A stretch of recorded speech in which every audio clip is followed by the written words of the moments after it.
Chapter 364. Xiao Chun said calmly. Wuda seemed to be scared silly and did not reply for a long time.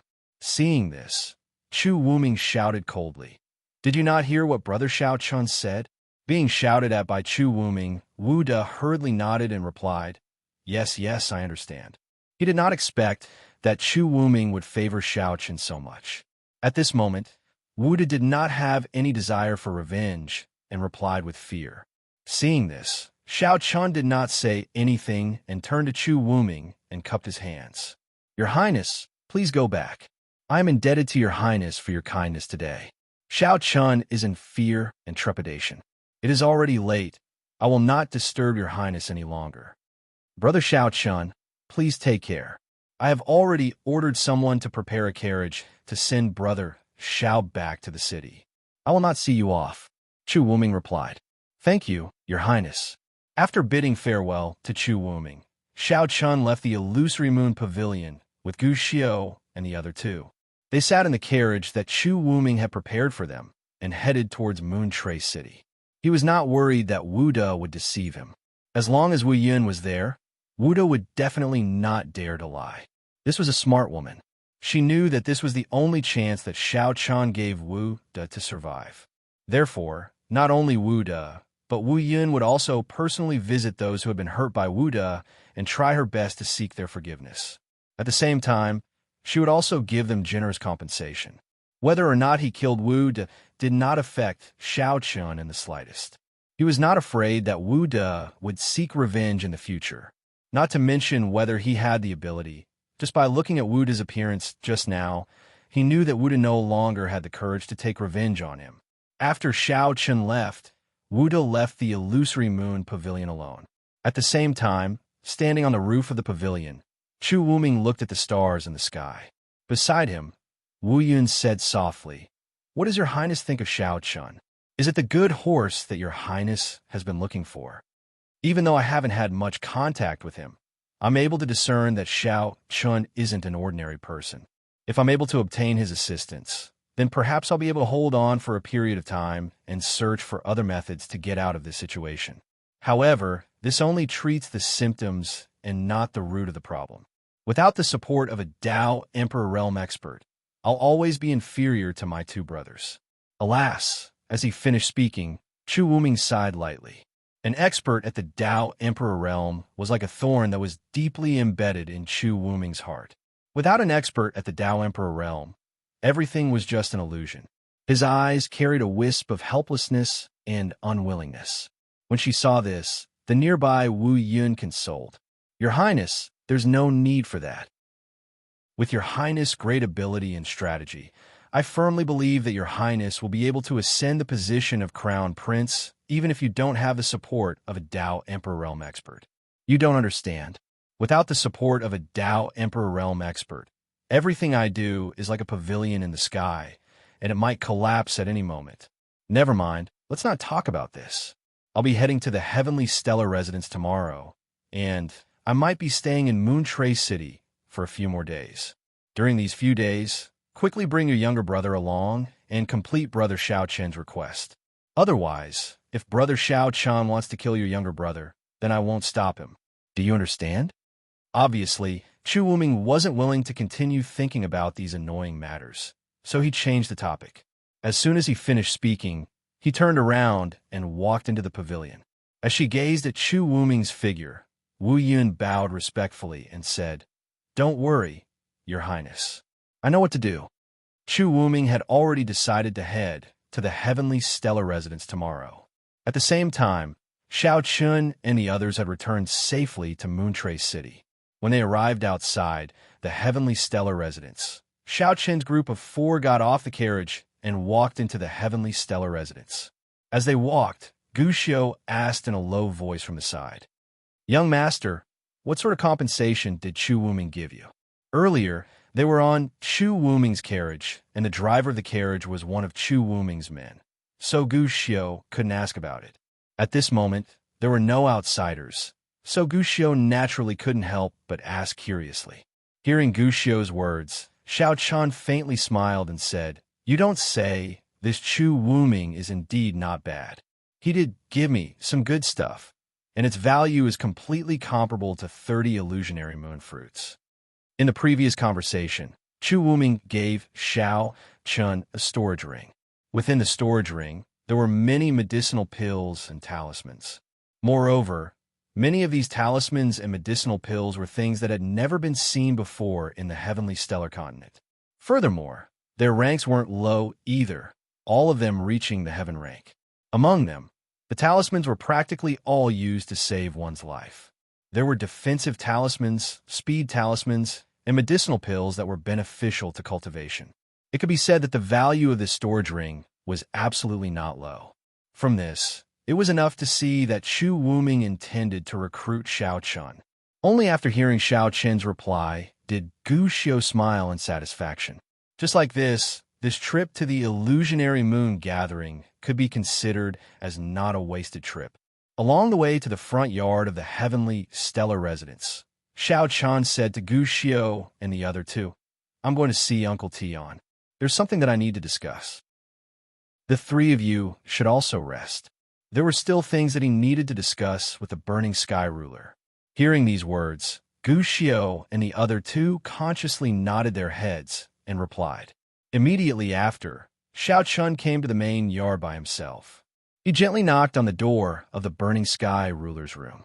Very quickly, the burning sky ruler's voice sounded from within the room. "Chinner, right? Come in."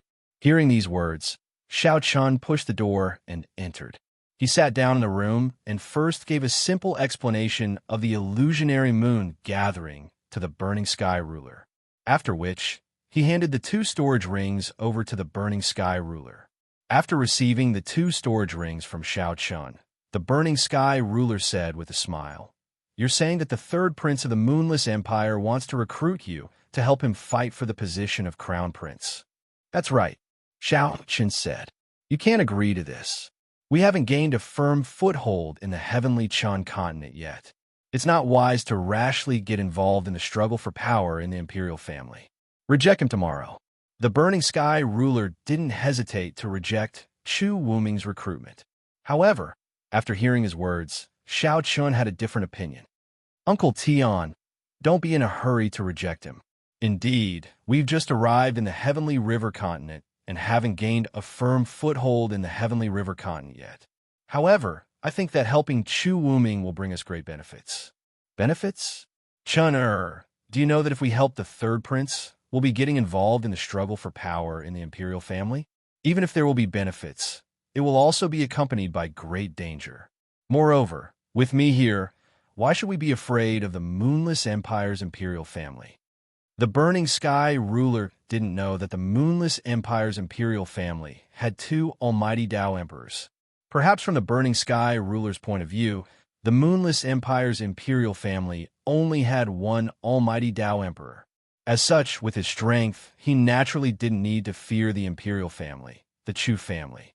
Hearing the burning sky ruler's words, Xiao Chun moved his mouth close to the burning sky ruler's ear and said softly, "Uncle Tian, I feel that we shouldn't be enemies with the imperial family. At the very least, we shouldn't directly start a war. Today, from Chu Wuming, I've already found out that the Moonless Empire's imperial family has 2 almighty Tao emperors." 26th update. Begging for collection, begging for monthly votes, begging for recommendations. Chapter 365.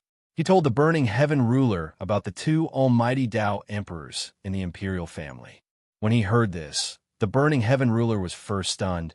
Then he looked at Xiao Chun with a serious expression and said, "Are you sure that the 3rd prince didn't lie to you?" "I'm sure, because he has no reason to lie to me. Moreover, Chu Wuming's current situation is extremely dangerous. If we can lend him a hand at this time, not only will we be able to gain a foothold in the Moonless Empire, we can even develop our forces into the imperial capital. Uncle Tian, Moon Tray City is only a small city in the end. Even though it has a unique treasure like the illusory moon fruit, it is still lacking in cultivation resources. However, the imperial capital is different. As the capital of an empire, close to 80% of the cultivation resources in the entire Moonless Empire are concentrated in the imperial capital. If we can head to the imperial capital, wouldn't we be able to achieve twice the results with half the effort in our cultivation? He told the burning heaven ruler about Chu Wuming's current situation, and at the same time, he told him about his plan. According to Xiao Qin's thoughts, Chu Wuming was already at the edge of a cliff, and there was no way out. The reason for all this was because Chu Wuming didn't have the support of a Tao Emperor Realm Almighty behind him. Thus, the burning heaven ruler naturally became the life-saving straw that Chu Wuming had been looking for all this time. Just think about it. If Chu Wuming discovered the existence of the burning heaven ruler, what would he do? Without a doubt, Chu Wuming would definitely spare no effort to rope in the heavenly stellar residence. At the same time, he would personally introduce the burning heaven ruler to the imperial family of the Moonless Empire. In this way, with Chu Wuming's introduction, it was logical that the burning heaven ruler wanted to gain a foothold in the imperial family. Moreover, if Chu Wuming brought the burning heaven ruler into the imperial capital, it wouldn't cause the imperial family to be too wary. After all, this was a Tao Emperor Realm Almighty that Chu Wuming found. Not only would they not offend the imperial family, but they would also allow the burning heaven ruler to obtain a place in the imperial family. With this, everyone would naturally be able to openly enter the imperial capital. On one hand, they would be able to pull the third prince Chu Wuming's banner. On the other hand, they would be able to quickly establish themselves in the Moonless Empire. Just as Xiao Chan had always thought, everyone came to the Sky River continent not to take refuge, nor to fight, but to seek a way to progress. And if they wanted to progress and make breakthroughs, resources were obviously indispensable. If one wanted to obtain enough cultivation resources on the land of the Sky River continent, it was essential to integrate into the Sky River continent. If one couldn't integrate into the system of the Sky River continent, how could one compete with the native forces of the Sky River continent for cultivation resources? Because of this, when he heard that Chu Wuming wanted to recruit him, Xiao Chun had this plan in his heart. That was to use Chu Wuming to quickly establish a foothold in the Moonless Empire. In this way, no matter if they wanted to continue staying in the Moonless Empire in the future or develop in other places, there would be benefits and no harm.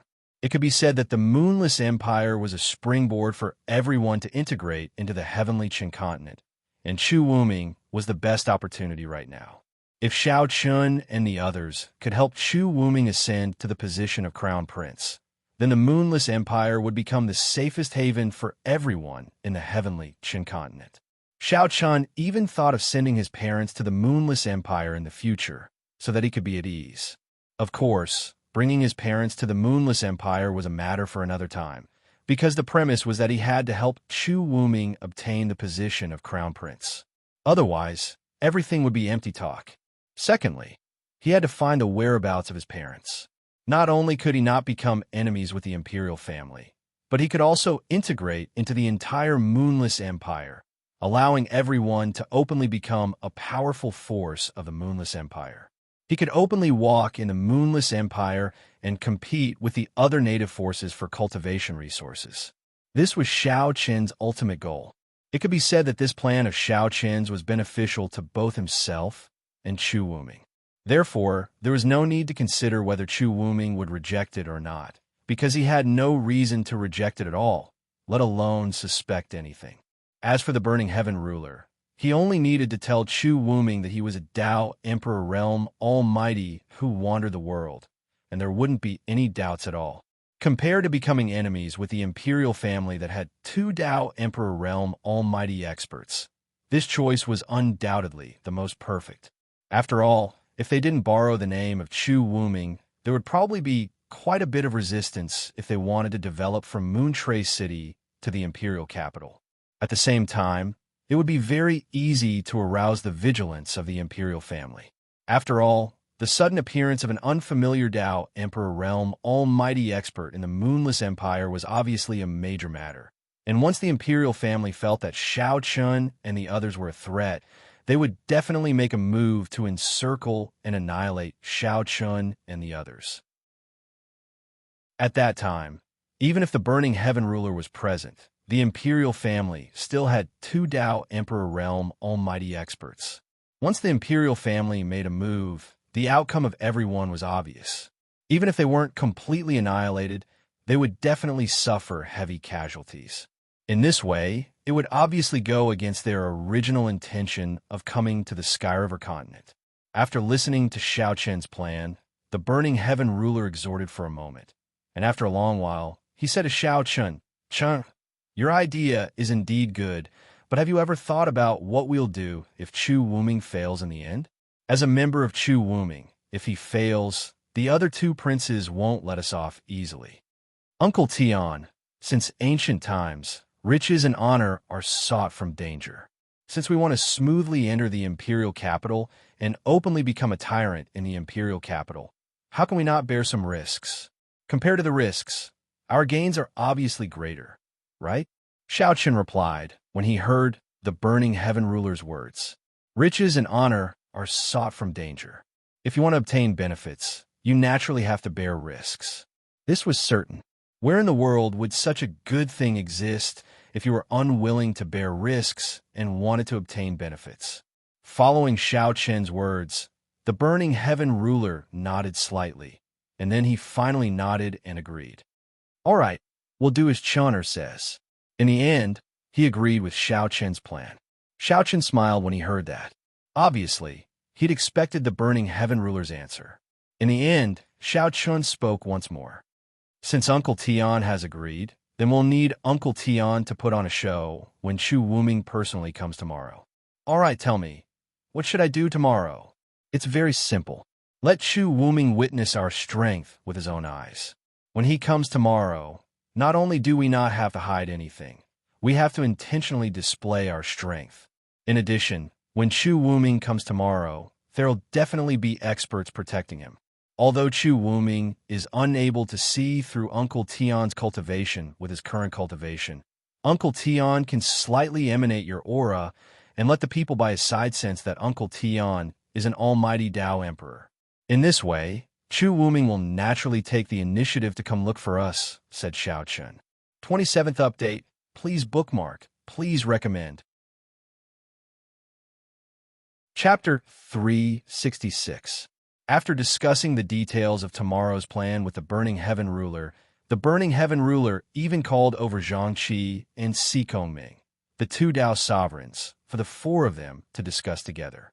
After confirming the plan of using Chu Wuming to enter the imperial city, after a night of discussion, they decided on what to do after Chu Wuming personally paid them a visit.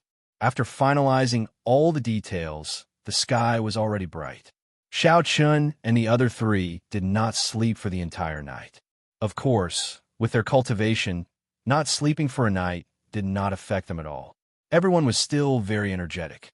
"All right, remember Chen Er's words. If Chu Wuming comes today, do as we have discussed." Looking at Xiao Chen and the other two, the Burning Heaven ruler said in a deep voice, "Yes." After a respectful response, Xiao Chen and the other two walked away. After returning to his room and washing up, Xiao Chen began to cultivate, silently waiting for Chu Wuming's arrival. Yesterday, at the Illusory Moon Pavilion, they had already said that they would personally pay a visit. At noon, from the Illusory Moon Pavilion, a luxurious carriage specially used by the imperial family slowly came out, heading towards Moontray City. This carriage was extremely graceful and luxurious. It was entirely golden, and at the top of the carriage, there were four lifelike flood dragons roaring towards the sky. At the same time, the horses pulling this carriage were not ordinary horses, but four dragon horses with black scales all over their bodies and legs. Dragon horses were demonic beasts with an interesting dragon bloodline. These four batches of dragon horses were all reared by the imperial family and were extremely precious. They could be considered as the symbol of the imperial family. To be able to use such a carriage, there was no need to guess the identity of the person inside. It was definitely the third prince, Chu Wuming, without a doubt. At this moment, the third prince, Chu Wuming, was sitting at the head of the carriage. For such a large carriage, it would not be crowded even if 20 or 30 people sat inside. On the two sides of Chu Wuming's seat were Wu Yun and a white-haired old man. This old man did not appear yesterday, But the third prince's attitude towards him was extremely peaceful. In fact, this was normal. The old man's name was Du Chengfeng, and he was the person the third prince relied on the most. He was a super expert of the Dao sovereign realm. As the third prince's personal expert, Du Chengfeng had saved the third prince's life several times. Therefore, whenever the third prince went out, he would always bring Du Chengfeng with him. After all, the battle for the position of crown prince had reached a point where there was no one else. Chu Wuming's two elder brothers were not incapable of assassinating others. Therefore, Chu Wuming obviously placed great importance on his own safety. Of course, his two elder brothers were the same. If given the chance, Chu Wuming would also mercilessly exterminate his two elder brothers. Chu Wuming was naturally heading towards the heavenly stellar residence as they hurried towards Moontrace City. On the way, Chu Wuming looked at Du Chengfeng, whose eyes were slightly closed, and said in a peaceful tone, "Elder Du doesn't seem to be too interested in the heavenly stellar residence. Your Highness must be joking. Since there is such a young demonic existence in the heavenly stellar residence that your Highness is so concerned about, it should also have some foundation. However, this old man's thoughts are not as thorough as your Highness. In this old man's heart, I only want to protect your Highness' safety. As for the rest, this old man naturally does not care too much." Du Chengfeng replied indifferently after hearing Chu Wuming's words. Hearing Du Chengfeng's words, Chu Wuming smiled and said, "Elder Du is right. If not for Elder Du by my side, how could I still exist in this world today? I have always relied on Elder Du. In your Highness's eyes, this old man has already pledged his allegiance to your Highness. Naturally, I would be willing to sacrifice my life for your Highness." Du Chengfeng said. The two of them chatted casually for a while. As they chatted, the carriage entered Moontrace City. They did not follow Chu Wuming to the heavenly stellar residence. Instead, Wu Yun returned to the Wu clan alone. It was obvious that she wanted to bring Wu De to visit those families that he had once persecuted. Seeing Wu Yun leave, before parting, Chu Wuming reminded her, "Remember, you must complete this matter properly. Do not hide anything. Otherwise, Wu De will definitely lose his head. This servant does not dare to hide anything. Please rest assured, your Highness." Hearing Chu Wuming's words, Wu Yun respectfully bowed and replied. After sending Wu Yun off, Chu Wuming and Du Chengfeng arrived at the heavenly stellar residence. When they alighted from the carriage outside of the heavenly stellar residence, Du Chengfeng was always by Chu Wuming's side. Seeing Chu Wuming appear, one of the two Dao Transformation Realm cultivators guarding outside the heavenly stellar residence immediately stepped forward and asked, "Who are you?" Sensing the two Dao Transformation Realm cultivators guarding the door, Du Chengfeng, who was behind Chu Wuming, had a strange look in his eyes. He inwardly thought, this heavenly stellar residence is really generous. They actually used two Dao Transformation Realm cultivators to guard the door. He was somewhat surprised by the strength displayed by this heavenly stellar residence. However, Du Chengfeng clearly did not know that these two guards were deliberately arranged. Normally, the heavenly stellar residence would naturally not use Dao Transformation Realm cultivators to guard the door. In response to the Dao Transformation Realm cultivator's question, one of the Imperial Guards who came with Chu Wuming immediately shouted coldly, "Impudent! How dare you be disrespectful to His Highness, the Third Prince, who has come to visit?" "So, it's His Highness, the Third Prince. The young master has already instructed for your Highness to wait here for a moment. This servant will go inform the young master." After knowing Chu Wuming's identity, this person also cupped his hands and bowed. Then, he turned around and ran into the courtyard. Even though he already knew Chu Wuming's identity, this person actually directly left Chu Wuming hanging here and did not invite Chu Wuming in. Seeing this, the Imperial Guards who followed Chu Wuming burned with anger. Even Chu Wuming was secretly dissatisfied. It was true that he valued Xiao Chun, but it was not to the extent that he would kneel down and beg.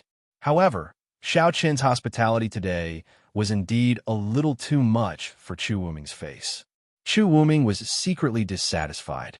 However, To his surprise, Du Chengfeng took the initiative to speak up at this moment. Your Highness, please don't be angry. This heavenly stellar residence is very mysterious. The two guards at the door are both at the Tao transformation realm. I'm afraid this heavenly stellar residence is not simple to use people at the Tao transformation realm to guard the door. Hearing Du Qingfeng's words, Chu Wuming's face slightly changed. A strange light flashed in his eyes, but he forcefully suppressed the dissatisfaction in his heart. After waiting outside for about 100 breaths of time, Chu Wuming saw Xiao Chun hastily walking in from the courtyard. Beside him was a middle-aged man, and this middle-aged man was actually Zhang Qi. Quickly walking in front of Chu Wuming, Xiao Chun said with an apologetic face, Your Highness, please forgive me for not coming out to greet you. Xiao Chun has committed a capital offense. While apologizing to Chu Wuming, Xiao Chun shouted coldly at the two Tao Transformation Realm warriors behind him. How can the two of you neglect His Highness the Third Prince? This is a capital offense. Men, take these two ignorant people away. Cripple their cultivation and expel them from the heavenly stellar residence. First, he apologized to Chu Wuming. Then, he directly wanted to cripple the cultivation of these two Tao Transformation Realm warriors. Hearing Xiao Chen's words, Chu Wuming was immediately stunned. What's going on? Xiao Chun actually crippled Tao Transformation Realm warriors just like that? Isn't this too extravagant? 28th update, please bookmark, please recommend. Chapter 367. From a moment Xiao Chun appeared to the moment he gave the order to cripple the cultivation of the two Tao Transformation Realm warriors, Xiao Chun did not give Chu Wuming the slightest chance to interrupt. Of course, all of this was planned by Xiao Chun and the others in advance. Moreover, the two Tao Transformation Realm warriors also knew about it in advance. At this moment, they were just putting on a show for Chu Wuming. Hearing Xiao Chen's words, Zhang Qi behind him respectfully replied, Yes.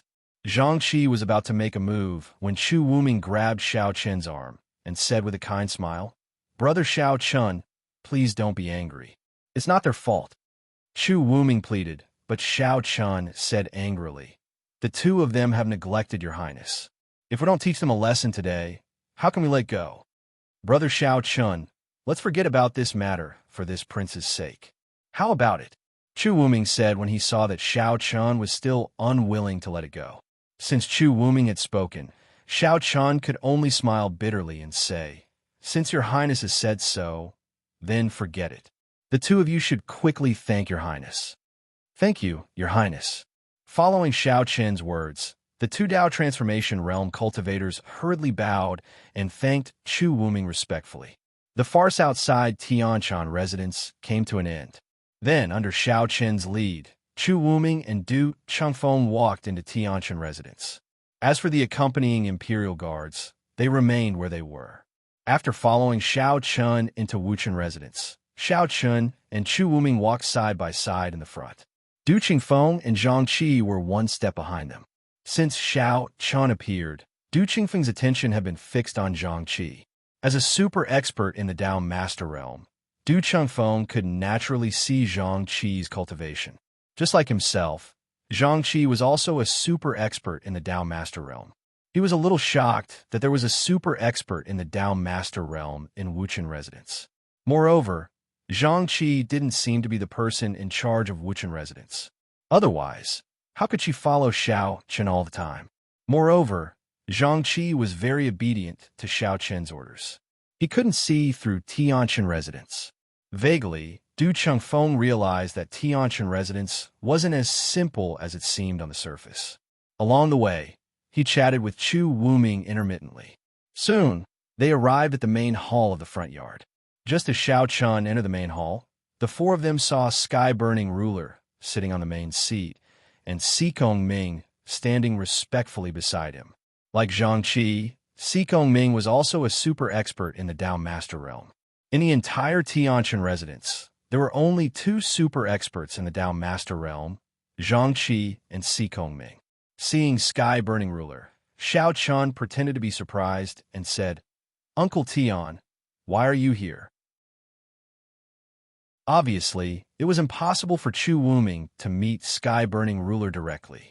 After all, Chu Wuming was a prince.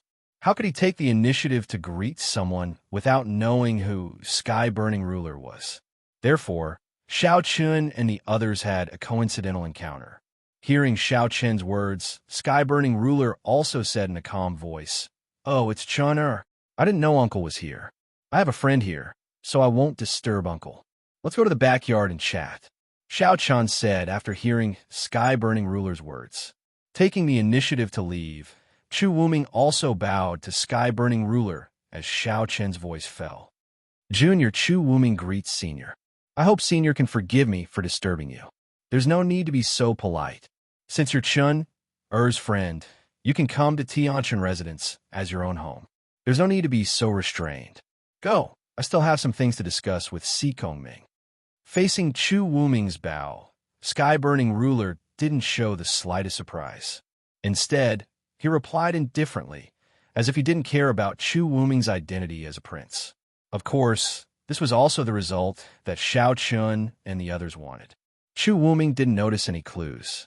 However, just as Xiao Chun thought, Du Chengfeng, who stood behind Chu Wuming, was already shocked. Although Du Chengfeng tried his best to conceal the fluctuation of emotions in his heart, the shock in his heart could still be clearly seen from his eyes. However, Chu Wuming didn't notice it, so he didn't notice it.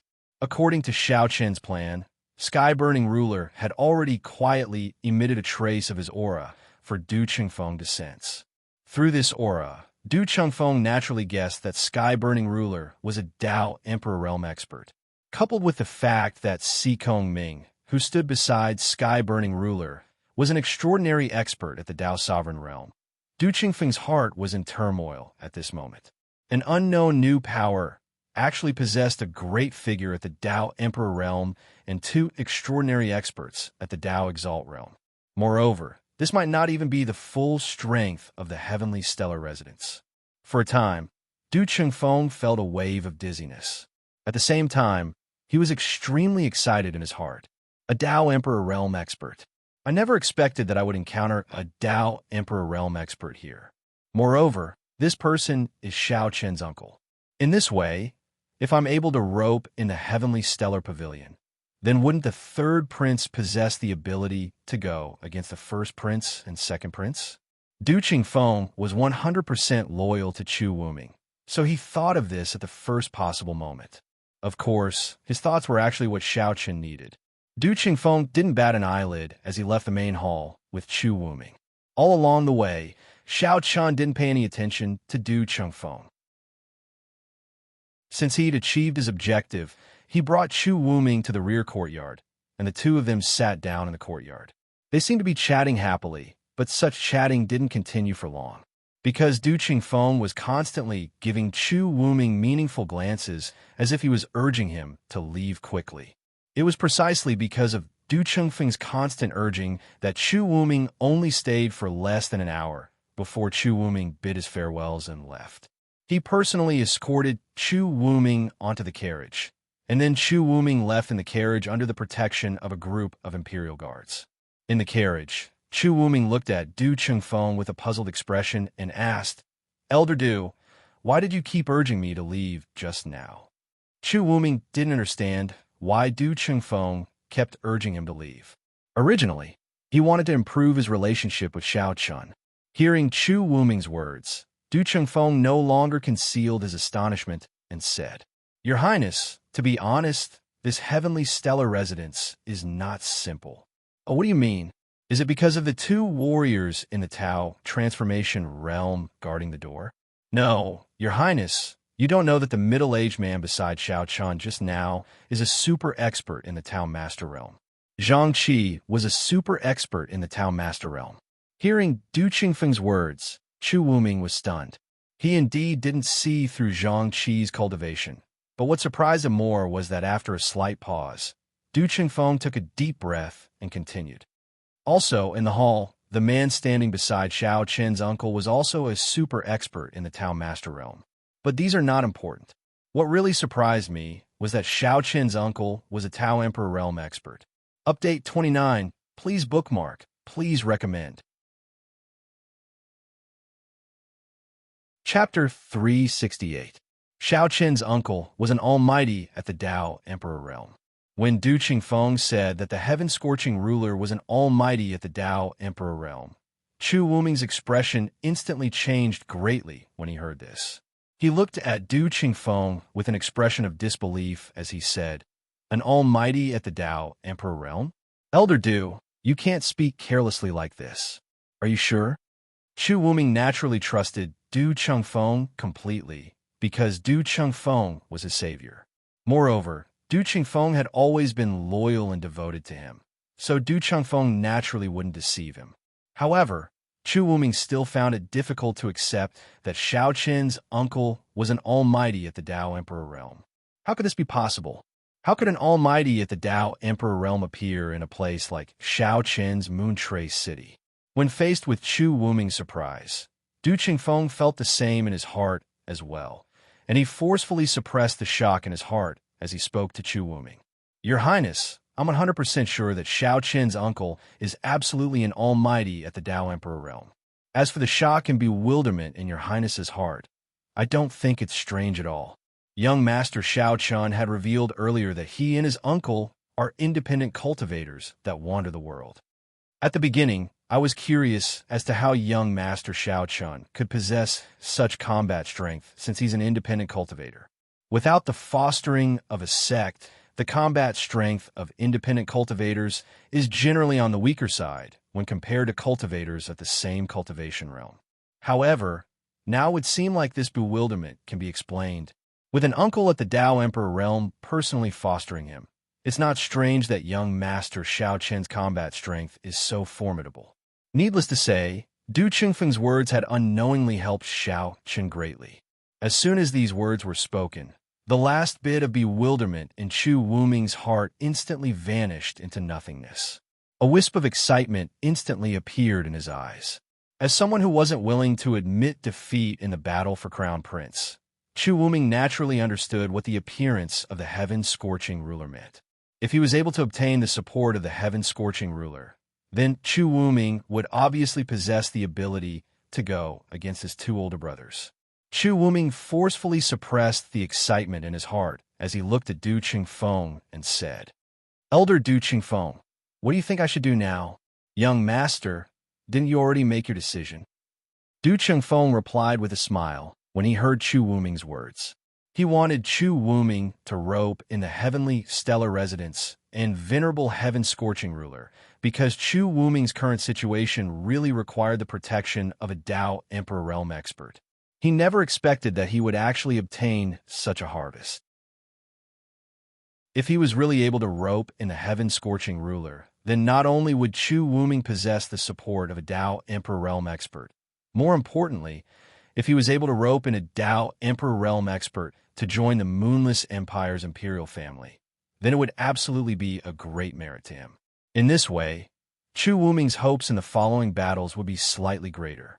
When Chu Wuming thought about how his father would definitely praise him if he were to introduce the heaven-scorching ruler to him in the future, his heart burned with passion. However, he quickly forced himself to calm down and immediately realized the problem. He looked at Du Qingfeng and said with some worry, "But Brother Xiao Qin didn't specially introduce me to his uncle today.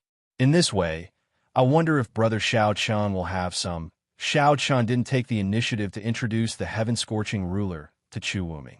Chu Wuming was naturally worried about this. Would Xiao Qin not want him to have too much contact with a heaven-scorching ruler?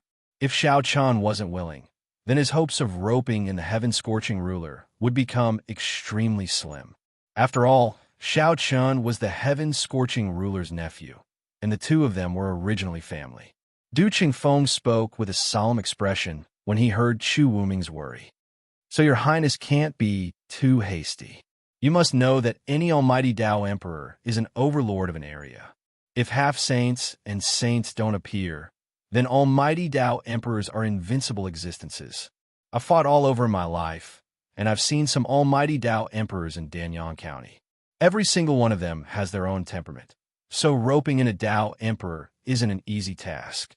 It was absolutely not easy to rope in a Tao Emperor realm expert, and this was something that was beyond doubt. Chu Wuming's face dimmed down slightly when he heard Du Chengfeng. Right. How could a Dao Emperor realm expert be so easily roped in by me? I was too excited earlier, and that was why I overlooked such an important problem. Du Chengfeng continued when he noticed the sense of loss in Chu Wuming's heart.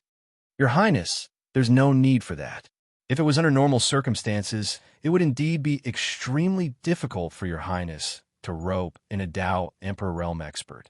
However, the situation at the Heavenly Stellar Residence is different. Moreover, your Highness can't directly come into contact with Xiao Chen's uncle. The crux of roping in a Dao Emperor realm expert is young Master Xiao Chen. Your Highness must understand this. Chu Wuming could only rely on Xiao Chen if he wanted to rope in the Heaven-Scorching Ruler. He could only make the Heaven-Scorching Ruler lend him a hand by having a good relationship with Xiao Chen. There are some things that the Heaven-Scorching Ruler obviously wouldn't care about if Chu Wuming said it. However, if Xiao Chen mentioned it, the Heaven-Scorching Ruler might agree. It was just like asking the Heaven-Scorching Ruler to help Chu Wuming. If it was Xiao Chen who said it, it would obviously have a much better effect than Chu Wuming. A wisp of great joy appeared on his face as he said, Elder Du is right. I'll stay in Moontray City for the next few days. However, there's one thing that I hope Elder Du can personally handle. Immediately return to the Imperial Capital and bring all the treasures that I've collected. I want to give them to Brother Xiao Chen to express my sincerity. In order to rope in the Heaven-Scorching Ruler, Chu Wuming was obviously burning his bridges. This was his only hope to continue dealing with his two older brothers. When he heard Chu Wuming's words, Du Chengfeng nodded in response and didn't say anything else. If it was anyone else, Chu Wuming would definitely not agree to take out all his belongings. However, the Heaven-Scorching Ruler was an almighty Dao Emperor. He was worthy of this price. Moreover, compared to an almighty Dao Emperor, Chu Wuming's treasures were indeed nothing. They immediately set off for the imperial capital. After sending off Du Chengfeng, Chu Wuming suddenly thought of Wu De. He knew that Wu De had once wanted to kill Xiao Chen. At this moment, Chu Wuming's face sank as he said, This Wu clan is simply courting death. Even Brother Xiao Chen was touched. Men, surround the Wu clan. This king wants to personally make a trip to the Wu clan. I want to see exactly what kind of courage this tiny Wu clan has to make a move against Brother Xiao Chen. Previously, Chu Wuming had taken a fancy to Xiao Chen, but it hadn't reached the point where he couldn't give up. However, it was different now. Xiao Chen's uncle was an almighty Dao emperor. This was a completely different concept. He was afraid that Wu Yin would mess things up and cause Xiao Chen to be displeased. So, Chu Wuming intended to personally take a look at the Wu clan. If Wu Yin was unable to satisfy Xiao Chen, then Chu Wuming would absolutely not hesitate to annihilate the entire Wu clan in order to curry favor with Xiao Chen. It wasn't an exaggeration to say that the current Xiao Chen was sufficient to make Chu Wuming pay any price besides his life. No matter what, Chu Wuming had to obtain Xiao Chen and obtain the support of the Heavenly Stellar Residence. Chapter 369. Chu Wuming's sudden arrival startled everyone in the Wu family. It wasn't an exaggeration to say that the Wu family's biggest backer was Chu Wuming. If it weren't for Chu Wuming, the Wu family wouldn't have been able to develop into the #1 family in Moontray City. Seated at the head of the hall, Chu Wuming swept an ice-cold glance at the Wu family members below. The one leading the group was naturally the Wu family head, who is also Wu Yun and Wu De's father. Your Wu family is truly audacious. You even dared to offend my blood brother, especially that Wu De. He actually wanted to kill Brother Xiao Chen. Even 1,000 deaths wouldn't be enough to appease the anger in my heart. Chu Wuming said coldly as he looked at the Wu family members. He had already described Xiao Chen as his blood brother. Upon hearing this, the Wu family head immediately knelt before Chu Wuming and said with a face full of horror, Your Highness, please calm down. It's all because of that unfilial son of mine. Besides, we didn't know that young Master Xiao Chen was acquainted with your Highness. We, the Wu family head, could already tell that Chu Wuming was furious. In fact, he had even sensed a terrifying killing intent from Chu Wuming's eyes. It seemed that Chu Wuming had already thought of annihilating the Wu family. One had to admit that the Wu family head's intuition was very accurate. For a moment, Chu Wuming had indeed thought of annihilating the Wu family to curry favor with Xiao Chun. However, due to Wu Yun's existence, Chu Wuming hesitated. In addition, Xiao Chun had already given Wu Da a chance. As such, there was no need to annihilate the Wu family. Of course, if Wu Da couldn't fulfill Xiao Chun's request, he would definitely die, and even the Wu family would be buried with him. In order to rope in Xiao Chun, a mere Wu family wasn't worth mentioning. It didn't matter if they were annihilated. Wu Yun had already brought Wu Da to those families that had been persecuted by Chu Wuming. When he saw the terrified Wu family members, Chu Wuming stood up and coldly left behind a sentence before leaving. Tell Wu Yun and that reckless Wu Da that if they are unable to fulfill Brother Xiao Chen's request, then Wu Da should directly kill himself. Otherwise, if I personally take action, it will not be so simple. Humph. Chu Wuming did not wait for the Wu family to reply.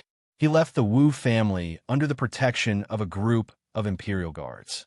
That night, when Wu Yun returned to the Wu family, her father told her the truth about Chu Wuming's visit. Hearing this, Wu Yun smiled bitterly. She knew that the Wu family had no other way out. She had to get Wu Da to obtain everyone's forgiveness. In the next few days, Chu Wuming stayed in the Moon Trace City's city lord's mansion. Furthermore, Chu Wuming would take the initiative to invite Xiao Chun every day. They would either tour the beautiful scenery of the Mirage Moon Plains together or drink to their heart's content. Chu Wuming's attitude toward Xiao Chun could be said to be extremely cordial. He didn't have the slightest bit of arrogance as a prince of the imperial family. 5 days passed. On this day, Xiao Chun and Chu Wuming were galloping on the Mirage Moon Plains as usual. The two of them rode on tall and strong dragon horses, running side by side on the boundless Mirage Moon Plains. Behind them were a group of imperial guards, as well as Du Changfeng and Zhang Qi. In these 5 days, Du Changfeng had also successfully returned from the imperial capital. He had also brought back the things that Chu Wuming needed. After galloping for a while, they arrived at a small stream. Xiao Chun and Du Changfeng slowed down at the same time. With a clear laugh, Chu Wuming took the lead and said, "Haha, Brother Xiao, no wonder people say that even if cultivators can fly, the feeling of galloping on a horse is always the best. These few days, I've been galloping on the Mirage Moon Plains with Brother Xiao. I'm deeply moved. That's because your Highness Dragon Horse is strong. If it were a normal horse, it would naturally not be able to achieve this." Hearing Chu Wuming's words, Xiao Chun smiled and replied, "Brother Xiao, you flatter me. Today I have some things to give to you. I hope that Brother Xiao will not refuse." Du Changfeng had already brought the treasures that Chu Wuming had collected. Chu Wuming did not hesitate and directly handed a storage ring to Xiao Chun. He had already expected that Chu Wuming would definitely give him something. After some hesitation, Xiao Chun took the storage ring that Chu Wuming handed over. After casually checking it, Xiao Chun was secretly delighted. Chu Wuming was really generous. Not to mention other things, there were no less than 50 illusionary moon fruits in this storage ring. These were clearly Chu Wuming's treasures. Now that he had taken all of them out and given them to Xiao Chun, it was clear that Chu Wuming was sincere. Seeing that Xiao Chun kept the storage ring, Chu Wuming also spoke in a timely manner. "Brother Xiao, to be honest, there are some things that I have always wanted to say to you. However, I never had the chance. Your Highness, please feel free to speak." Upon hearing Chu Wuming's words, Xiao Chun replied. Finally, it was time for him to lay his cards on the table. As soon as Xiao Chun finished speaking, Chu Wuming immediately dismounted from his horse and knelt on one knee before Xiao Chun with an extremely serious expression. "Brother, you know my current situation. I earnestly request that Brother Xiao and the Heavenly Stellar Residence can lend me a hand. I will be eternally grateful." Chu Wuming had finally spoken his mind. Furthermore, he had specifically mentioned the Heavenly Stellar Residence. His meaning was obvious. Not only did he need Xiao Chen's help, he also needed the entire Heavenly Stellar Residence's help.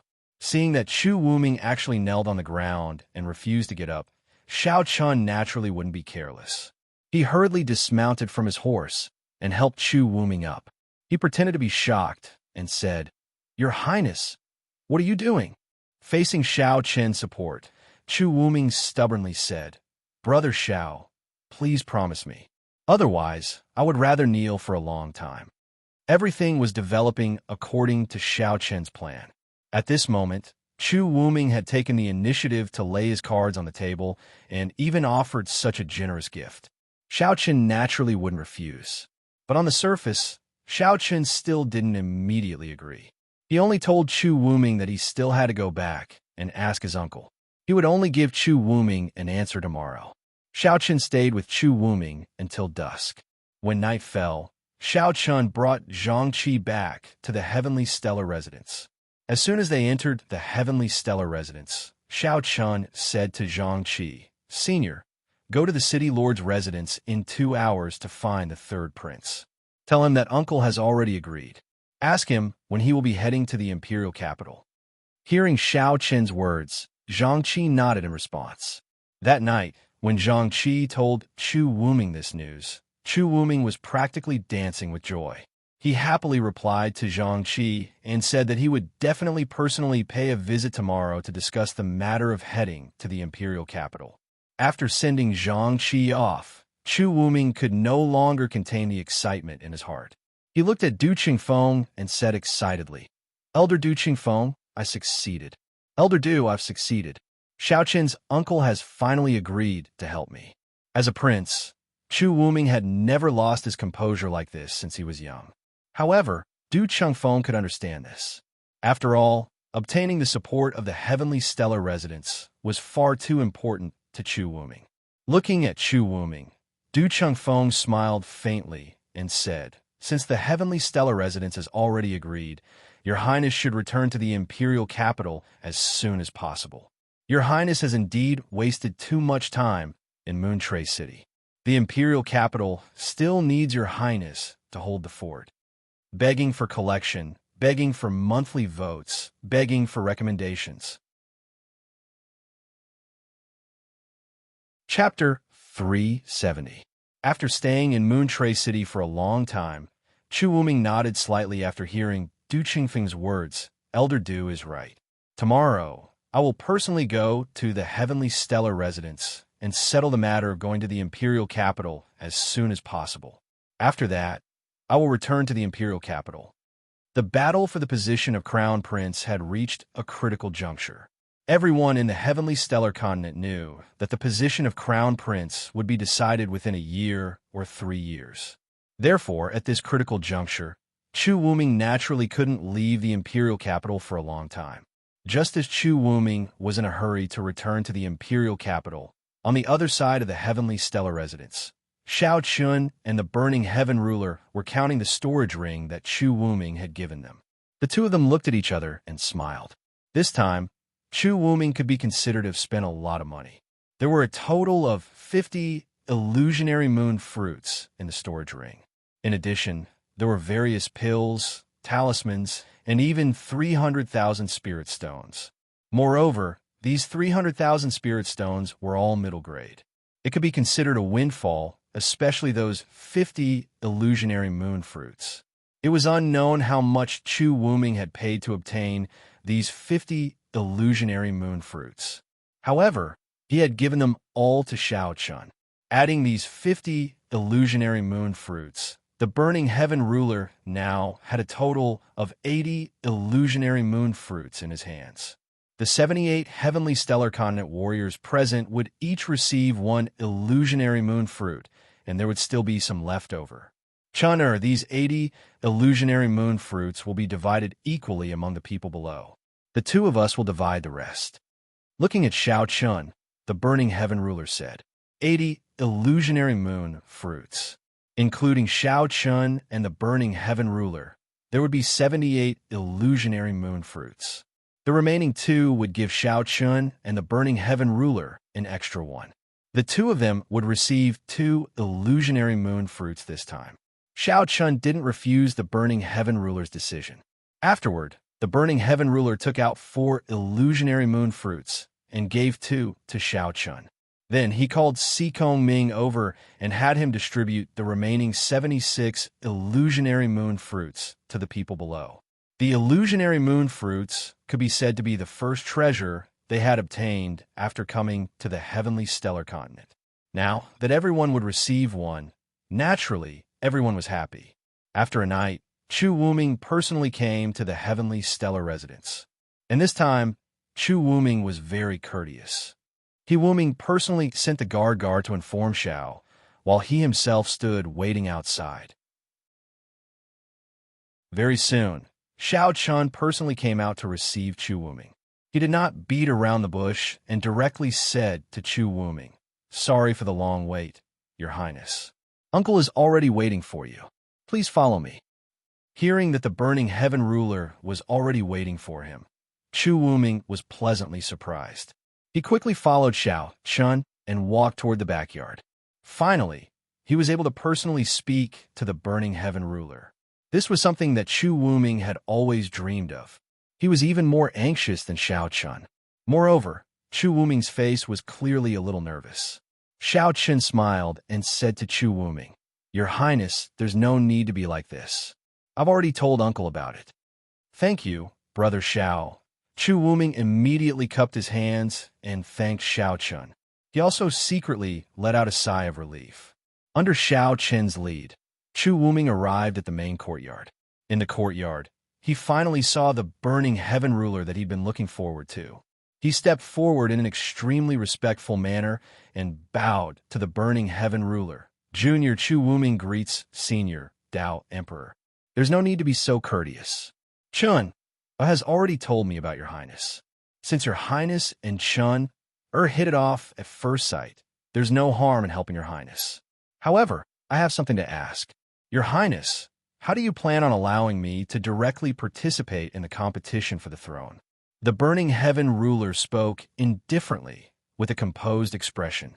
Compared to the 2 Dao emperors of the imperial family, the burning heaven ruler was clearly an outsider. If he directly interfered in the competition for the throne, it would clearly be against the rules. However, Chu Wuming already had a plan for this. At this moment, Chu Wuming replied respectfully when he heard the burning heaven ruler. "I wouldn't dare. I already have a plan, but I still need your approval." "Let's hear it," said the burning heaven ruler. "It's actually very simple. Senior and Brother Xiao Chun will follow me to the imperial capital, and I'll introduce Senior to my imperial father. At that time, Senior will join my imperial family and become a supreme emperor of my imperial family. In this way, you'll be considered a member of my imperial family, and no one will dare to say anything about you interfering in the competition for the throne, making the burning heaven ruler directly become a supreme emperor of the imperial family." This name was indeed slightly strange. How could an outsider become the supreme emperor of the Moonless Empire? However, this wasn't strange in the Moonless Empire. Moreover, there were already many precedents. In the Moonless Empire, the supreme emperor was equivalent to the supreme elder of a sect. There was no need for him to be related by blood. At the same time, he wouldn't participate in the management of the empire. Most of the time, he was more like a guardian of the empire.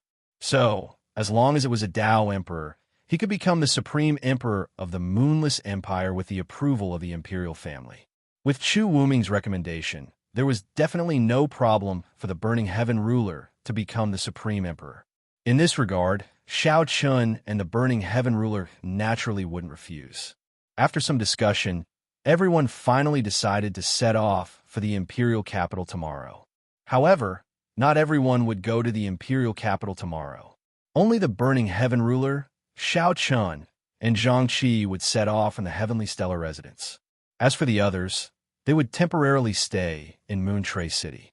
After Xiao Chun and the others settled down in the imperial capital, they would then set off for the imperial capital.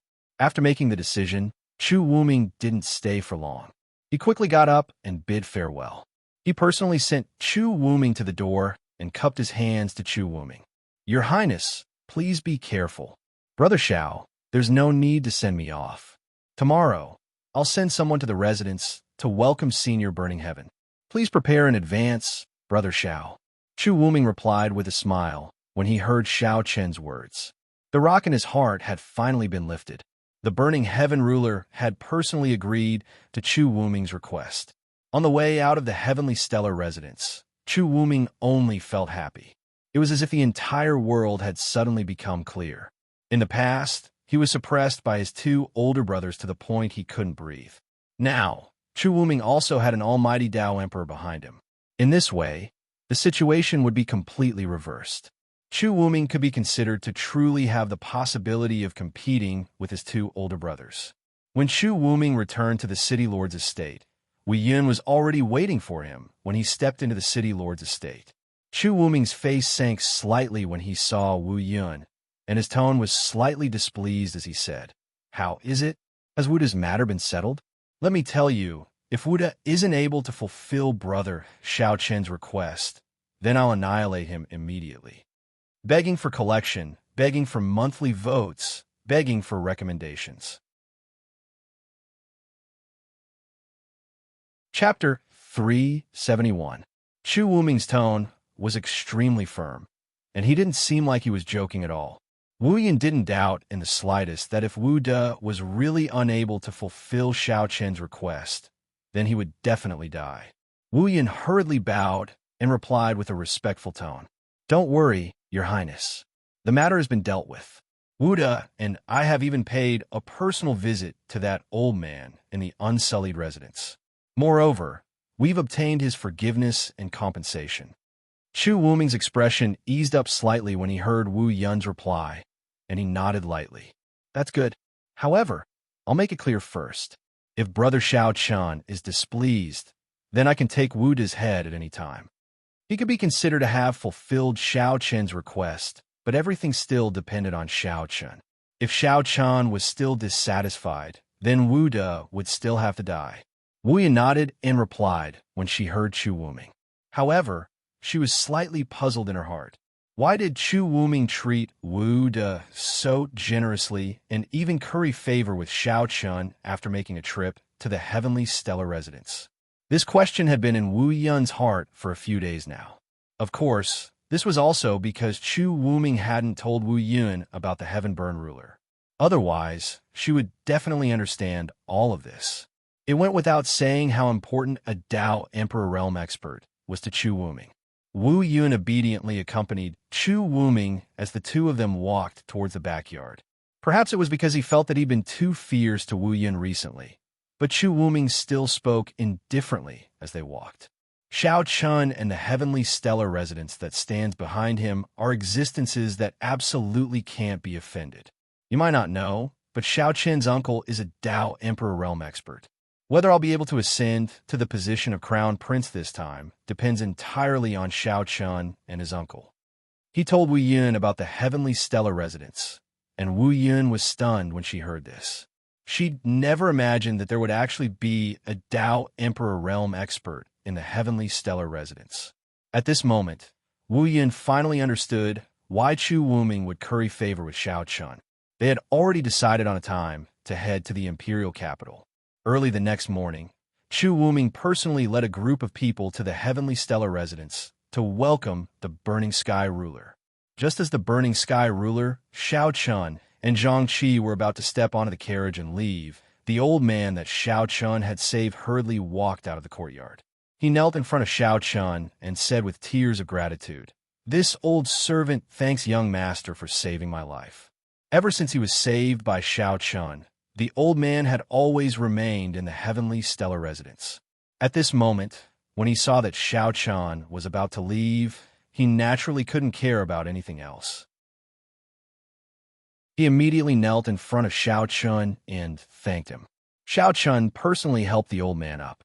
Originally, Xiao Chen planned to let the old man leave after he recovered from his injuries. However, the old man was all alone now. Coupled with the fact that he was unwilling to leave the heavenly stellar residence for the sake of repaying Xiao Chen's kindness, he was willing to be at Xiao Chen's beck and call. Xiao Chen was helpless in this regard. In the end, he could only give the old man the job of housekeeper. However, the old man just so happened to be a great help to Xiao Chen. everyone would be heading to the imperial capital in the future. As such, the heavenly stellar residence in Moontrace City would be empty. With the old man taking care of things here, it would save Xiao Chun a lot of trouble. Furthermore, Xiao Chun trusted the old man quite a bit. Therefore, Xiao Chun was very reassured to let him guard the untainted residence in Moontrace City. After comforting the old man, Xiao Chun accompanied the burning sky ruler onto the carriage. Throughout the entire process, Xiao Chun didn't ask a single question about Wu De. In Xiao Chun's opinion, Wu De definitely didn't have the courage to deceive him. Furthermore, the old man had already told him about Wu De coming to find him. Even the old man had forgiven Wu De, so the others would definitely do the same. Since Wu De had already fulfilled his request, Xiao Chun clearly couldn't be bothered to lower himself to Wu De's level. They directly set off for the imperial capital. Xiao Chun, the burning sky ruler, Chu Wuming, and Wu Yun sat in the carriage. As for Du Qingfeng and Zhang Qi, they rode on dragon horses. Everyone left Moontrace City. Of course, the journey from Moontrace City to the imperial capital was very long. Naturally, they couldn't ride a carriage all the way. Instead, they used a teleportation array. In the China continent, teleportation arrays were extremely common. Almost all the larger cities had teleportation arrays. In the Moonless Empire, there were a total of 32 cities with teleportation arrays. In Black Mountain City, which was less than a day's journey from Moontrace City, there was a teleportation array. Everyone rode a carriage to Black Mountain City, and then used the teleportation array to go to the imperial capital. In this way, they only needed a day to reach the imperial capital. It had to be said that in many aspects, the Tiana continent was much more advanced than the heavenly Chun continent. Take teleportation arrays, for example. The Tiana continent was much more advanced than the heavenly Chun continent. Because of the existence of teleportation arrays, the entire Tiana continent had built a huge teleportation network. Thus, it was much easier for cultivators to travel. At the same time, because of the teleportation arrays, the major forces of the Tiana continent didn't need to tame those flying demonic beasts. Compared to flying demonic beasts, teleportation arrays were much more convenient and faster. In the Tiana continent, there were very few forces that used flying demonic beasts. In one day, everyone rushed from Moontrace City to Black Mountain City. Because of Chu Wuming's lead, everyone naturally had a smooth journey. The Black Mountain City Lord personally welcomed them and accompanied them all the way to the teleportation array. Naturally, it couldn't be compared to the teleportation array that Xiao Shang had built. The teleportation array in Black Mountain City was a short-distance teleportation array. There was only a single array pattern that emitted a faint light. With the activation of the array, it could open up a spatial passage to the imperial capital. This way, people could be sent to the imperial capital. Senior Burning Heaven, please. Respectfully, he made a gesture to the Burning Heaven ruler, indicating that he should first step onto the teleportation array. Seeing that Chu Wuming was actually so respectful to the Burning Heaven ruler, the Black Mountain City Lord of the Side also looked at the Burning Heaven ruler in surprise. Without any formalities with Chu Wuming, the Burning Heaven ruler took the lead and stepped onto the teleportation array. Behind him, Chu Wuming and Xiao Chun followed closely. After the three of them stepped onto the teleportation array, the rest of Zhang Qi, Du Qingfeng, Wu Yun, as well as a group of imperial guards, horses, and carriages, entered the teleportation array one after another. The teleportation array was very large. There was no problem in teleporting over 1,000 people at once. After everyone stepped onto the teleportation array, Chu Wuming shouted in a clear voice, "Activate the array." Following Chu Wuming's shout, the array was activated. Immediately, everyone's figures were quickly enveloped by the white light emitted by the array. After a few breaths, the light disappeared, and the figures of Xiao Chun and the others also disappeared. In just the blink of an eye, Xiao Chun and the others arrived at the imperial capital. Walking out of the teleportation array, they saw a bustling city. This city was more prosperous than any city that Xiao Chun had ever seen.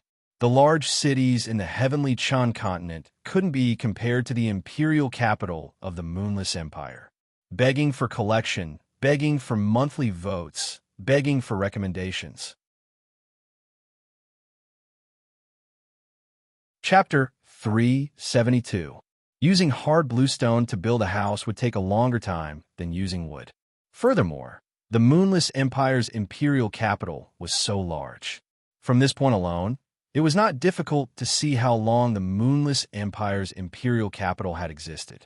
Without a long history, it would be impossible for it to reach such a scale. The teleportation array of the Moonless Empire's imperial capital was located outside the imperial palace. However, it was also guarded by the imperial guards. Other than the current nobles, ordinary warriors who wanted to use the teleportation array had to pay a certain amount of spirit stones. Escorted by a group of imperial guards, Xiao Chun and the others sat in the carriage and rushed all the way to the imperial palace. The journey was not far, only separated by a street. However, in this short distance, Xiao Chun saw how extraordinary the Moonless Empire's imperial capital was. People came and went on the streets. Moreover, everyone who passed by had a cultivation base. Compared to the heavenly Qin continent, the martial Dao was indeed much stronger. It could be said that everyone here practiced martial arts. Perhaps it was precisely because the Sky River continent had such a strong martial art style that the Sky River continent produced many saints. After all, the base of their martial arts cultivation was there, so the probability of a saint appearing was naturally higher. Along the way, he led Xiao Chun and the others to the imperial palace. This time, Wu Yin did not accompany them. After arriving at the imperial capital, Chu Wuming let Wu Yin go back first.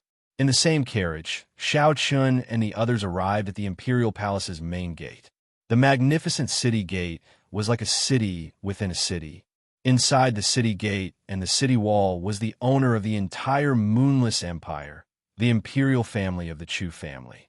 A group of several hundred imperial guards was guarding the city gate. The leader of this group was a Dao Transformation Realm cultivator. This was a true Dao Transformation Realm cultivator guarding the city gate. Seeing Chu Wuming's carriage arrive at the city gate, the group of imperial guards carried out a routine inspection. However, when the leader of the imperial guards began to interrogate Xiao Chun and the others, Chu Wuming took the lead and shouted angrily, "They're all my friends. What? Are you going to interrogate the people I brought?" Xiao Chun and the others were invited by Chu Wuming. Now that they were being interrogated after entering the imperial palace, it was obviously embarrassing for Chu Wuming. However, what was even more excessive was still to come. After hearing Chu Wuming's words, the leader of the imperial guards respectfully said, "Your Highness, Your Highness, Your Highness, Your Highness, Your Highness, Your Highness, Your Highness, Your Highness, Your Highness." Chu Wuming, "Your Highness, Your Highness, Your Highness, Your Highness, Your Highness, Your Highness, Your Highness, Your Highness." His attitude was very respectful, but his words were not respectful at all. Moreover, this imperial guard captain directly mentioned the second prince's name, which made Chu Wuming even more furious. This made Chu Wuming angry. He knew that the leader of the imperial guards was one of the second prince's men. His current actions were clearly a show of strength. The third prince's expression had completely darkened. He immediately shouted coldly to Du Chengfeng behind him, "Impudent! How can an ant like you casually interrogate the guests I invited? Elder Du, take these people down and lock them up. I will personally deal with them after I'm done with my business." Chu Wuming did not tolerate the provocation of the leader of the imperial guards. Although he knew that the second prince was behind this person, Chu Wuming might have tolerated him in the past.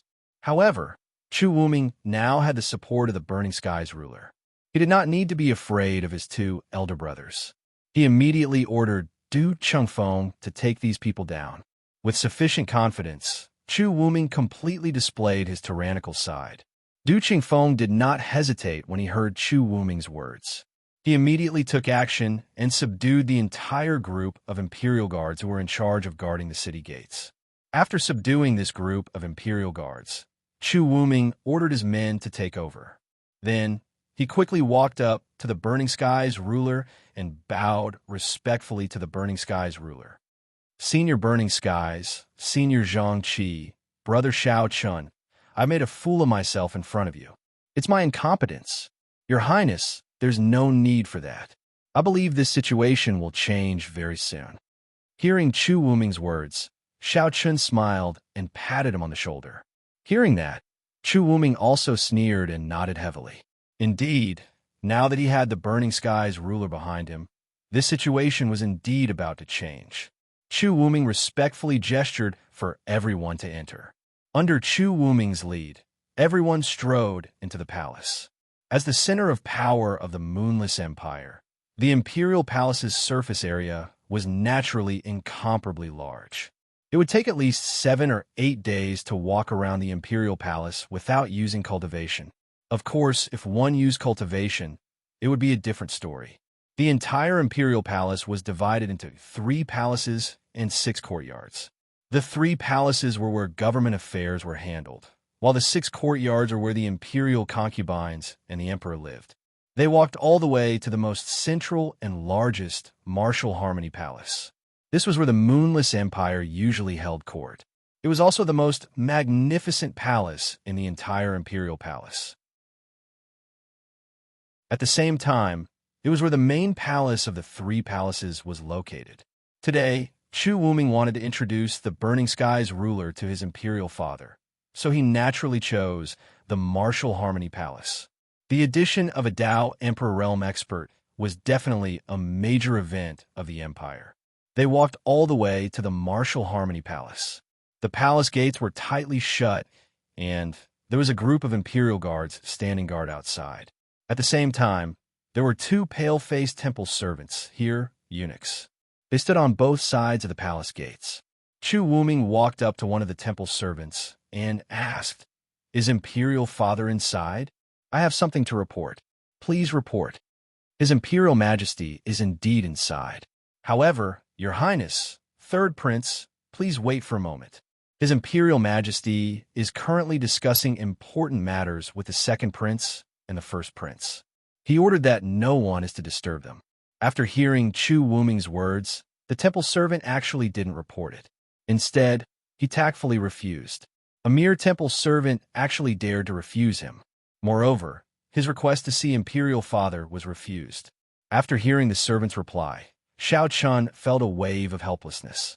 It seemed that Chu Wuming's situation was indeed very bad. Previously, he didn't feel anything when he heard Chu Wuming's words, but today he had just arrived at the Imperial Palace and saw Chu Wuming suffer several setbacks. It was clear that he had been forced to the edge of cliff by his 2 older brothers. Even the Imperial guards in the palace, as well as the people from the temple, did not place Chu Wuming in their eyes. After sighing softly, Shao Chun saw that Chu Wuming was about to get angry again. He stepped forward and pulled him back with a smile. "Your Highness, there is no need to get angry. Leave the rest to me. I have received Your Highness's favor a few days ago. Today, let Shao Chun vent Your Highness's resentment. This can also be considered as Shao Chun's proof of allegiance to Your Highness." He advised Chu Wuming not to get angry and leave everything to him. Hearing this, Chu Wuming said apologetically, "Brother Shao Chun, this is this prince's incompetence. Brother Shao has been humiliated." "Haha, it's fine. Your Highness, please wait for a moment. Today, Shao Chun will definitely give Your Highness a satisfactory proof of allegiance to repay Your Highness for recognizing my worth." After hearing Chu Wuming's words, Shao Chun laughed heartily. Begging for collection, begging for monthly votes, begging for recommendations. Chapter 373. Shao Chun didn't take it to heart that Chu Wuming was looked down upon and that they were obstructed along the way. He just lamented that Chu Wuming was doing too badly. Just from the things that happened in the short 2 hours after entering the palace, Chu Wuming was simply too weak compared to his 2 elder brothers. It seemed that Chu Wuming wasn't exaggerating when he said that he was on the verge of being eliminated in Moontrace City.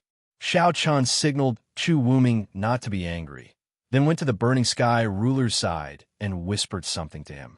When he heard Shao Chun's words, the Burning Sky ruler nodded slightly.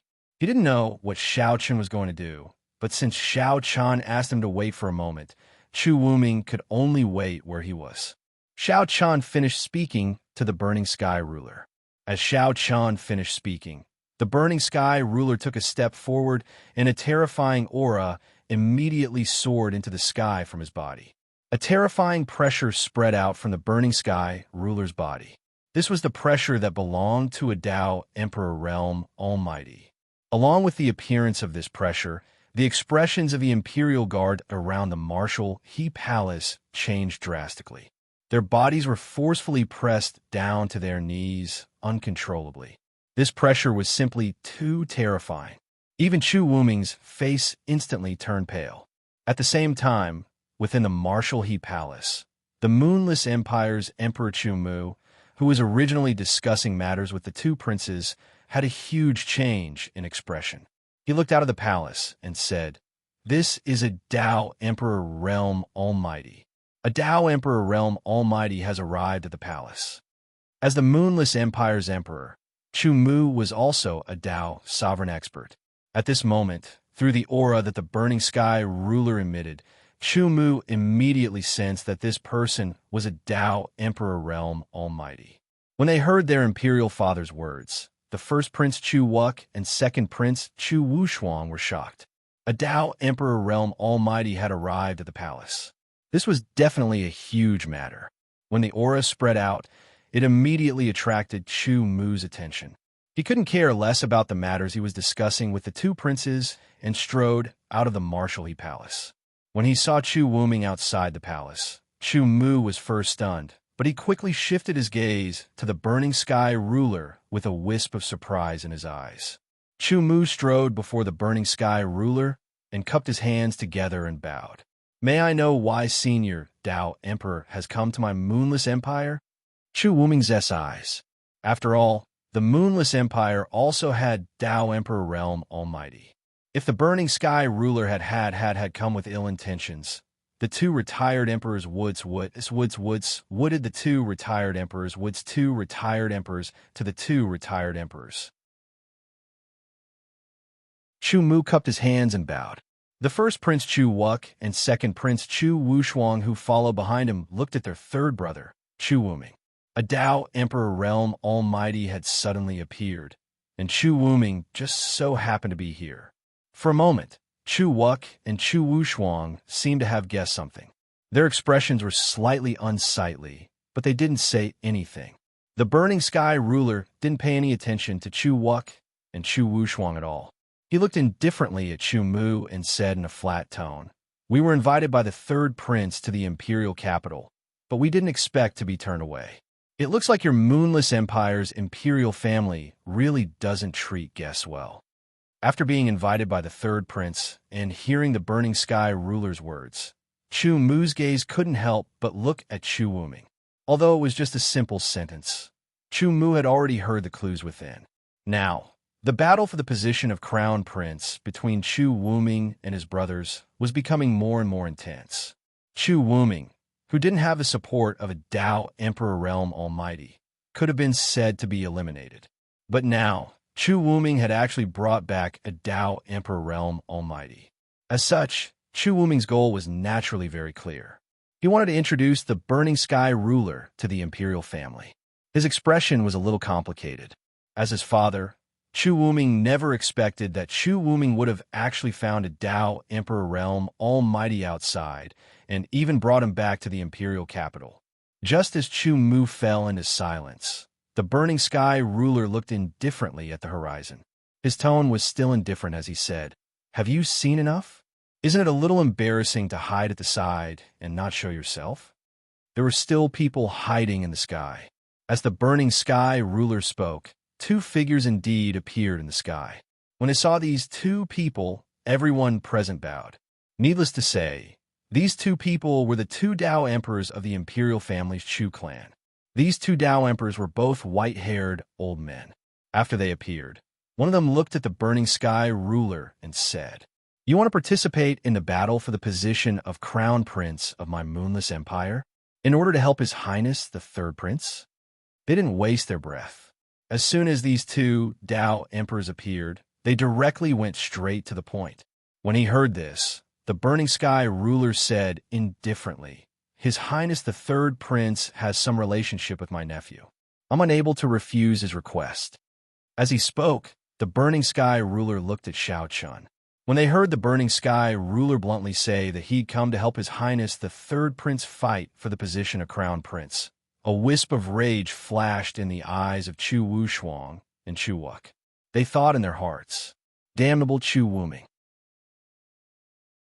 Exactly what sort of dog's hit luck does he have to actually be able to get a Dao Emperor Realm Almighty to help him?" When they thought about how if Chu Wuming really obtained the help of a Dao Emperor Realm Almighty, then the situation would change completely, and Chu Wuming, who should have been eliminated, would obviously rise from the ashes. Chu Wuk and Chu Wuk felt a wave of rage in their hearts. If it was really like this, then wouldn't the three of them become a situation of a tripartite confrontation? In this way, the ownership of the position of Crown Prince would definitely become even more complicated and confusing. Obviously, he was unwilling to see another Dao Emperor Realm Almighty appear behind Chu Wuming.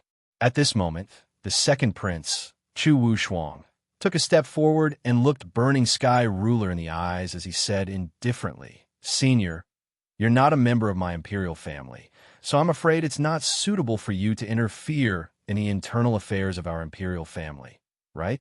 He was unwilling to see another Dao Emperor Realm Almighty appear behind Chu Wuming. In this way, Chu Wushuang naturally had no choice but to stop Burning Sky ruler from interfering and use the fact that he wasn't a member of the imperial family to make Burning Sky ruler withdraw in the face of difficulties. Chu Wushuang's plan was very good. However, he'd overlooked a problem, and it was that he was facing a Dao Emperor Realm Almighty right now. Even with his status, he couldn't casually interrupt. Sure enough, as soon as Chu Wushuang finished speaking, Burning Sky ruler glanced indifferently at him, and then he casually swung his arm and slapped Chu Wushuang from afar, causing Chu Wushuang to be directly slapped flying. "Shut up. How can you interrupt when I'm speaking?" Burning Sky ruler spoke indifferently after he slapped Chu Wushuang flying. On the other hand, no matter if it was Chu Mu or the two Dao emperors of the Chu clan in the sky, none of them spoke when they saw this. Chu Wushuang was really quite disrespectful because he actually dared to interrupt a conversation between Dao emperors. He really deserved a beating, begging to be collected, begging to be recommended. Chapter 374. It was understandable that Chu Wushuang wanted to stop the heaven-scorching ruler from entering the imperial family. After all, if he had the heaven-scorching ruler's support, then Chu Wuming wouldn't have to fear him and Chu Wuk at all. However, Chu Wushuang seemed to be too impatient to stop all of this from happening. Especially at a time like this, even though he was a prince, it was clearly not his place to speak. After slapping Chu Wushuang flying, no matter if it was Chu Mu or the two Dao emperors of the imperial family, none of them spoke to stop him. As far as they were concerned, Chu Wushuang really did deserve to be slapped for speaking carelessly just now. There was a bright red palm print on his right cheek. The heaven-scorching ruler hadn't utilized any spirit energy in that slap, nor had he thought about taking Chu Wushuang's life. He knew that he'd spoken wrongly, so even though Chu Wushuang was extremely furious, he didn't dare say another word. At the same time, the two Dao emperors in the sky descended before the heaven-scorching ruler, and one of them looked at the heaven-scorching ruler as he spoke. "You intend to interfere in the internal strife of my imperial family. In this way, you intend to join my imperial family's Chu clan and become a supreme emperor, just like the two of us, to protect my Chu clan?" "That's what I intend." The heaven-scorching ruler replied indifferently when he heard this. "In that case, may I know if you've joined any other sect or power?" The Dao emperor of the Chu clan continued to ask.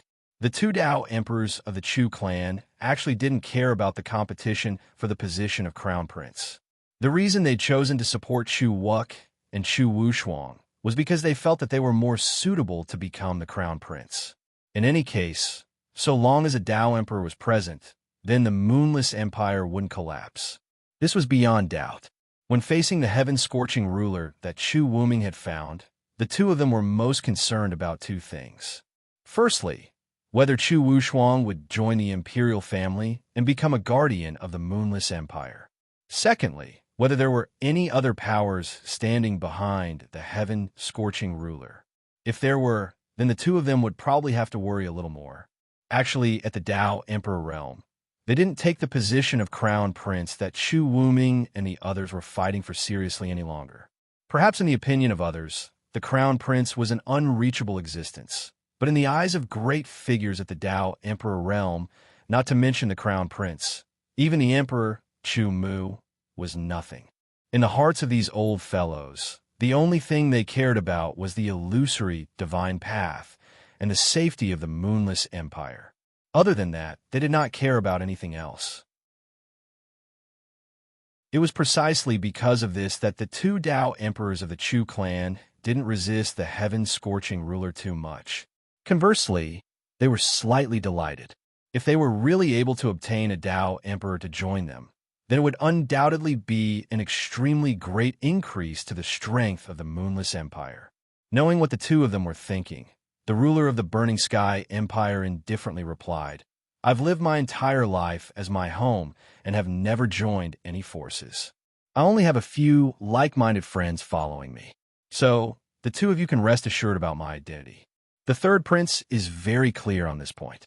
Moreover, if it weren't for my nephew, I wouldn't have come to the imperial capital. The heaven-scorching ruler was an independent cultivator and didn't have any power standing behind him. When they heard this, the two Dao emperors of the Chu clan glanced at each other, and a wisp of happiness could be seen in each other's eyes. A Dao Emperor realm expert who didn't belong to a sect was absolutely great news to the Moonless Empire. At the same time, they looked at the heaven-scorching ruler, and the person who spoke earlier immediately said with a smile, "Then it's truly a blessing for my Moonless Empire. May I know your name?"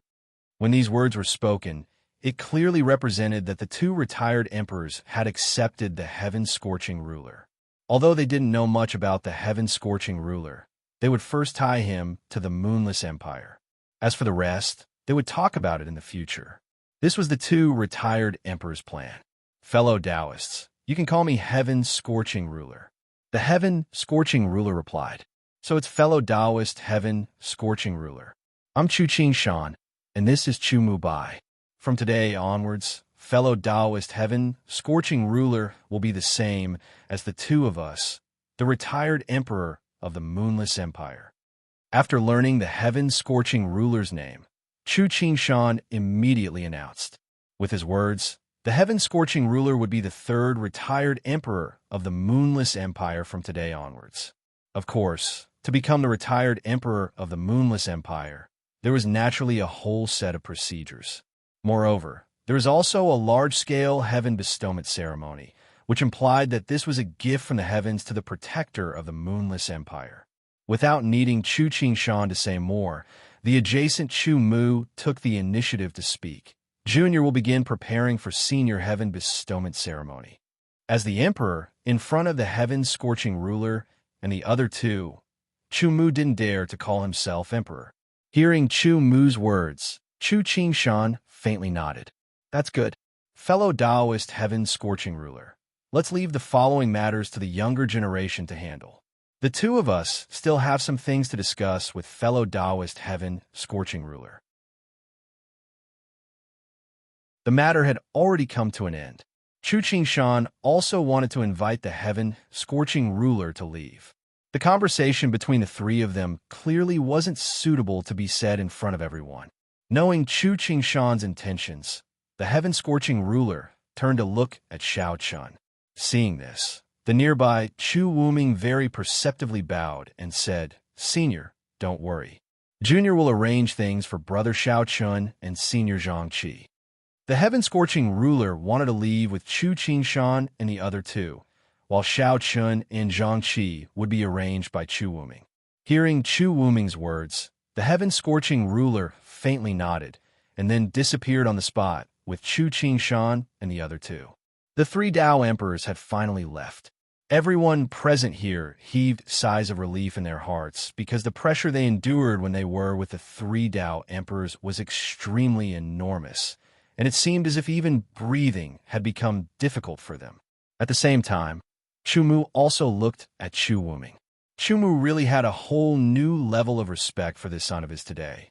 Originally, even Chumu thought that Chu Wuming definitely had no fate with the position of crown prince. Not only were his two elder brothers too powerful, and they weren't existences he could contend against at all, but who would have imagined that after a trip to Moontrace City and hosting the Moontrace Conference, Chu Wuming would actually bring back a Tao Emperor. At this moment, this Tao Emperor had already become the third retired emperor of the Moonless Empire.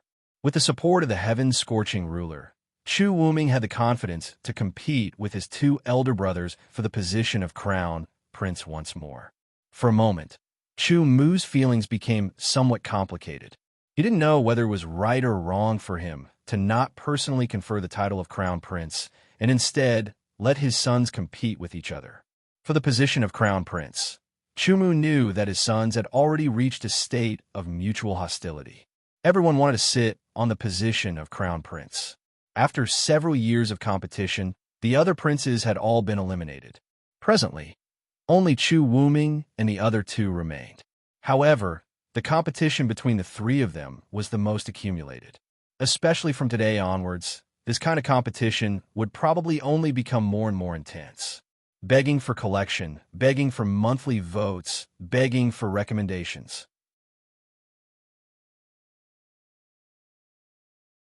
Chapter 375. Any father would hope for his son to become a talent and a dragon. This was the wish of every father. However, to Chumu, it was precisely because every son he had was extremely outstanding that led to the current situation. There was only one emperor's position, and there was also only one crown prince's position. However, Chumu, had a total of 9 sons and 4 daughters. There was no need to mention his daughters. However, these 9 sons of his gave Chumu both pride and a headache.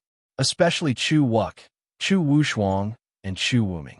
Every one of them had outstanding abilities and were completely worthy of the title of crown prince. However, as the saying goes, a mountain cannot contain 2 tigers. It was precisely because he had such outstanding sons that the 3 of them coveted the crown prince's throne. With such outstanding people coveting the crown prince's throne at the same time, if Chumu were to confer the title to one of them, the other 2 would not be convinced. Because he knew that the 3 of them would not easily give up the crown prince's throne, Chumu decided to let them fight for it themselves. That way, no one would have any complaints about the one who could successfully ascend the crown prince's throne. Chumu thought in his heart. However, there was one thing that Chumu did not realize. As a father, there was nothing wrong with his actions.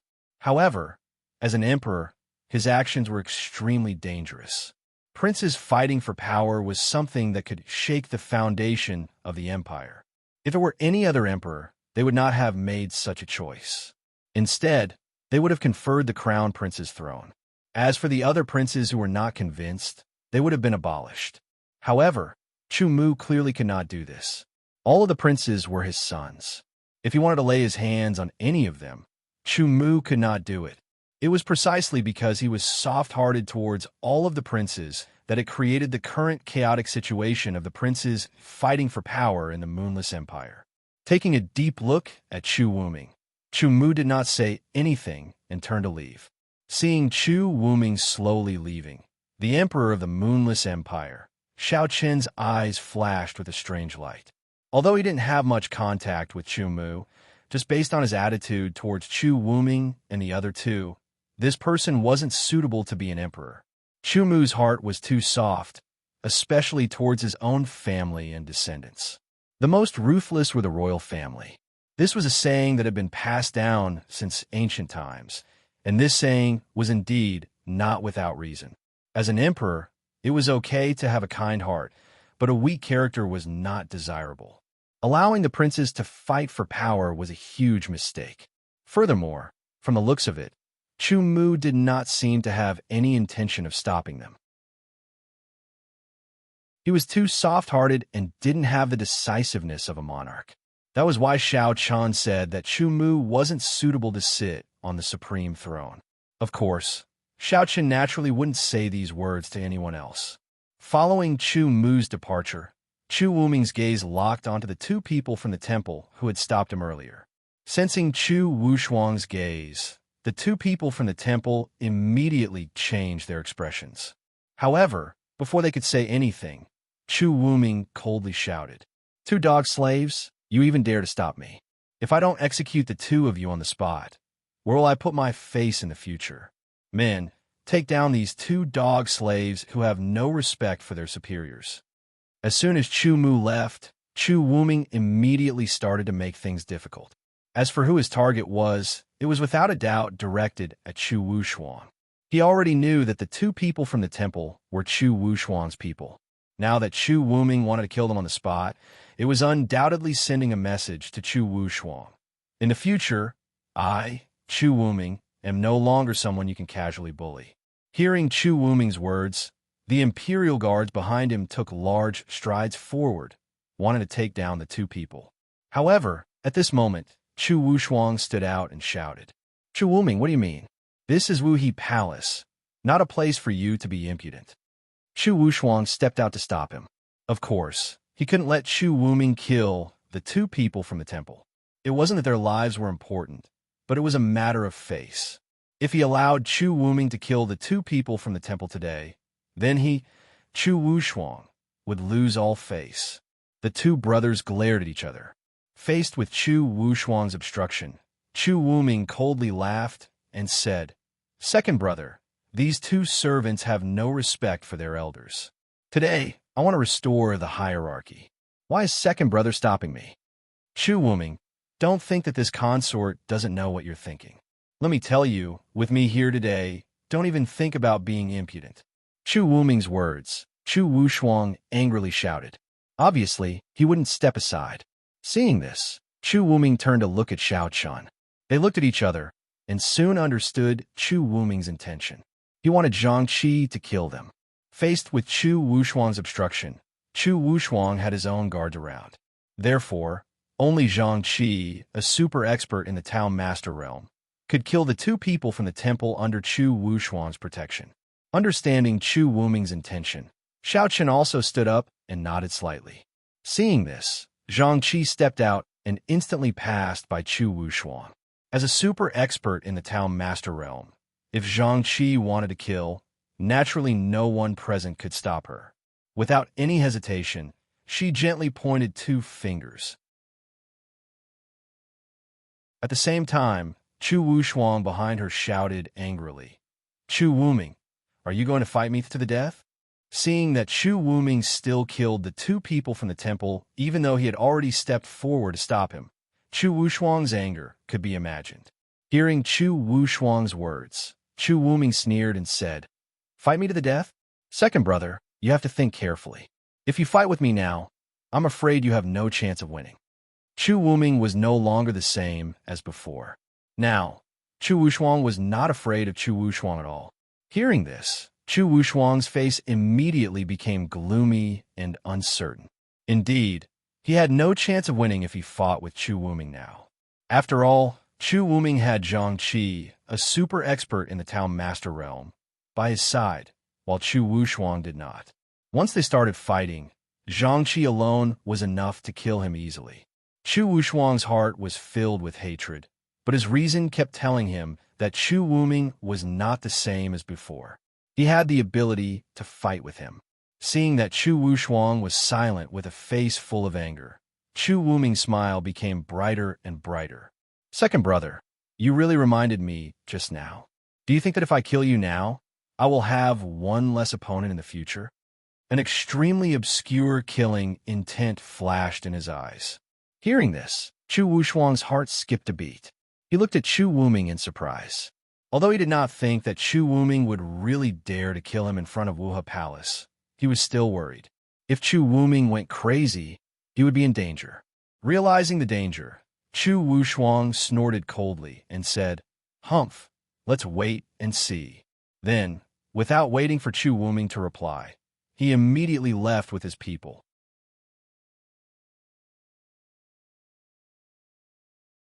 Chapter 376.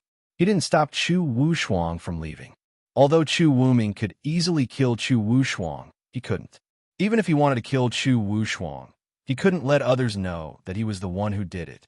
Otherwise, even if Chu Wushuang died, Chu Wuming wouldn't have a good ending. At that time, not to mention his father, even Chu Qingshan probably wouldn't let Chu Wuming off. Similarly, he knew that it was impossible for Chu Wuming to kill Chu Wushuang under such circumstances, so Xiao Chun didn't say anything. Now that the Burning Sky ruler had successfully become the retired emperor of the Moonless Empire, Xiao Chen's next step was to build a new heavenly stellar residence in the imperial capital. Then, he would let the people of Moontrace City move to the imperial capital. Here, they would obviously be able to enjoy better cultivation resources. At the same time, after the new heavenly stellar residence was built in the imperial capital, Xiao Chun could use Chu Wuming's power to start searching for other heavenly stellar continent cultivators within the Moonless Empire. A total of 50,000 people came to the heavenly river continent, and the Moonless Empire was extremely large. It wasn't smaller than a region of the heavenly stellar continent. Xiao Chun didn't believe that only a few dozen people were teleported to the Moonless Empire. There must be other heavenly stellar continent cultivators within the Moonless Empire. Gathering everyone was Xiao Chen's second goal. He was already planning his next step in his heart. At the same time, after Chu Wushuang left, Chu Wuk, who hadn't said anything all this time, came to Chu Wuming as if nothing had happened. He congratulated Chu Wuming with a smile. Third brother is really impressive. You were actually able to rope in a Dao Emperor Realm expert for the imperial family. Looks like the position of crown prince will probably belong to third brother. Chu Wuk actually congratulated Chu Wuming. Of course, these words weren't sincere, and Chu Wuming could tell. Among the three brothers, Chu Wushuang's temper was the most violent, and Chu Wuk was the most ruthless. On the surface, he would talk and laugh with you, but you would never know when such a person would stab you with a knife. As the saying goes, a smiling tiger refers to a person like Chu Wuk. He may have already set up a killing trap while talking and laughing. It was also because of Chu Wuk's personality that Chu Wuming had always been extremely wary of him. If one were to only talk about ruthlessness, it was likely that none of his brothers could compare to Chu Wuk. Chu Wuming cupped his hands slightly towards Chu Wuk and said with a fake smile, "Big brother, you must be joking. Compared to Big Brother, my little achievement is nothing. It's Big Brother who gave in to us brothers." Otherwise, the position of Crown Prince would have been in Big Brother's hands long ago, and we might not even exist in this world anymore. Chu Wuming's words hinted at Chu Wuk's ruthlessness, but Chu Wuk acted as if he didn't notice it at all and continued to smile as he said, "Haha, third brother still likes to joke as much as before. All right, third brother, you must be tired from your journey, so Big Brother won't disturb you any longer. Come to my palace to drink some other day. It's been a long time since the two of us drank together. Next time, we must not return until we're drunk." As he spoke, Chu Wuk strode away. However, when he arrived in front of Xiao Chun, Chu Wuk actually smiled and nodded at Xiao Chun. At the same time, he smiled and spoke. "This friend also has an imposing appearance. If there's time in the future, this prince will definitely pay you a visit personally. Haha." Even though he knew that Xiao Chun was Chu Wuming's man, Chu Wuk still expressed his intention to rope him in without hiding anything. Hearing his words, Xiao Chun only nodded slightly and didn't say anything. Chu Wushuang and Chu Wuk left one after another. Chu Wuming also came to Xiao Chen's side and said in a soft voice, "Brother Xiao Chun, you must be careful of Chu Wuk. This person has always been extremely ruthless. If he gets a chance, even if it's me, he won't hesitate to kill me." Hearing Chu Wuming's words, Xiao Chun nodded and replied, "Yes, Your Highness, don't worry. Since I came to the imperial capital for Your Highness, I naturally won't do anything that betrays you." "Brother Xiao Chun, what are you saying? I naturally trust Brother Xiao. All right, let's not talk about this. Brother Xiao Chun, please follow me back to the palace. In the next few days, I'll have someone find a residence in the city for Brother Xiao. I'm afraid that I'll have to trouble Brother Xiao to temporarily stay at my place for a few days. As a prince, Chu Wuming's residence was naturally within the imperial palace. Hearing Chu Wuming's words, Xiao Chen laughed and said, "Then I'll have to trouble your highness. However, if we're looking for a residence, I hope that your highness can find a larger residence for me. I want to call my brothers from Moontrace City to the imperial capital. This way, they can be of more help to your highness. Of course, the cost of buying a residence will be borne by Xiao Chun." "Brother Xiao, what are you saying? There's no need for Brother Xiao to worry. I'll definitely find a large residence for you in the imperial capital." Hearing Xiao Chen's words, Chu Wuming said clearly. Naturally, he couldn't let Xiao Chen spend money. Under Chu Wuming's lead, Xiao Chun and the other two walked towards his residence.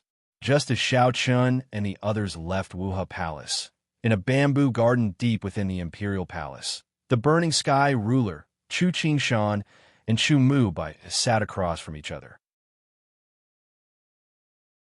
They drank light tea as they spoke. "Fellow Burning Sky, I have a question that I don't know if it's appropriate to ask." Looking at the Burning Sky ruler, Chu Mubai said, "Fellow Mubai is too courteous. There's no harm in asking," said the Burning Sky ruler.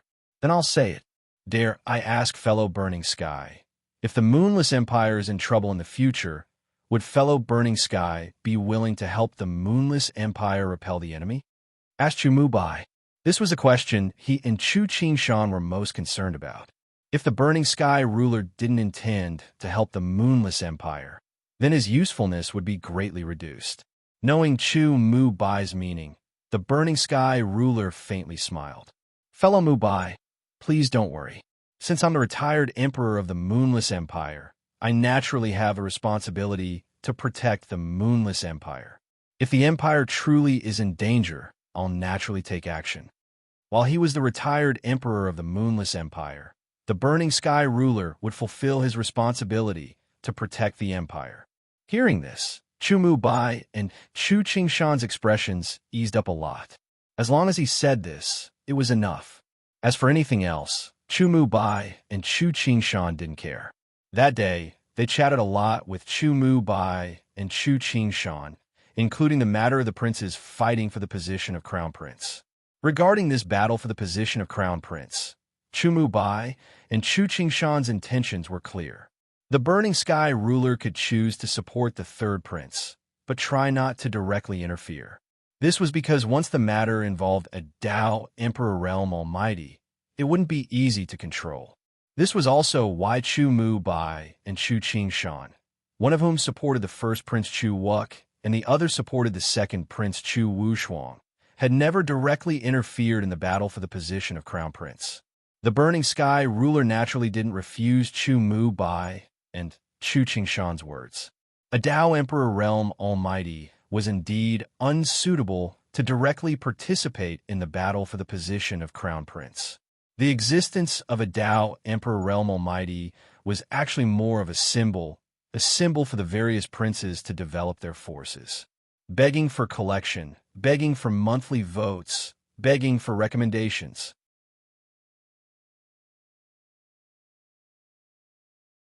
Chapter 377. He chatted with Chu Qingshan for a long time. Of course, most of the topic was Chu Qingshan and Chu Qingshan testing whether or not the Burning Sky ruler was willing to protect the Moonless Empire. A retired emperor had supreme status and position in the Moonless Empire. While having such status and position, he naturally had to shoulder the responsibility of protecting the Moonless Empire. They seemed to be chatting casually, but in this conversation, the Burning Sky ruler acutely sensed that Chu Qingshan and Chu Mubai weren't as united as they seemed on the surface. There was a bit of conflict between them. The Burning Sky ruler naturally didn't know that the conflict between Chu Qingshan and Chu Mubai was no longer a secret in the imperial family. The two retired emperors had their own followers in the imperial family. The first Prince Chu Wuk and second Prince Chu Wushuang were their disciples. Thus, it wasn't strange that Chu Qingshan and Chu Mubai chose to support Chu Wuk and Chu Wushuang. The imperial family wasn't as peaceful as one would imagine, especially after the conflict for the position of crown prince erupted. The entire imperial family was divided into several large factions, and these factions were currently crazily fighting for power. Facing the temptation of power, Chu Qingshan and Chu Mubai didn't care because they already had supreme status and position. However, the younger generation below them couldn't. However, although they fought, Chu Qingshan and Chu Mubai were extremely united against outsiders. Just like when they faced the Burning Sky ruler, the two of them were clearly grasshoppers on the same rope. At the same time, the most important point was that no matter what level a martial artist was at, they needed resources to cultivate. The further they went, the more resources they needed to cultivate. In the Moonless Empire, although the retired emperors would be provided with a considerable amount of cultivation resources every month, the distribution of resources naturally couldn't be completely equal. It could be said that before the Burning Sky ruler came, Chu Qingshan and Chu Mubai's distribution of resources was pretty much based on the strength of their respective factions. Most importantly, the little bit of cultivation resources the imperial family provided to the retired emperor was utterly insufficient to fill the gaps between the teeth of a Dao Emperor realm expert. If he wanted even more cultivation resources, then he naturally could only ask his subordinates to search for them. As for how much he could find, it depended on the ability of his subordinates. It was also because of this that Chu Qingshan and Chu Mubai would participate in the fight for the position of crown prince and support the first Prince Chu Wuk and second Prince Chu Wuming. They weren't interested in the position of crown prince, but they needed people to help them find cultivation resources. After all, as a Dao Emperor realm expert, it was impossible for him to search for the cultivation resources he required himself, right? This was clearly unrealistic. Therefore, Chu Qingshan and Chu Mubai supported Chu Wuk and Chu Wushuang. Both sides took what they needed. Chu Qingshan and Chu Wushuang used Chu Wuk and Chu Wushuang to find the resources they needed, while Chu Wuk and Chu Wushuang used Chu Qingshan and Chu Mubai to fight for the position of crown prince and control more power in the Moonless Empire. Having somewhat understood the way to survive in the Moonless Empire, the Burning Sky ruler had become the retired emperor of the Moonless Empire. Thus, the Burning Sky ruler naturally had to support a faction of his own. Otherwise, not only would the Burning Sky ruler obtain less cultivation resources than Chu Qingshan and Chu Mubai, it would also be much more troublesome. Understanding this, the Burning Sky ruler already had an answer. Chu Qingshan and Chu Mubai had already chosen the first Prince Chu Wuk and the second Prince Chu Wushuang. Thus, the Burning Sky ruler naturally chose the third Prince Chu Wuming. After chatting for a long time, an entire day later, the Burning Sky ruler finally left Chu Qingshan and Chu Wuming's place. Afterwards, he was personally brought to his residence by Chu Wuming. The heavenly stellar residence in the imperial capital was currently being built. The residence was naturally ready-made and had already been chosen. It was a large residence not far from the imperial palace, located in the heart of the imperial capital. The entire residence took up an enormous area. Compared to the heavenly stellar residence in Moontrae City, this residence was at least 5 times larger. Even if tens of thousands of people lived here, it wouldn't be crowded. There were gardens and courtyards everywhere, and the environment was extremely beautiful. Now, it only needed a bit of work to be able to move in. Presumably, it wouldn't take more than a few days. The construction of the new heavenly stellar residence was given to Chu Wuming to handle. With his abilities, such a small matter naturally wasn't a problem. In a short 3 days, Chu Wuming successfully completed the construction of the heavenly stellar residence.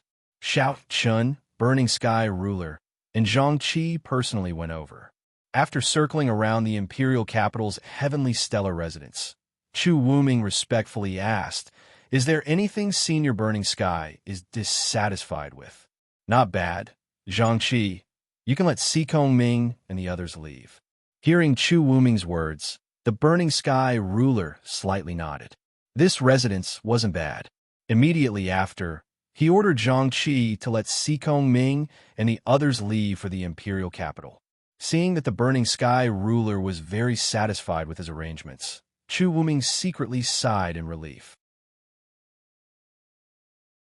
Currently, the Burning Sky ruler was Chu Wuming's biggest backer, so he naturally didn't dare to displease the Burning Sky ruler. Respectfully bowing, Chu Wuming very sensibly said, "If that's the case, then this junior will no longer disturb Senior Fantian and Brother Xiaochun. This junior will take his leave first. If Senior Fantian has any instructions, please send someone to find me." Knowing that the Heavenly Stellar Residence was successfully built, the Burning Sky ruler and the others obviously had something to say. At this time, if Chu Wuming continued to stay here and didn't leave, it would only annoy the Burning Sky ruler. Hearing Chu Wuming's words, the Burning Sky ruler slightly nodded, but he said indifferently, "I need some cultivation resources. Give me some." Now that he knew how to obtain more cultivation resources in the Moonless Empire, the Burning Sky ruler naturally wouldn't be polite at this time. Hearing this, Chu Wuming directly agreed without the slightest hesitation. He didn't feel that there was anything wrong with the Burning Sky ruler's words. After all, the cultivation resources required by Tao Emperor Realm Almighty was indeed an astronomical figure, and to support such consumption, relying on the cultivation resources provided by the imperial family was clearly insufficient. Moreover, although the imperial family had a treasury, many of them were useless to Tao emperors. If one wanted to obtain true treasures of heaven and earth, then one had to go to various places to search for or purchase them. In this way, Chu Wuming naturally played the role of running errands. Of course, it was impossible for Chu Wuming to go personally, but he could send someone below him. This would allow Chu Wuming to start searching for the various treasures of heaven and earth needed for his cultivation. Along with the establishment of the Heavenly Stellar Residence in the imperial capital, the Burning Sky ruler's bestowment ceremony should be held in a few days. At that time, the imperial family would announce it to the world. In this way, the Burning Sky ruler would truly become the third retired emperor of the Moonless Empire, and Xiaochun and the others could be said to have successfully established themselves in the imperial capital, begging for collection, begging for monthly votes, begging for recommendations.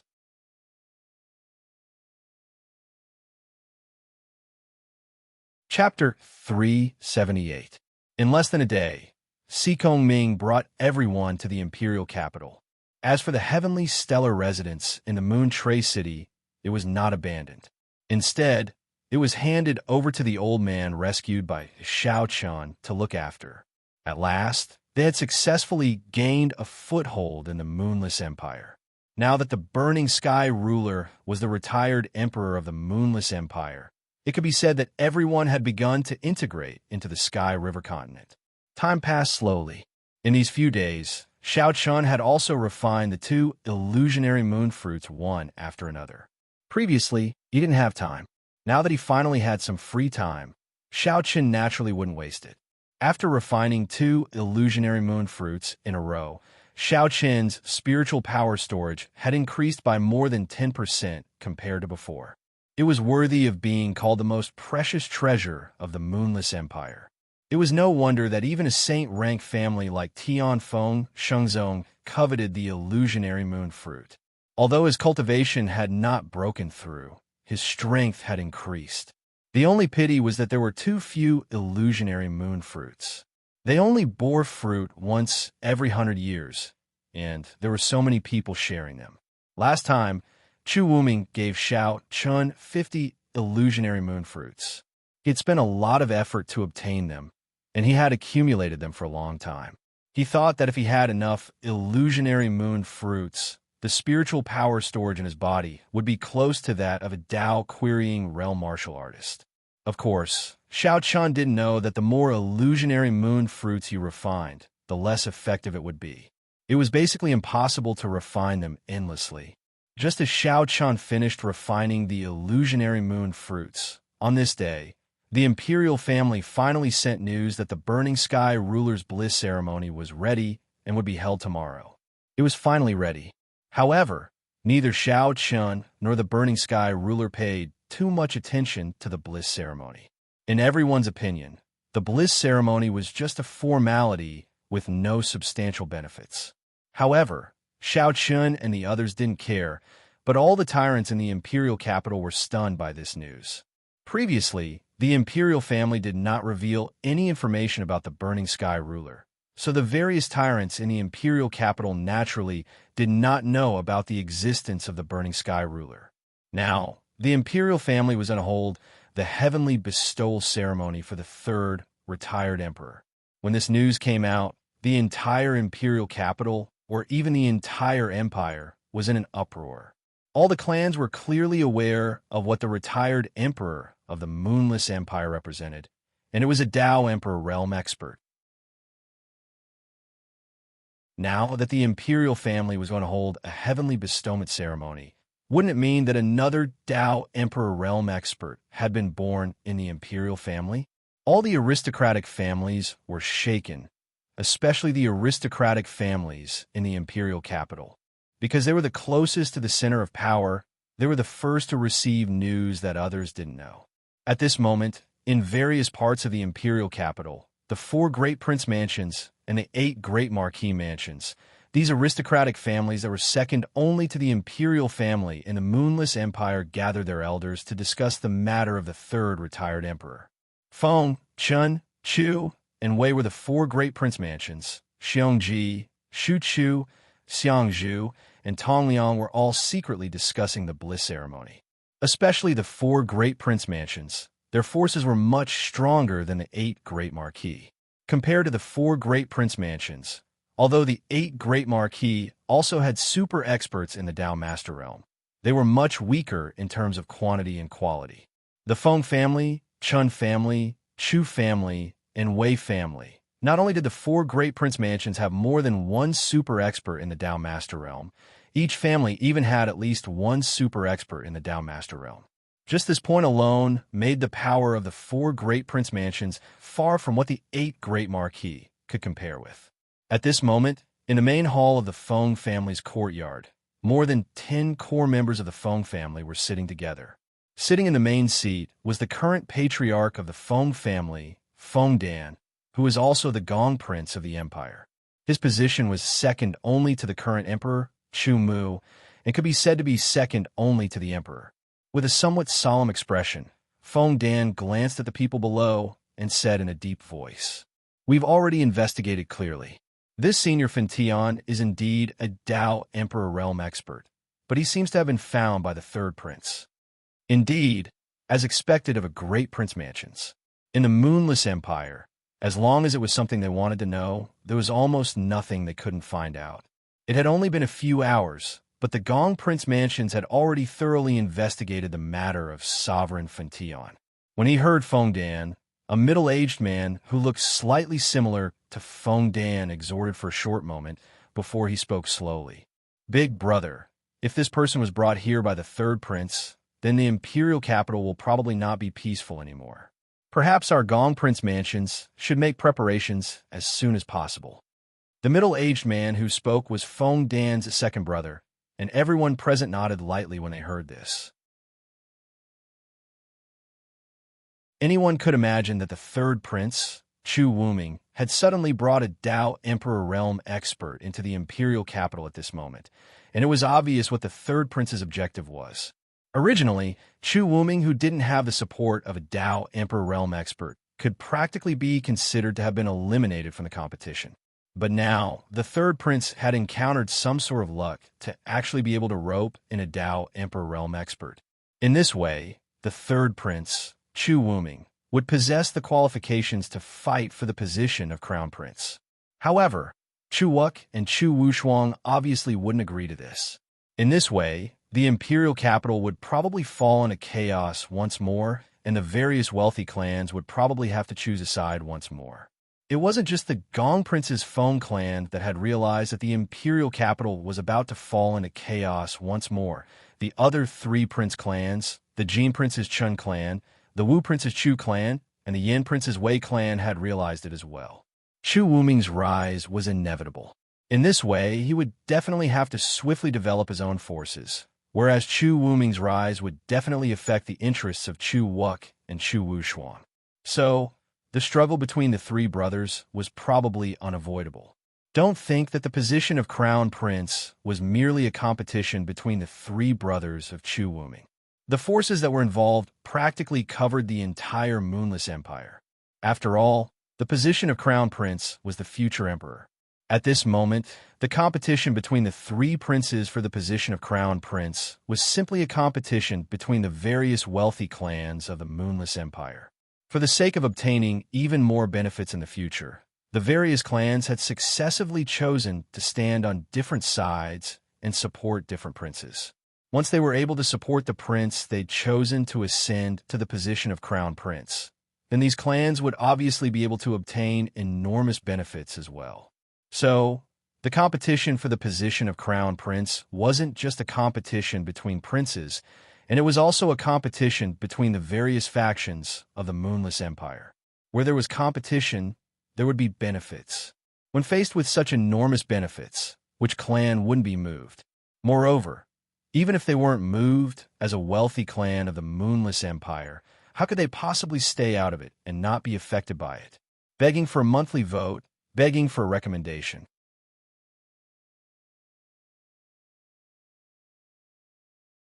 Chapter 379.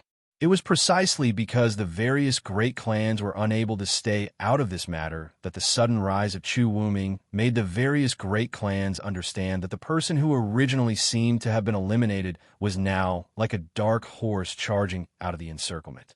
In this way, the three princes would probably have to face another reshuffling. In the Feng family of the Gong Prince's mansion, after some discussion, Feng Dan, as the head of the family, finally made the decision. Let's wait and see. There's no need to rush into a decision. The rise of the third prince was inevitable, but the situation was still unclear, so the Feng family decided to wait and see. Like the Feng family, the other three princes' clans also chose to wait and see. The entire Moonless Empire was surging with undercurrents because of the appearance of the Burning Sky ruler.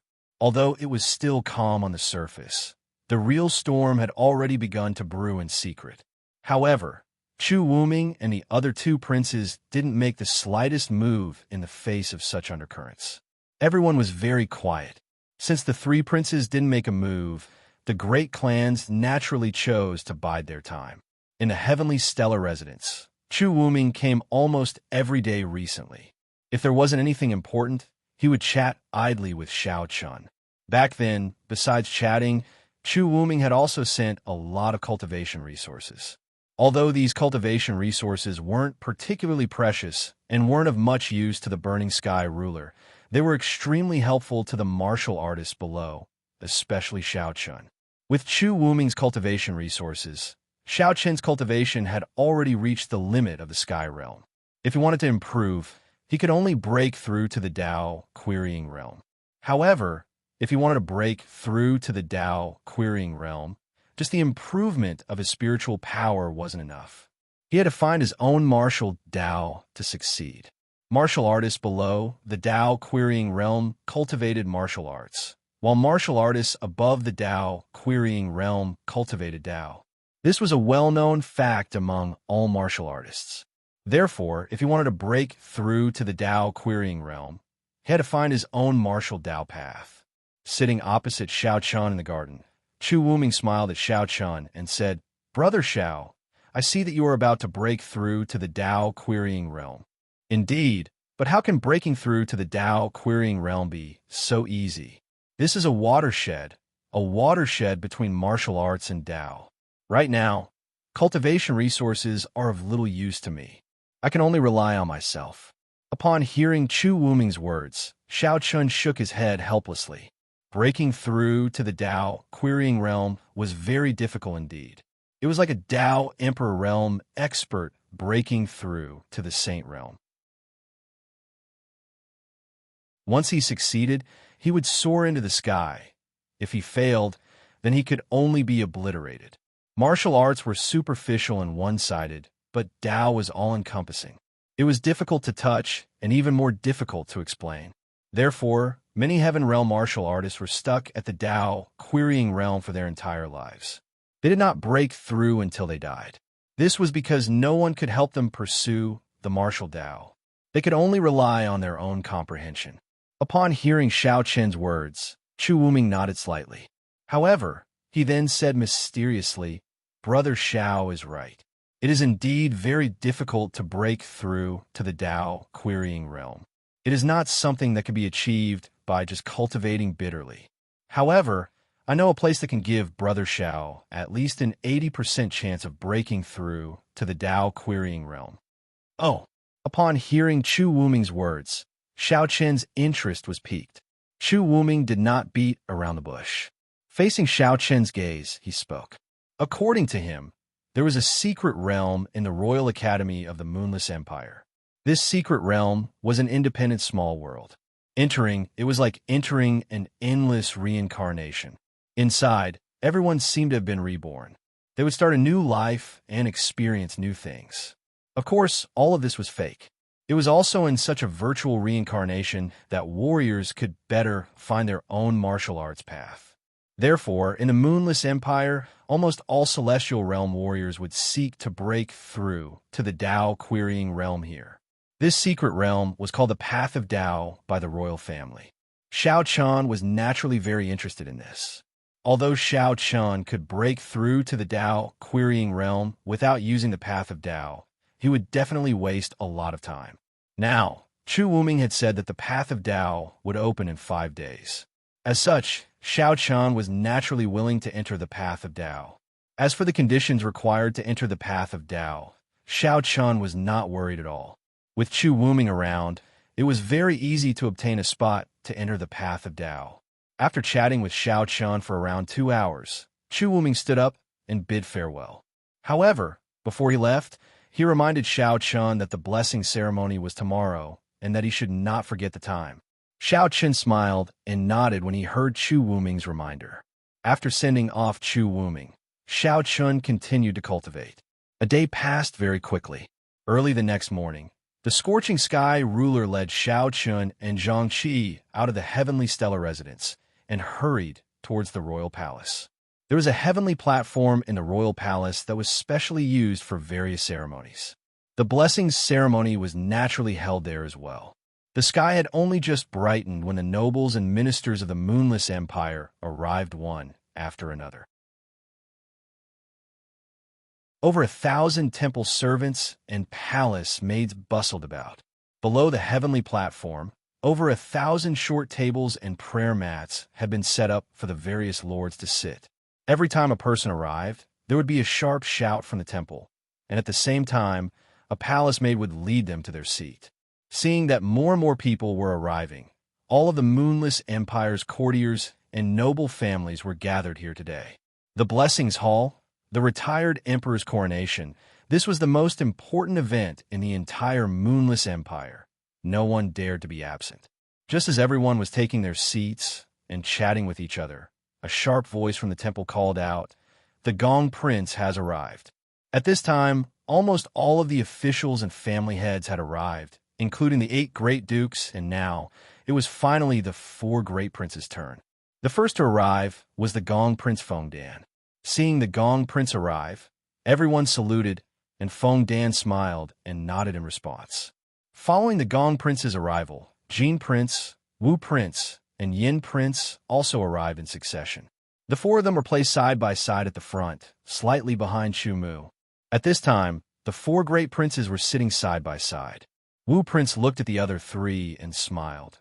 "Today, my Moonless Empire has attracted another retired emperor. This is truly a gift from the heavens." "Ha, that's right." Looking at Wu Prince's appearance, could it be that you've already made your decision? Hearing Wu Prince's words, Yin Prince smiled and replied, at the same time saying a sentence with deep meaning. "Could it be that the 3 of you have different thoughts from me?" Hearing Yin Prince's words, Wu Prince smiled. Following Wu Prince's words, the 4 great princes all laughed heartily, and then didn't say anything else.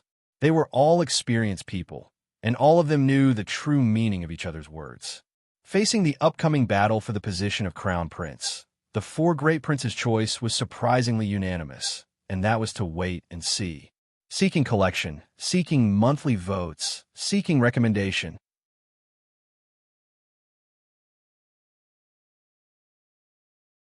Chapter 380. The arrival of the four great princes meant that all the nobles of the Moonless Empire had gathered below the Ascension platform. Just as everyone was patiently waiting for the heavenly bestowal ceremony to begin, the shrill voice of the temple staff rang out once again. The first prince has arrived. The first prince, Chu Wuk, had arrived. However, this was just the beginning. Just as Chu Wuk stepped onto the Ascension platform, the voice of the temple staff rang out once again. The second prince has arrived. The third prince has arrived. The second prince, Chu Wushuang, and the third prince, Chu Wuming, arrived one after another. Following the arrival of the three princes, the three of them also gathered at the entrance of the Ascension platform. This was not the first time he had seen Chu Wuk and Chu Wushuang, but Xiao Chan could clearly feel that the three brothers were really hostile when they were together. They did not come by themselves. Chu Wuming was accompanied by Xiao Chun, Zhang Qi, and Du Qingfeng. Chu Wuk and Chu Wushuang also had three people by their side. Four of them were Dao sovereigns like Zhang Qi, while the other two were young men. They seemed to be around the same age as Xiao Chun. Ignoring the four Dao sovereigns, Xiao Chen's gaze immediately landed on the two young men who were following Chu Wushuang and Chu Wuk. Xiao Chan was able to sense that both of them were at the celestial being realm at the Great Fulfillment. However, despite their apparent cultivation, Xiao Chan still sensed a hint of danger from both of them. These two should be the core disciples of the Tianfeng Xingzong that Chu Wuming had mentioned. They were indeed very strong. At the very least, they were not any weaker than Xiao Chun and the other 10 great prides.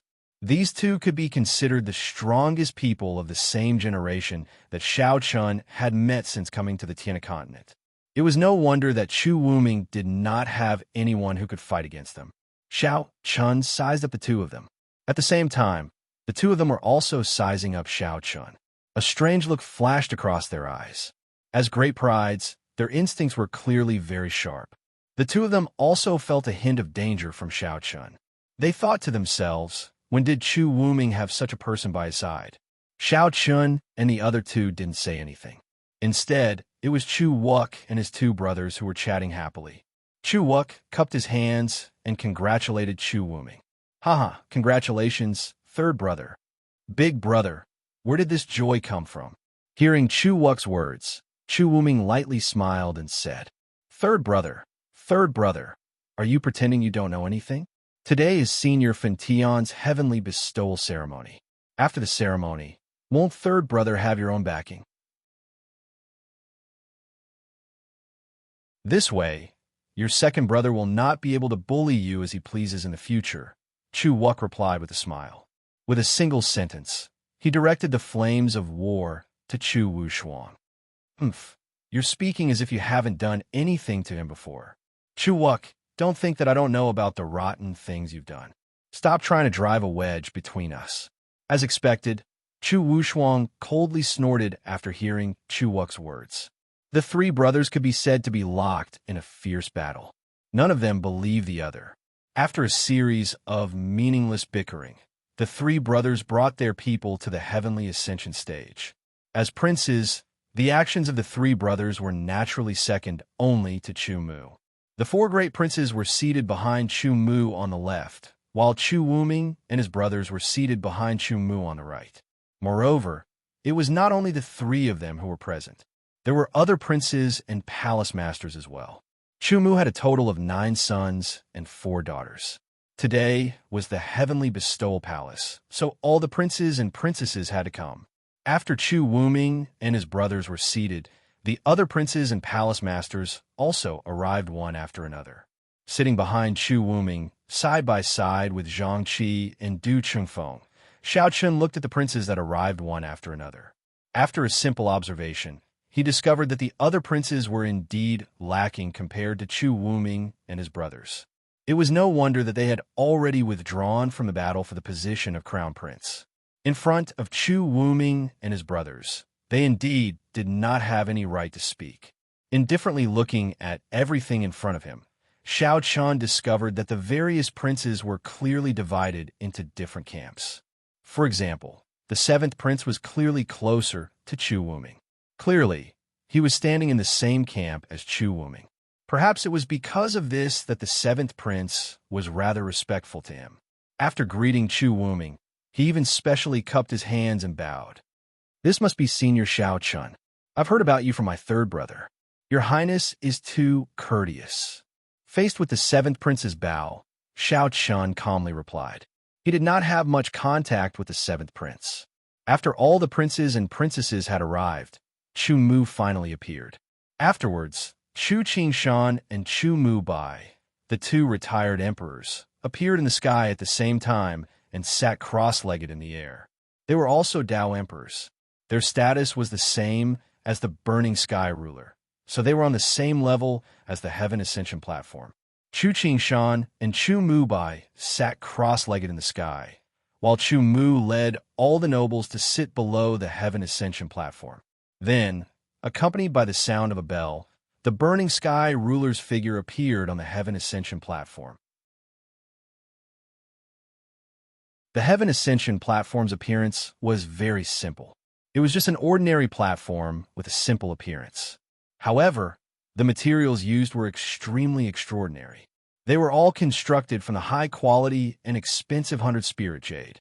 With the appearance of the burning sky ruler, the bestowal ceremony officially began.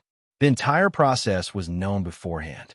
At the beginning, it was to worship the heavens and thank the heavens for their bestowal to the Moonless Empire. After that, it was the conferring ceremony. Chu Mu personally read the words bestowed by the heavens and conferred the burning sky ruler as the third retired emperor of the Moonless Empire. From today onwards, he would bear the responsibility of being the protector of the Moonless Empire. The etiquette was very complicated. From start to finish, it took a full 4 hours before the bestowal ceremony finally ended. In front of all the nobles, the burning sky ruler officially became the third retired emperor of the Moonless Empire. Everyone congratulated him. However, at the same time, everyone knew very well that the situation of the Moonless Empire would probably undergo a huge change. It would change from a battle between two tigers to a tripartite confrontation in the future. As such, no one knew who would obtain the position of crown prince in the end. Everyone had their own ulterior motives. After the ceremony ended, Chu Mu announced the start of the banquet. At the same time, he gave amnesty to everyone. Soon, the maidservants came in with plates of spirit fruits, desserts, and meat. Everyone began to celebrate under the Heaven Ascension platform. On the surface, everyone was very happy, including Chu Mu. However, this was clearly only on the surface. In reality, everyone felt that this bestowal ceremony wouldn't end so easily. After all, the first prince and second prince couldn't just watch as Chu Wuming grew bigger. As expected, when the banquet was halfway through, the second prince, Chu Wushuang, stood up and shouted, "Everyone, today is the Burning Sky Retired Emperor's bestowal ceremony. It's a joyous day for my Moonless Empire. Just drinking wine is a bit boring. I suggest that we set up a stage so that everyone can compare notes with each other. Firstly, it can show the strength of my Moonless Empire. Secondly, it can also be used to congratulate my Moonless Empire in advance. Begging for collection, begging for monthly votes, begging for recommendation."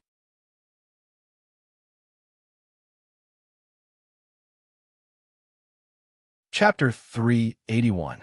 As soon as Chu Wushuang said this, the hearts of everyone present froze. As expected, Chu Wushuang clearly wouldn't allow Chu Wuming to rise so easily. Even if he couldn't stop him, he could still disgust him a little. Everyone present was either a court official who held great authority or the patriarch of a powerful clan. They were all experienced figures, so how could they not understand Chu Wushuang's intentions when they heard Chu Wushuang's words? Building an arena for everyone to spar. These words could deceive a 3-year-old child, but everyone present was famous and influential. How could they personally go up and spar at such a time? Moreover, even if they went up, who would they represent? This was clearly a battle between the 3 princes. If you went up, it would naturally mean that you represented one of the princes. It was precisely because of this that no one would go up on this arena. Of course, Chu Wushuang had never thought of letting anyone else go up. As soon as he finished speaking, Chu Wushuang glanced at the young man behind him and smiled. "Brother Yang Heng, I wonder if you're interested in sparring with someone?" When they heard Chu Wushuang's words, although it seemed like he was asking for Yang Heng's opinion, he was actually telling everyone that he was sending Yang Heng up. Who was Yang Heng? Everyone present was familiar with his identity. He was a core disciple from Tianfeng Shengzong, and he was an invincible existence among his peers. At this moment, Chu Wushuang had sent Yang Heng. His meaning was very clear. Whoever wanted to fight would send someone of the younger generation. This was obviously targeted at Chu Wuming. Now that Chu Wuming had the Burning Sky ruler behind him, Chu Wuk and Chu Wushuang were no longer able to suppress Chu Wuming in the Dao Emperor realm. As such, Chu Wushuang could only find other ways to suppress Chu Wuming. After thinking about it, the only person who could suppress Chu Wuming was Yang Heng. As a core disciple of Tianfeng Shengzong, Chu Wushuang was well aware of Yang Heng's strength. Although Chu Wuming had many followers of the younger generation, they were simply ants when compared to Yang Heng. Moreover, he had sent Yang Heng, so Chu Wuming could only send someone of the younger generation. Among the younger generation, Chu Wuming's side was no match for Yang Heng. When he heard Chu Wushuang's words, Yang Heng stood up and smiled. "I naturally won't refuse your highness' order." "Ha, good. Everyone who is willing to exchange pointers with Brother Yang Heng." Yang Heng agreed. Chu Wushuang laughed loudly. In the face of Chu Wushuang's shout, no one present spoke. Chu Wushuang had clearly expected this, so he wasn't angry. Instead, he turned to Chu Wuming with a smile and said, "Third brother, I heard that a young genius has appeared by your side recently. How about it? Do you want him to exchange pointers with Brother Yang Fan?" As he spoke, Chu Wushuang glanced at Xiao Chun from time to time. Obviously, the person he spoke of was naturally Xiao Chun. He hadn't seen Xiao Chun fight, but Chu Wushuang, who was well aware of Yang Heng's strength, clearly didn't think that Xiao Chun could go against Yang Heng. Today, Chu Wushuang wanted to send a message to everyone by allowing Yang Heng to defeat Xiao Chun in front of everyone. "Didn't you, Chu Wuming, rope in a great figure at the Dao Emperor realm? You possess the strength to go against me at the Dao Emperor realm, but what about the other aspects? I, Chu Wushuang, can't crush you either." To put it bluntly, Chu Wushuang wanted to tell everyone that Chu Wuming still didn't have the qualifications to go against him even with the heaven-scorching ruler. Chu Wuming was still too weak. He also wanted to remind the various powers that were wavering to think carefully about whether they should submit to Chu Wuming. As soon as he finished speaking, Chu Wushuang smiled at Chu Wuming and waited for his reply. At the same time, Chu Wuming, who was already in a difficult position, could only look helplessly at Xiao Chun. He'd already expected that Chu Wushuang and Chu Wuk wouldn't let him rise so easily. However, Chu Wuming hadn't expected that Chu Wushuang would actually go so far and force him into a dead end in front of so many people. Based on the current situation, no matter what Chu Wuming chose, he would definitely lose face today. If Xiao Chun didn't fight, it meant that he was afraid.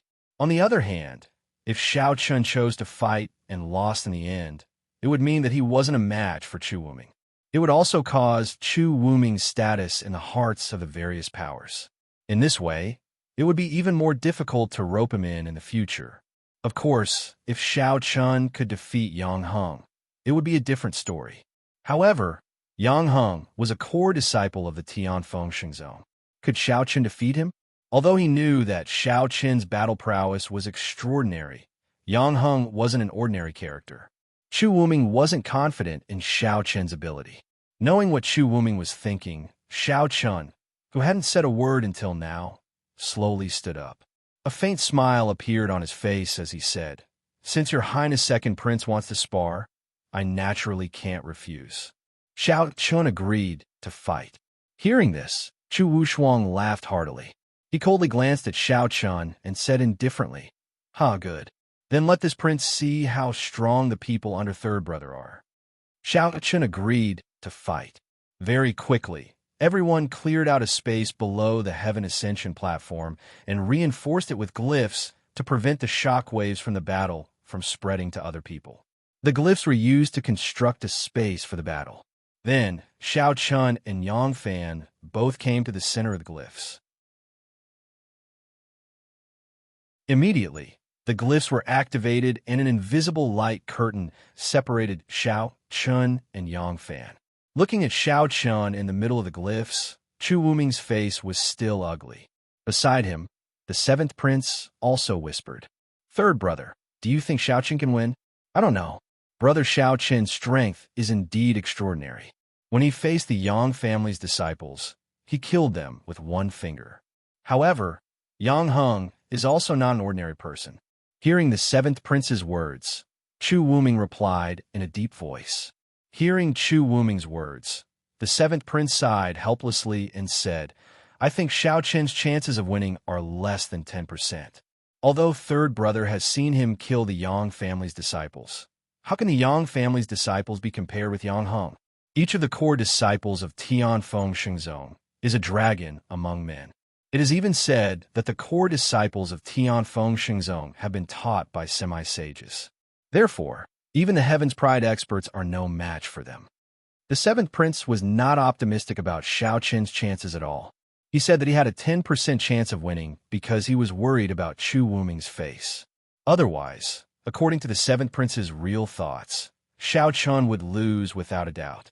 Not only the seventh prince, but almost everyone present had the same thought. It was not that Xiao Chun was not good enough, but that Yang Heng was too strong. A core disciple of Glory Sect was definitely not a joke. Every core disciple of Tianfeng Shengzong was the future successor of Glory Sect. Their talent was unimaginable.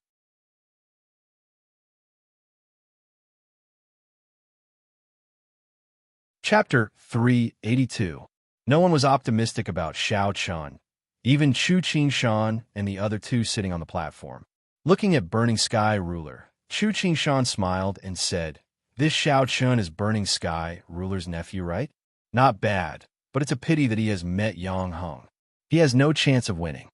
Knowing that Xiao Chun was Burning Sky Ruler's nephew, Burning Sky Ruler's face sunk when he heard Chu Qingshan's words. "Is that so? However, I feel that Chun will definitely win." Yang Heng was Tianfeng Shengzong's core disciple. His strength was strong, but Burning Sky Ruler didn't believe Xiao Chun would lose. So what if he was a core disciple of the sacred sect? In the heavenly Chun continent, how could Yang Heng understand the training Xiao Chun and the others had gone through?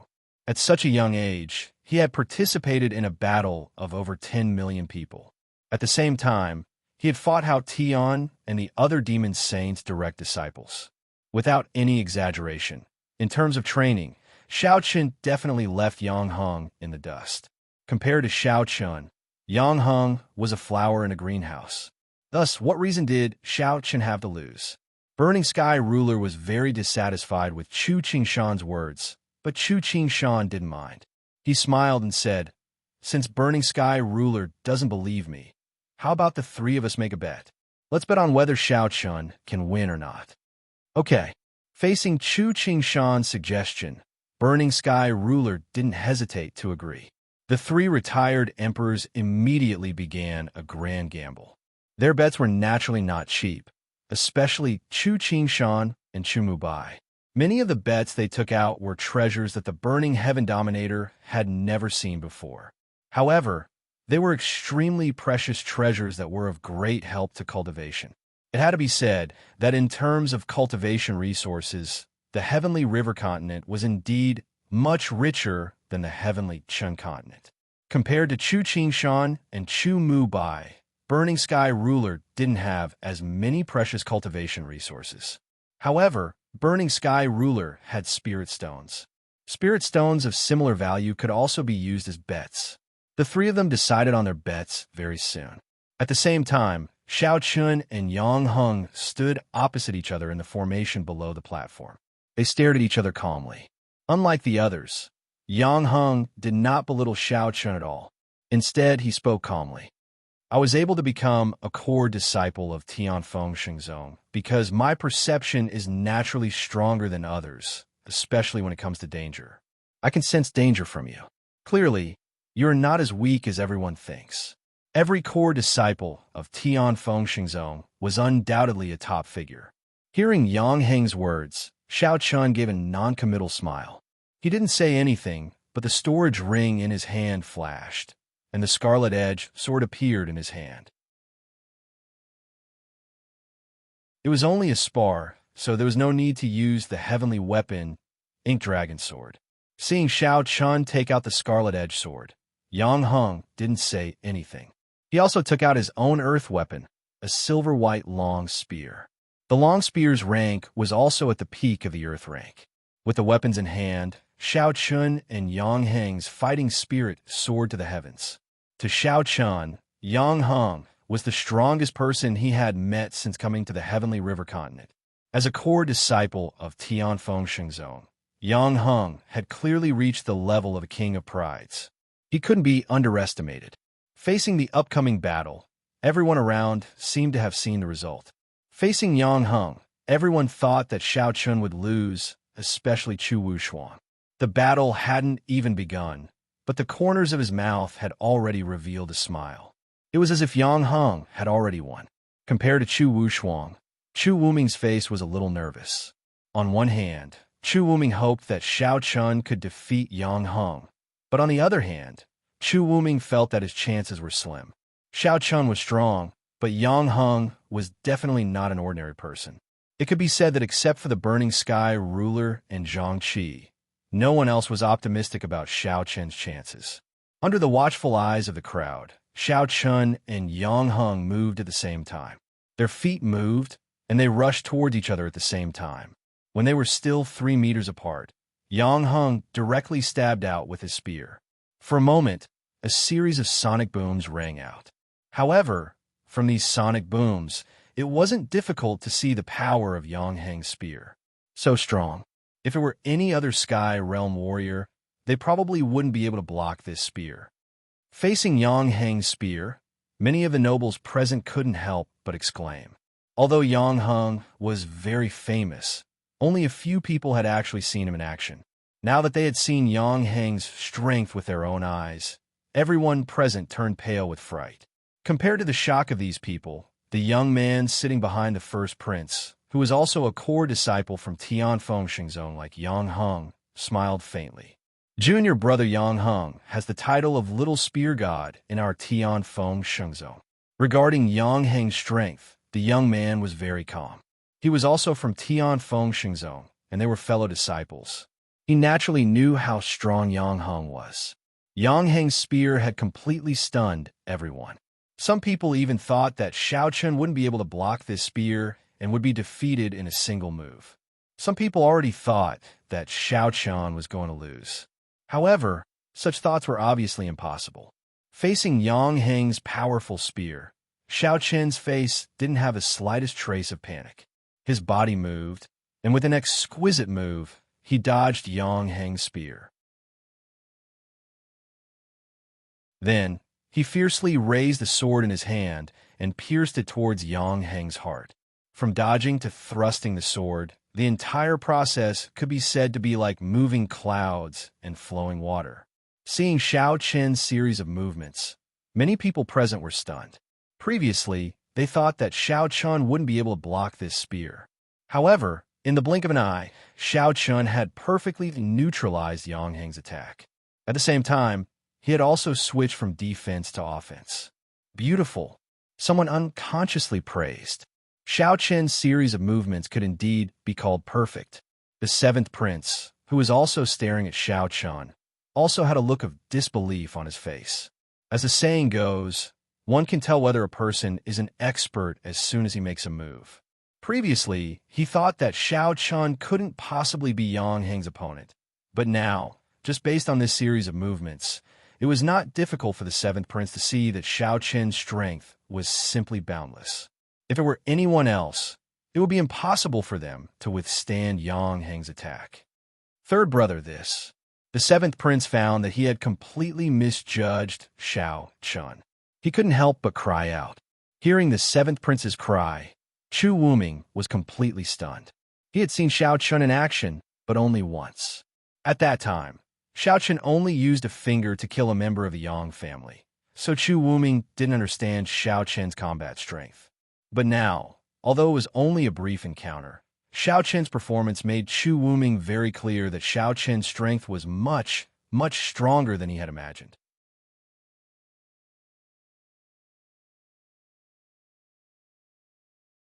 Chapter 383. Xiao Chen's strength was far beyond Chu Wuming's imagination. Previously, he only thought that Xiao Chun was not weak, but now it seemed that Xiao Chun was more than not weak. He could be said to be heaven-defying. In just a short move, Xiao Chun and Yang Heng's performance had already shocked everyone present, especially Xiao Chun.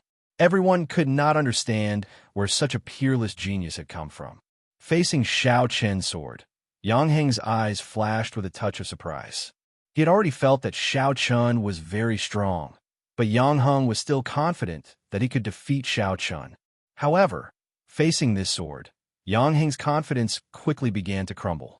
Xiao Chen's strength was beyond Yang Heng's expectations. This was a person who was not weaker than himself. It was hard to imagine that in this small, moonless empire, there was a peer who was not weaker than himself. After all, Yang Heng was a core disciple of Tian Fengshengzhou. There was no time to think, because Xiao Chen's sword had already gone straight for Yang Heng's heart. Without hesitation, Yang Heng quickly retreated. At the same time, relying on the advantage of the spear, Yang Heng swept the spear horizontally. The momentum was heavy, as if he wanted to directly cut Xiao Chun in half. Facing Yang Heng's counterattack, Xiao Chun did not retreat. Instead, he rushed directly towards Yang Heng. At the same time, a surge of sword intent erupted from Xiao Chen's body. Sword intent. Feeling that a terrifying sword intent had erupted from Xiao Chen's body, Yang Heng turned pale with fright. How is this possible? Xiao Chun had actually comprehended the power of sword intent.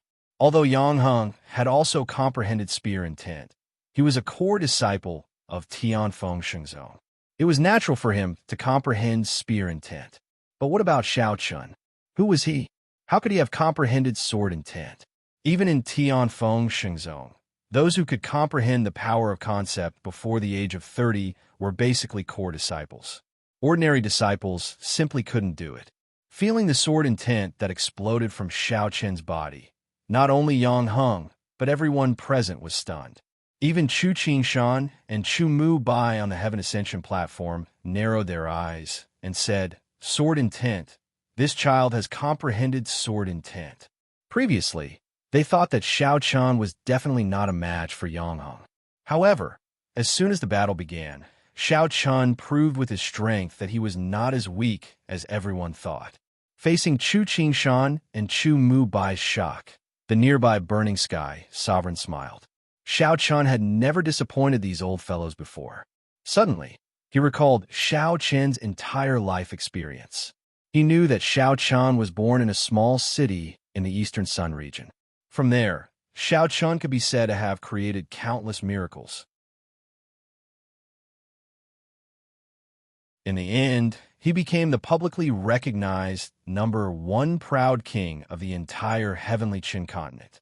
Even Huangfu Ao and Gudu Wuya, these incomparably arrogant proud kings, were incomparably convinced by Xiao Chun. Watching Xiao Chun fiercely fight with Yang Heng, the burning sky sovereign's eyes gradually became moist. Xiao Chun. That's right, this youth who walked out of Mt. Ling County City. Although he was only in his early 20s, he had unknowingly become the symbol of the heavenly Chun continent. That's right, he was the symbol of the heavenly Chun continent. Now, if you casually asked any heavenly Chun continent martial artist who represented the heavenly Chun continent, they would probably say Xiao Chun and not the various rulers. This was because Xiao Chen's experience growing up could be said to be the faith of the heavenly Chun continent. He bravely moved forward and looked down on everything.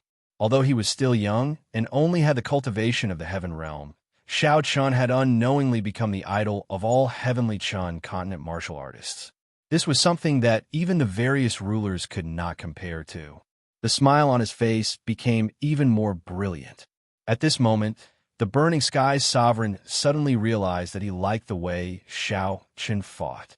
This was because when he watched Xiao Chen fight, it was as if he could see the scene of the entire heavenly Chen continent facing difficulties head-on. Facing a strong enemy, Xiao Chen would never retreat. This was what the heavenly Chen continent needed. The Burning Sky's sovereign looked at Xiao Chen with gratification. At the same time, facing Xiao Chen, who had already displayed his sword intent, Yang Heng did not dare to be careless. He immediately displayed his own spear intent. Xiao Chen was not surprised that Yang Heng had comprehended spear intent. After all, as a core disciple of the Tianfeng Xingzong, it would be strange if Yang Heng had not comprehended the power of concept. One had to know that even the Burning Sky's sovereign, Huangfu Ao, had already comprehended spear intent when he was in the heavenly Qin continent. The two of them fought fiercely, using all kinds of martial skills. For a moment, the battle became even more intense. Yang Heng pointed his finger and displayed the pure June sword finger. Facing Xiao Chen's finger, Yang Heng chose to take it head-on. However, just as Yang Heng successfully blocked the pure June sword finger, Xiao Chen took the opportunity and displayed the Dragon Spring Sword Finger. A dragon roared. Facing the Dragon Spring Sword Finger's attack, Yang Heng's expression changed slightly. However, this was not the end. Just as the Dragon Spring Sword Finger was about to reach Yang Heng, Xiao Chen pointed his finger again and displayed the Tai Yi Sword Finger. Facing Yang Heng, Xiao Chen's idea was very simple. He wanted to directly crush Yang Heng. Therefore, he did not have the slightest intention of taking advantage of the situation. The pure June Sword Finger, the Dragon Spring Sword Finger, and the Tai Yi Sword Finger. The three attacks were each stronger than the last. At this moment, Yang Heng's expression finally changed completely. I can't block it. Facing Xiao Chen's series of attacks, this was Yang Heng's first thought. In fact, among the core disciples of the Tianfeng Xingzong, Yang Heng's strength was not his combat strength, but his perception. He was born with a perception that surpassed ordinary people, and this was the main reason why Yang Heng could become a core disciple. Therefore, compared to the other core disciples, Yang Heng's combat strength was not considered strong. At this moment, facing Xiao Chen's series of attacks, Yang Heng was already showing signs of defeat. With his extraordinary perception, Yang Heng did not even need to personally experience Xiao Chen's attacks to know that he could not block them.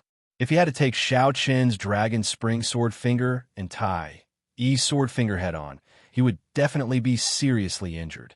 Stop, I admit defeat. Yang Heng had no intention of fighting head-on. He directly opened his mouth and admitted defeat. Hearing Yang Heng's words, Xiao Chen was also stunned. Yang Heng admitted defeat so easily?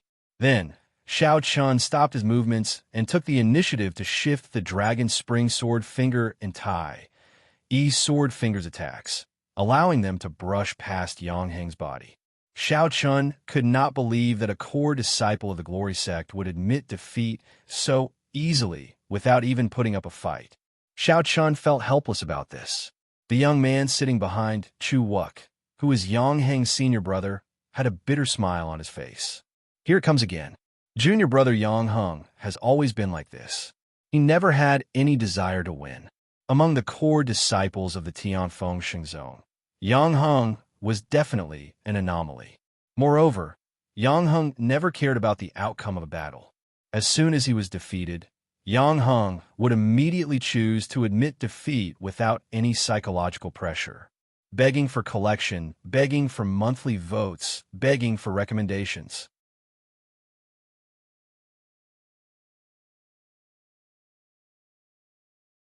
Chapter 384. Yang Heng directly chose to surrender. Moreover, from the looks of it, he didn't seem to be unwilling at all. His expression was still the same as before, and he even gave off a feeling of relief. However, the most puzzling thing was that after Yang Heng surrendered, he actually took the initiative to approach Xiao Chen. With a smile on his face, he cupped his fist toward Xiao Chen and said, "Brother Xiao Chen's strength is really unexpected. I wholeheartedly accept my loss." He wasn't angry because of his defeat, nor was he embarrassed in the slightest. Hearing Yang Heng's words, Xiao Chun helplessly smiled bitterly. This guy was really, how should he put it? He stood aloof from worldly affairs. He didn't seem to have any desire for victory or defeat. Whether he won or lost, it didn't matter to Yang Heng. Facing such a Yang Heng, Xiao Chun couldn't help but think of the distant Flame King, Feng Lingye. He was also such a person.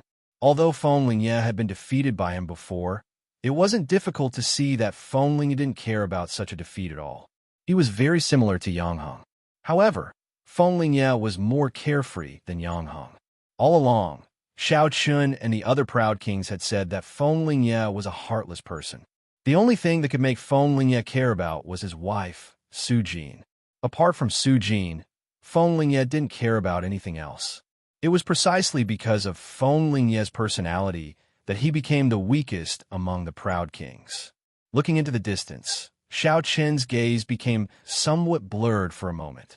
He softly muttered in his heart, "We agreed to meet in the heavenly river continent. Are you guys still doing well? Don't die." Because of Yang Heng, Xiao Chun suddenly thought of Feng Lingye and the others. After experiencing so many things together, Xiao Chun and the others had gone from competing with each other at the beginning to becoming life and death brothers who could trust each other with their backs. While Xiao Chun was thinking of everyone, in various parts of the Heavenly River continent, the proud kings were also doing their own things. In an unknown small city, a handsome youth wearing coarse hemp clothes was carrying 2 sacks of lime on his shoulders like an ordinary person. He was constantly moving them into a carriage. This youth was handsome, but his figure was somewhat frail. If someone from the heavenly stellar continent saw him, they would definitely recognize him as the distant Flame King, Feng Lingye. Just like an ordinary person, he was doing manual labor in this small city. After he finished moving, he received a copper coin from a plump manager. Following the street, they arrived at a rundown bungalow. Feng Lingye pushed open the door and entered, happily calling out, "Wife, we could buy a fish to eat today." Su Jin looked. "She." Feng Lingye laughed. "You don't understand. I'm searching for my own Tao." Ha! Feng Lingye and Su Jin have been living in this small city ever since they came to the Heavenly River continent. Feng Lingye had always pretended to be an ordinary person without any cultivation. According to Feng Lingye, he was searching for his own Tao and preparing to break through to the Tao querying realm. Su Jin didn't know what to say. She stretched out her hand and said, "If you want to eat fish, give me the money. I'll go buy it." "Hee, good. I just earned a copper coin today. Here, thank you for your hard work." Immersed in a mortal world, searching for his own Tao in the mortal world, this was Feng Lingye's experience. On the other side, Snow Fairy Ouyang Roshue was in a snowy mountain. This snowy mountain was filled with exquisite pavilions. It was clear that this was the location of some sect. Ouyang Roshue was practicing her sword technique. At this moment, a 12 or 13-year-old girl ran over and said to Ouyang Roshue coquettishly, senior sister, tell me a story. I want to hear a story." "Little you, what story do you want to hear?" Ouyang Roshue revealed a rare smile. "I want to hear the story of King Bewitching Sword. Tell me again.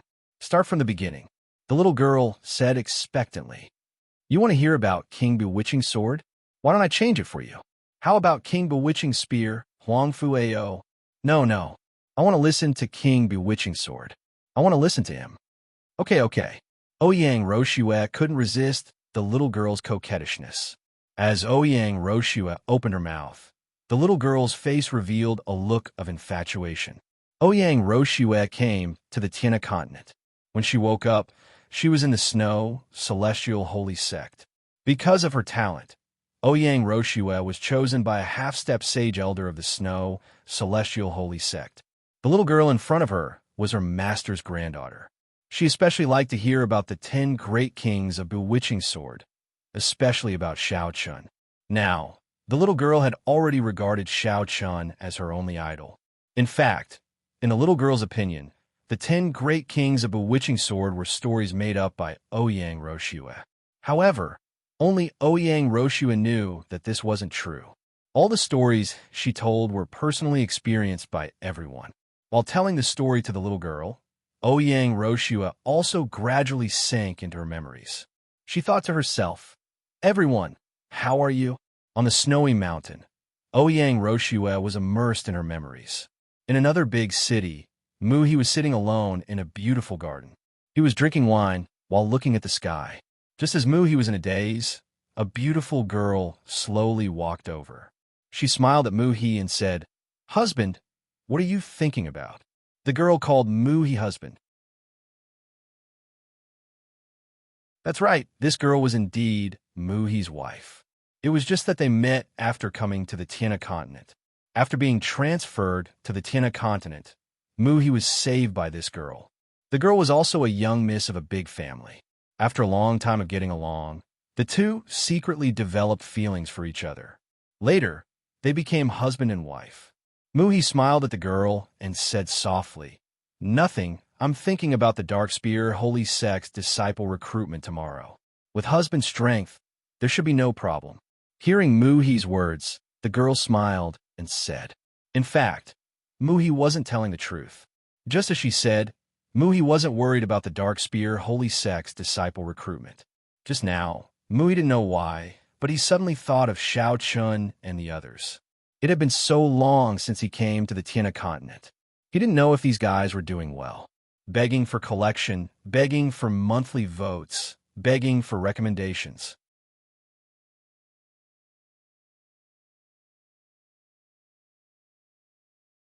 Chapter 385. Fenglingye, Ouyang Roshue, and Muhi all had their own fortuitous encounters. At the same time, the other king of geniuses such as Long Qing, Chenling, Guduya, and Huangfu Ao were the same. Fortunately, everyone was still alive and had adapted to life on the Tiana continent. At this moment, everyone was using their own methods to improve. In the Moonless Empire's imperial capital, Xiao Chun fell into a daze because he suddenly thought of Fenglingye and the others. It wasn't until Yang Heng called out to him a few times that Xiao Chun came back to his senses. Xiao Chun cupped his hands to Yang Heng and said apologetically, "I just thought of an old friend. Sorry for my rudeness." "It's fine," Yang Heng said indifferently when he heard Xiao Chun's words. The battle was over, so the array was naturally lifted. Yang Heng minded his own business and returned to his seat. Although Chu Wushuang was furious that Yang Heng had lost and surrendered, he didn't dare to vent his anger on Yang Heng. There was no other way. Yang Heng was a core disciple of Tianfeng Xingzong. Chu Wushuang didn't dare to offend him. He didn't explain anything to Chu Wushuang. Perhaps in Yang Heng's opinion, a loss was a loss. In any case, his strength was indeed inferior to Xiao Chen's. Even if he had fought to the death, he would have been the one to lose. Moreover, Yang Heng didn't care too much about winning or losing. Yang Heng still had an indifferent expression on his face. He didn't look like he had lost at all. Chu Wushuang was about to explode in anger, but he had nowhere to vent it. Compared to Chu Wushuang's anger, Chu Wuming was extremely excited. When he saw Xiao Chun walk over, Chu Wuming took the initiative to stand up and greet him. He happily patted Xiao Chen's shoulder. "Brother Xiao Chun, you're really something. It's really a gift from the heavens for me to receive your help." Facing the incomparably excited Chu Wuming, Xiao Chun smiled and said, "Your Highness, you're exaggerating." The battle had come to an end, but no one had expected this result. They had thought that Yang Heng would win, but the final winner was Xiao Chun. At this moment, everyone couldn't help but look at Xiao Chun. Before this, who would have thought that not only had Chu Wuming obtained the support of a Tao emperor, he had even obtained the assistance of a peerless genius who was comparable to a core disciple of the hallowed sect? In this way, Chu Wuming wasn't the slightest bit inferior to the first prince Chu Wushuang and second prince Chu Wushuang. Many clans were considering which side they should take. Based on the current situation, the third prince, Chu Wuming, was no longer the powerless loser who was about to be eliminated. At this moment, Chu Wuming truly possessed the qualifications to compete for the position of crown prince. If they could side with Chu Wuming now, it would be like sending charcoal in snowy weather. In this way, if Chu Wuming obtained the position of crown prince in the end, the first batch of clans that sided with Chu Wuming would obviously be able to obtain even more benefits. Many clans had already begun to ponder about this matter. However, there were a few clans that had complicated expressions when facing Shao Chun. Needless to say, these clans were naturally the Jiang, Shun, Han, and Yang clans. As the 4 great clans that were second only to the 8 great dukes, they had some conflicts with Shao Chun. The origin of this conflict also originated from the Illusionary Moon Conference. The patriarchs of the 4 great clans already knew what happened at the Illusionary Moon Conference. At this moment, the patriarch of the Jiang clan softly said to the person beside him, "We have to think of a way to build a good relationship with Shao Chun. This person is not someone we can offend." They wanted to repair their relationship with Shao Chun and bury the hatchet. Of course, there wasn't much of a problem between the two parties. In the patriarch of the Jiang clan's opinion, as long as the Jiang clan could compensate Shao Chun and sincerely apologize, there shouldn't be much of a problem. Like the Jiang clan, the other 3 clans also had the same thought. Since they already knew Shao Chun's identity, the 4 great clans obviously wouldn't make Shao Chun an enemy. Not to mention Shao Chun's own strength. Just the 3rd prince's high regard for Shao Chun was not someone the 4 great clans could offend. Furthermore, Shao Chun's uncle had now become the empire's 3rd retired emperor. As such, the 4 great clans didn't have the slightest bit of temper. Compared to the other 3 clans, the Yang clan was clearly the most troublesome. After all, only the Yang clan had truly fought with Shao Chun that day. Although the Yang clan's disciple was instantly killed by Shao Chun, who knew if Shao Chun would still remember this matter. If the Yang clan wanted to repair their relationship with Shao Chun, it would obviously be much more difficult than the other 3 clans. The patriarch of the Yang clan was also very clear about this. He had already secretly decided that after the bliss ceremony ended, he would personally head to the Heavenly Stellar residence tomorrow to apologize to Shao Chun. The patriarch's personal visit clearly showed his absolute sincerity. This was also the Yang clan's only method at the moment. Not knowing the thoughts of these powerful clans, the victorious Shao Chun didn't change much. He continued to sit calmly behind Chu Wuming. As Shao Chun and Yang Heng's battle ended, Chu Mu quickly announced the end of the bliss ceremony and left first. However, before he left, Chu Mu glanced indifferently at Shao Chun. Perhaps Shao Chun's performance today had indeed caused Chu Mu to have a whole new level of respect for him. Chu Mu left. As for Chu Qingshan and the other 2, they had already left after the outcome of the battle was decided. Today, Chu Qingshan and Chu Mu had both lost quite a few good things to the Burning Heaven Dominator. The 2 of them clearly didn't have the mood to stay any longer. After the 3 retired emperors and Chu Mu left, the people of the various large clans relaxed a lot. Many of them took the initiative to propose a toast to Chu Wuming. Although they didn't directly say that they supported Chu Wuming, this was already an expression of goodwill. Faced with so many families taking the initiative to express goodwill, Chu Wuming was naturally incomparably happy. Compared to Chu Wuming's side, Chu Wushuang's face was gloomy. Although there were families that came to propose a toast to him, Chu Wushuang wasn't interested at all. Therefore, he didn't stay for long. Very quickly, Chu Wushuang brought his people and left. However, as he left, Chu Wushuang coldly glanced at Chu Wuming and Shao Chun.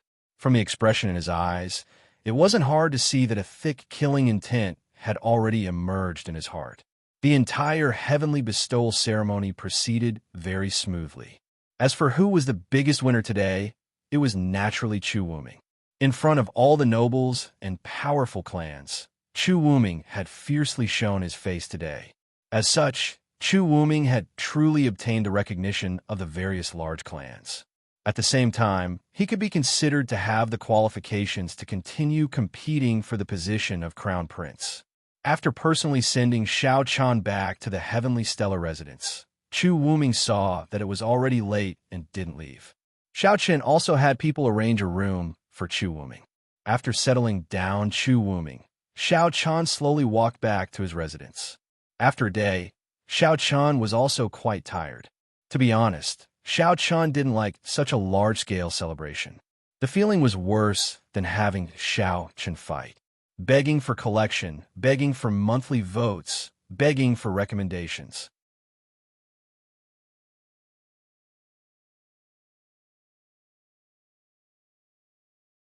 Chapter 386. After returning to his room, Xiao Chun sat cross-legged on a cushion with his eyes slightly closed, and he began his daily cultivation. After a night of silence, when Xiao Chun woke up from his cultivation early in the morning, Gu Xiu reported to Xiao Chun that the third prince, Chu Wuming, had arrived. During this period of time, Gu Xiu had practically become Xiao Chen's personal attendant. Gu Xiu didn't reject the fact that a Dao King Realm cultivator had become his attendant at all. Conversely, he was very happy. Perhaps in his opinion, he would be able to obtain more fortuitous encounters by following by Xiao Chen's side. After all, Xiao Chun was a miracle in the eyes of the cultivators of the heavenly Chun continent. When he heard that Chu Wuming had arrived, he slept in the heavenly stellar residence last night and asked Gu Xiu to bring him to the garden. Xiao Chun washed up before walking towards the garden unhurriedly. The heavenly stellar residence in the imperial capital had been arranged by Chu Wuming. It was extremely large and beautifully decorated. Not only did it have a garden, there were also bamboo courtyards, artificial mountains, artificial lakes, and various other sites. It could be said to be extremely luxurious. When Xiao Chun arrived at the garden, Chu Wuming, who had arrived first and was seated in the pavilion, immediately stood up and knelt down toward Xiao Chun, who walked over. When he saw Chu Wuming actually bow so respectfully to him, Xiao Chun quickly walked over and personally helped Chu Wuming up. He feigned surprise and bewilderment as he said, "Your Highness, why are you doing this?" "Brother Xiao Chun, it's the fortune of my lifetime to be able to obtain Brother Xiao Chen's assistance," Chu Wuming replied when he heard Xiao Chen's words. After yesterday's incident, Chu Wuming completely understood that Xiao Chen wasn't as simple as he thought. In terms of strength, Xiao Chen was superior to Yang Heng, so Chu Wuming was simply the fortune of 3 lifetimes to be able to obtain Xiao Chen's assistance. It was precisely because he realized this that Chu Wuming's attitude towards Xiao Chen underwent a 180-degree change. It was just like how Chu Wuk and Chu Wushuang treated Yang Heng and the others with an extremely respectful attitude. This was obvious from how Chu Wushuang didn't dare to criticize Yang Heng even though he was filled with rage yesterday. He completely raised Xiao Chun to the same level as Yang Heng and Chu Wuk. When he heard Chu Wuming's words, Xiao Chun smiled and said, "Your Highness, there's no need to be like this." Xiao Chun said that he would help Your Highness, so he definitely won't go back on his word. Furthermore, didn't Your Highness help Xiao Chun a lot? Look at everything in front of you. Isn't it all thanks to Your Highness? As he spoke, Xiao Chun dragged Chu Wuming into the pavilion. The two of them sat opposite each other. When he heard Xiao Chen's words, Chu Wuming's face was filled with gratitude. At the same time, Chu Wuming felt incomparably fortunate to be able to meet someone like Xiao Chun. If he hadn't met Xiao Chun, Chu Wuming would probably have already withdrawn from the battle for the position of Crown Prince. Furthermore, it was hard to say whether he would still be alive. Chu Wuk and Chu Wushuang could let the other princes off, but they definitely wouldn't let him off. Similarly, if Chu Wuming were to gain power, it would be the same. As for his other brothers, Chu Wuming could let them be free and unfettered princes, because these brothers would not pose the slightest threat to him. However, it was different for Chu Wuk and Chu Wushuang. Even if they were blood-related brothers, Chu Wuming would definitely not let the two of them live in this world. Xiao Chang gave Chu Wuming hope. It could even be said that he saved Chu Wuming's life. The two of them chatted in the garden. Of course, it was more about Chu Wuming thanking Xiao Chun. While the two of them were talking, Gu Xiu came to Xiao Chen's side and said softly, "Young master, the head of the Yang family is here to apologize." Hearing Gu Xiu's words, Xiao Chun smiled. Xiao Chun naturally knew why the head of the Yang family was here to apologize. It was obviously because of the illusionary moon conference. Looking at Chu Wuming, Xiao Chun smiled and said, "I'm afraid your highness will have a great help today." After saying that, Xiao Chun turned to Gu Xiao and said, "Bring him in." The arrival of the head of the Yang family was not surprising to Xiao Chun, and there was nothing to be happy about. However, to Chu Wuming, it was of great significance because today, Xiao Chun had absolute confidence that he could make the Yang family rely on Chu Wuming. This way, Chu Wuming's power would expand further, and he would be closer to his two older brothers. Not long after, Gu Xiao brought the head of the Yang family in. He had seen the head of the Yang family yesterday, but he did not pay much attention to him. The head of the Yang family was tall and strong, with a square face, thick eyebrows, and big eyes. Just by looking at his appearance, he gave off a forthright feeling. In fact, that was indeed the case. The head of the Yang family was indeed forthright and did not have any schemes. In the Jiang, Shun, Han, and Yang families, the head of the Yang family could be said to be a martial artist through and through. He quickly walked in front of Xiao Chun and Chu Wuming. He did not expect Chu Wuming to be here as well. The head of the Yang family was stunned at first, but he quickly bowed to the two of them and said, "Minister Right General Yang Jian greets His Highness the Third Prince and young Master Xiao." Looking at Yang Jian, Xiao Chun spoke first. "General Yang is too courteous. May I know why the general is here today?" Without beating around the bush, Xiao Chun went straight to the point. Hearing this, Yang Jian was a straightforward person and immediately told the truth about the purpose of his visit. It was mainly to apologize to Xiao Chun. Hearing Yang Jian's words, Xiao Chun fell into silence. At this moment, Chu Wuming spoke, "General Yang, I am the host of the Illusionary Moon Conference this time. To be honest, the Yang family has indeed gone a bit overboard. They actually wanted to harm Brother Xiao." Xiao Chun was silent. In addition to Chu Wuming's words, Yang Jian became anxious and immediately knelt in front of Xiao Chun, hoping to obtain Xiao Chun's forgiveness. As a general, Yang Jian naturally did not have many tricks up his sleeve. He knew that he could not offend Xiao Chun, so he could only try his best to obtain Xiao Chun's forgiveness. After taking out enough sincerity, Xiao Chun did not have any resentment towards Yang Jian. Looking at Yang Jian kneeling on the ground, Xiao Chun personally helped him up and spoke with a smile. "General Yang, what are you doing? This is too serious, too serious. If you want to resolve this matter, it is simple. If General Yang is willing to work for your highness, then what is the grudge between us?" Hearing Xiao Chun's words, Yang Jian quickly reacted. Evidently, Xiao Chun wanted to help Chu Wuming win over the Yang family. Looking at Xiao Chun, then at Chu Wuming, Yang Jian hesitated for a moment before clasping his hands and bowing to Chu Wuming. He said in a serious tone, "The Yang family is willing to work for your highness." Hearing Yang Jian's words, Chu Wuming was overjoyed. Obtaining the support of the Yang family was indeed a huge help to Chu Wuming. Immediately, Chu Wuming personally invited Yang Jian to sit and spoke with a smile. "General Yang is a pillar of the empire. Now that I can obtain your help, my great cause will be successful. Ha! Please add, please vote, please recommend."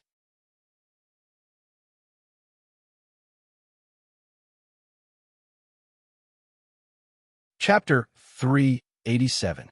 After successfully winning over the Yang family, Chu Wuming was extremely happy. He held a banquet in his palace and invited everyone around him. Xiao Chun wasn't willing to participate in such a banquet, but since Chu Wuming personally invited him, Xiao Chun finally agreed. That night, everyone gathered in Chu Wuming's palace. After defeating Yang Hung last time, Xiao Chun successfully entered everyone's field of vision. He directly sat side by side with Chu Wuming. From this, it could be seen that Chu Wuming relied heavily on Xiao Chun. The banquet lasted until late at night. Under Gu Xiao's protection, Xiao Chun returned to the dustless residence. In the next 2 days, the Jiang, Shun, and Han families also sent people to deliver a lot of treasures. They all hoped to resolve their previous grievances with Xiao Chun.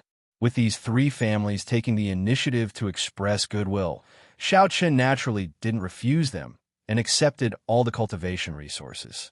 However, compared to the Yang family, Xiao Chen didn't try to win over the Jiang, Shun, and Han families.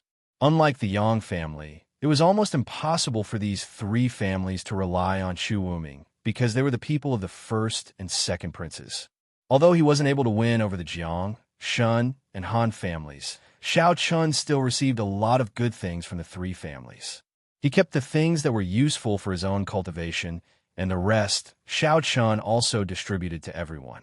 It could be said that since entering the imperial capital, everyone in the heavenly Chun continent had never lacked cultivation resources. Many of the cultivation resources were better than when they were in the heavenly Chun continent. After all, the heavenly river continent was richer than the heavenly Chun continent. Not to mention, whether it was because of the burning sky ruler or Xiao Chun, many people came to give gifts. As cultivators, what gift should they give? Naturally, it was cultivation resources. With the support of sufficient cultivation resources, everyone's cultivation improved rapidly. It wouldn't be long before everyone would be able to make a leap as a whole. After all, many of them were already on the verge of a breakthrough. Ignoring the outside world, Xiao Chun calmly cultivated in the heavenly Chun residence. 2 days passed in a row. On the third day, Chu Wuming personally came to visit.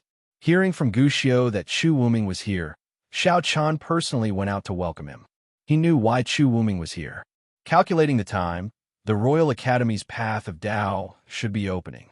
Chu Wuming's visit at this time was obviously because of the path's path. Currently, breaking through to the Dao querying realm was Xiao Chen's most urgent and important matter. He personally brought Chu Wuming to the small courtyard where he lived. The two of them sat on a stone bench in the courtyard. Looking at Xiao Chen, Chu Wuming said, "Brother Xiao Chen, the path of Dao has been confirmed to open the day after tomorrow."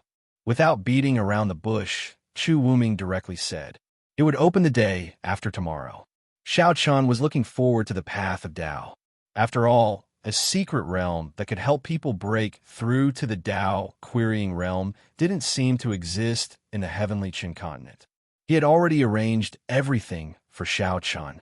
At the same time, Chu Wuming also gave Xiao Chen the identity of an inner court disciple of the Royal Academy. After learning that Chu Wuming had given him the identity of an inner court disciple, Xiao Chen didn't care too much about it. Seeing Xiao Chen's contempt, Chu Wuming also explained.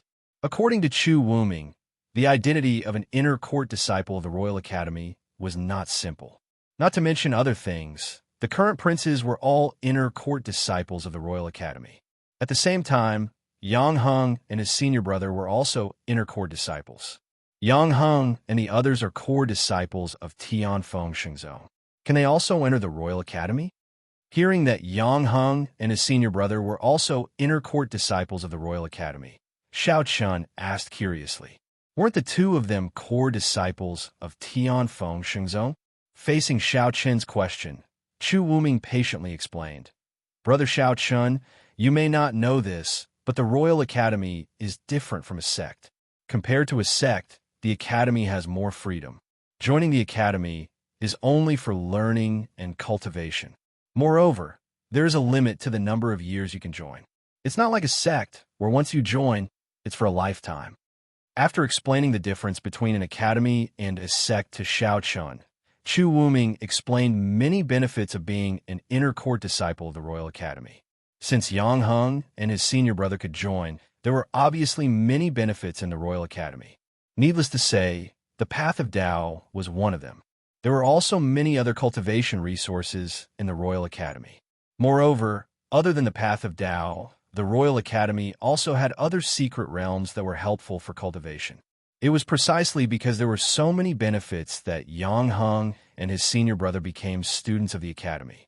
It was not an exaggeration to say that more than half of the cultivation resources in the entire Moonless Empire had been invested by the royal family into the Royal Academy. Therefore, cultivating in the Royal Academy was absolutely beneficial. Moreover, the Academy did not require one to be loyal to it for life. Therefore, there was no need to worry too much about joining the Academy. After chatting with Chu Wuming for a long time, Xiao Chun had a general understanding of the Royal Academy. The entire Royal Academy was divided into the outer court and the inner court. Generally, students who enter the Royal Academy would start from the outer court. The outer court only accepted students under the age of 25, and their cultivation must have reached the Earth realm. After entering the outer court, they had 5 years to study. If they could successfully break through to the heaven realm within 5 years, they could enter the inner court. If they could not break through, they could only complete their studies and choose to leave the Royal Academy.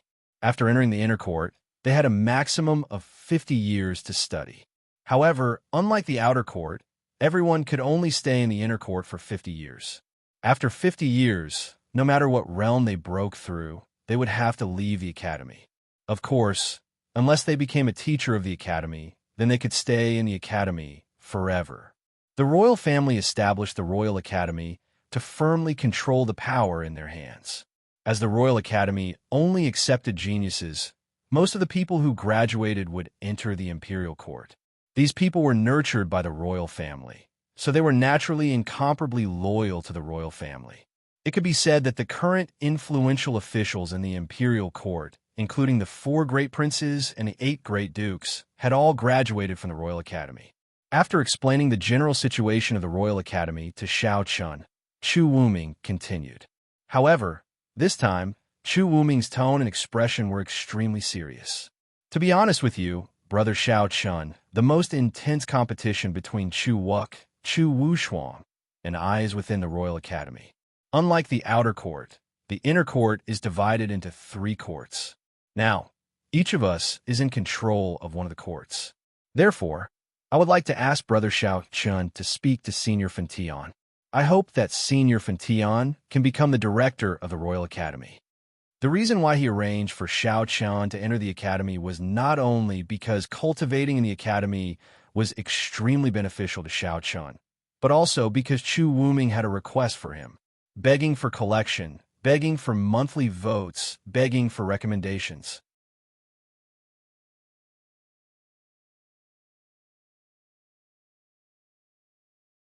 Chapter 388.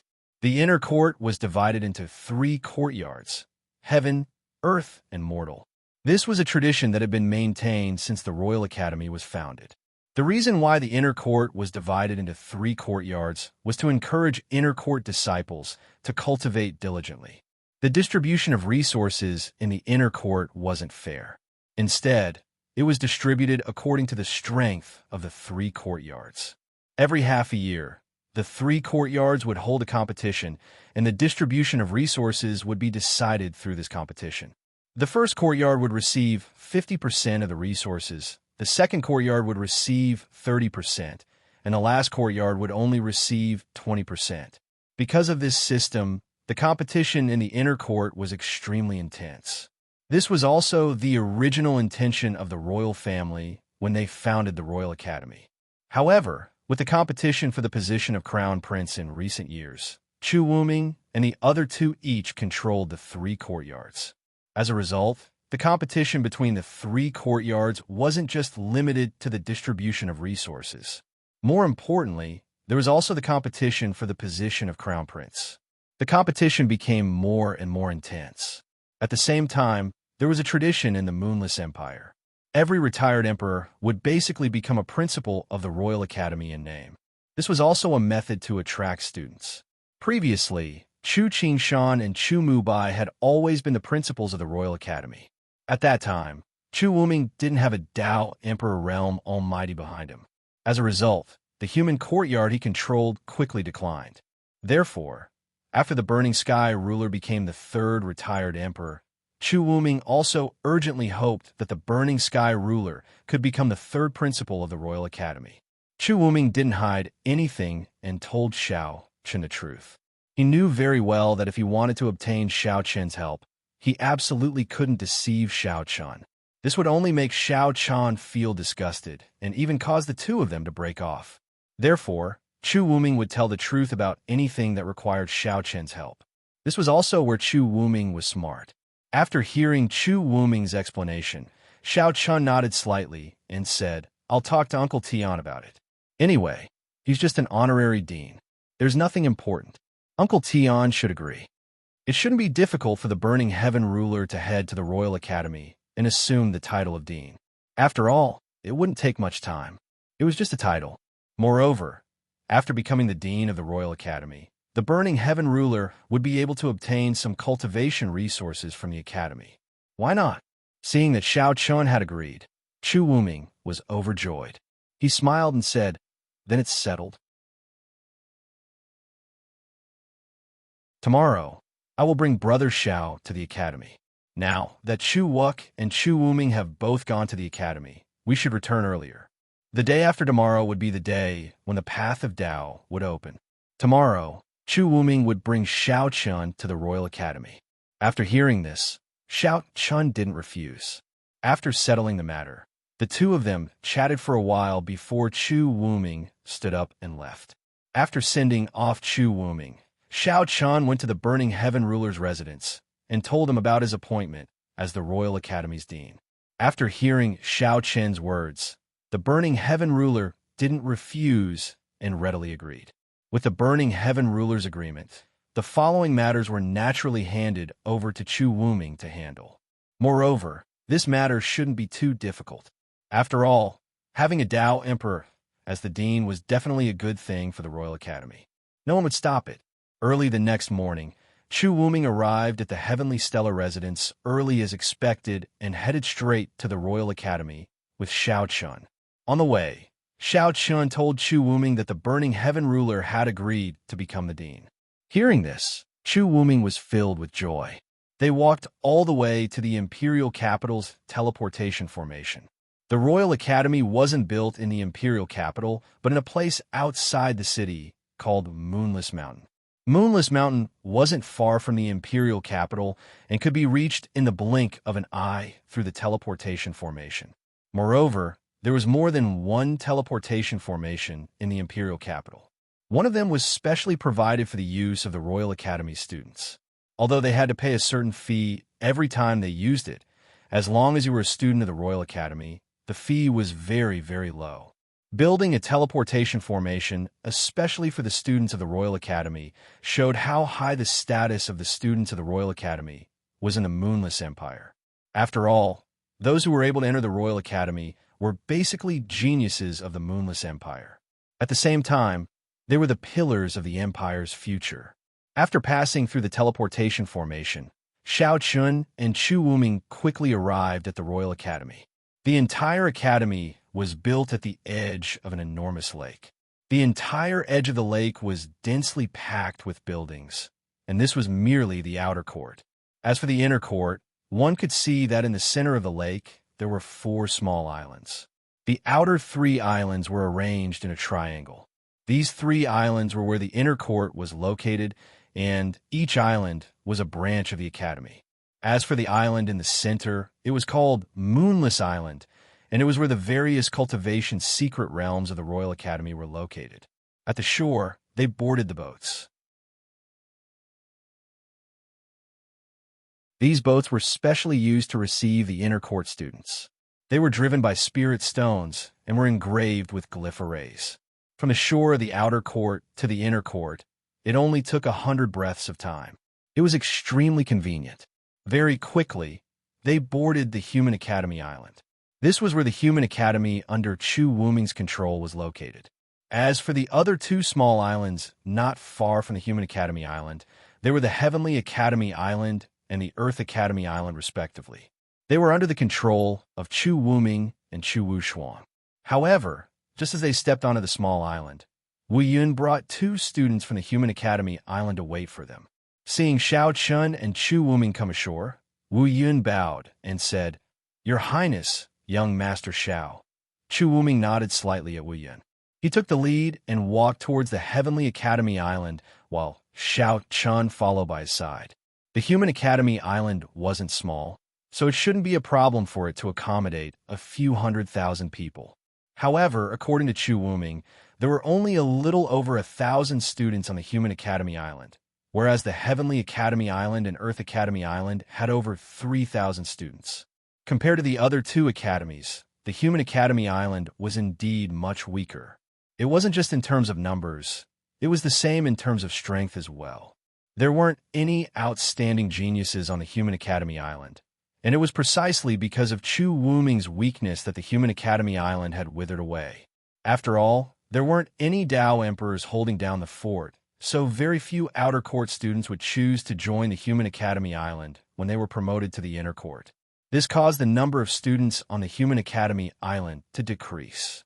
When they arrived at the center of the Human Academy Island, an ancient hall appeared before Xiao Chun. This was the center of the entire Human Academy Island, and it was also the location of the enforcement hall that managed the Human Academy Island. Apart from the students, there were a total of 148 teachers and 10 elders on the Human Academy Island. The 148 teachers were all existences at the Tao Transformation Realm, and the 10 elders were all experts at the Tao King Realm. Above the 10 elders, there was a branch dean and 2 deans.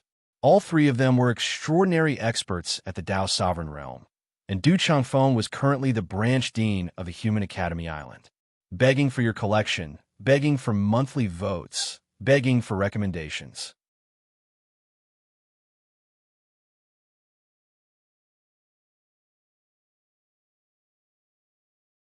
Chapter 389. However, there were so many experts on the Human Academy Island. There were 3 Tao sovereigns for Tao kings and over 100 Tao emperors. Moreover, this was only the Human Academy Island. Xiao Chen had clearly underestimated the Royal Academy's strength. He did not expect it to be so powerful. As if he had guessed Xiao Chen's thoughts, Chu Wuming smiled and said, "The Royal Academy was built by the imperial family. Therefore, most of the imperial family's strength is naturally invested in the Royal Academy." He explained to Xiao Chun.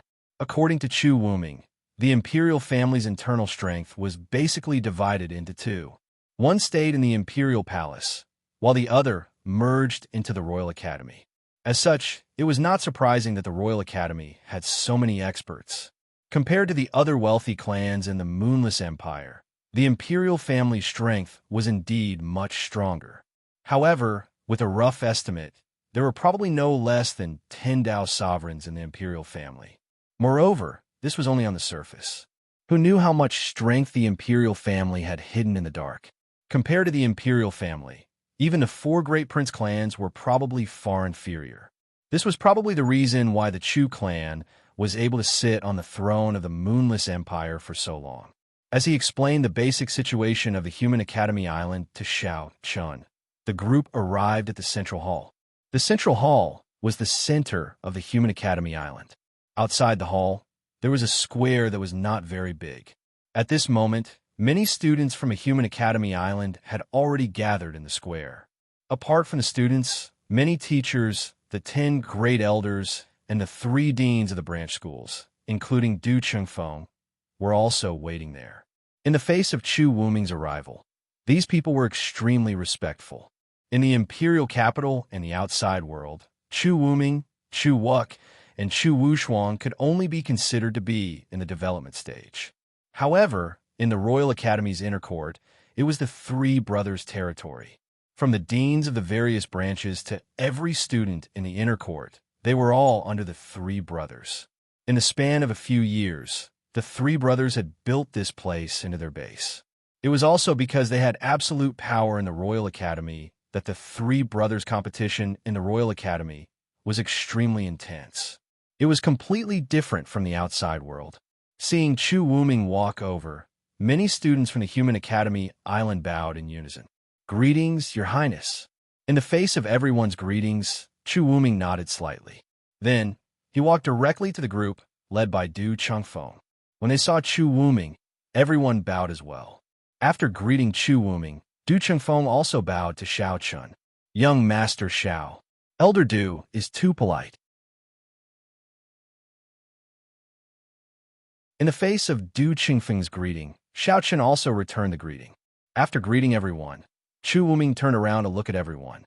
He held Xiao Chun's shoulder and shouted loudly, "Brothers, this is Xiao Chun. He's my brother Xiao Chun. From today onwards, Brother Xiao is also a member of the Human Academy Island. From today onwards, Brother Zhao's words are equivalent to my words. You must obey them. If anyone dares to be disrespectful to Brother Xiao, I will punish them severely." After introducing Xiao Chun to everyone present, the surrounding students from a Human Academy Island began to whisper among themselves when they heard Chu Wuming's words. Xiao Chun, he's the person who defeated Yang Heng at the bestowal ceremony a few days ago. Oh my God, His Highness actually recruited him to the Human Academy Island. Doesn't this mean that we don't have to be afraid of Yang Heng and the others? Xiao Qin's reputation had spread throughout the imperial capital after he defeated Yang Heng. Naturally, the students from a Human Academy Island had heard of such an outstanding battle record. Previously, they had already started to admire Xiao Chun. Now that they finally saw him in person, they naturally couldn't help but whisper among themselves, especially the female students. When they looked at Xiao Chun, who was dressed in white, their eyes lit up. To them, Xiao Qin's temperament and appearance were completely in line with their imaginations of a Prince Charming. In an instant, he became the focus of everyone's attention. However, Xiao Qin's expression didn't change at all.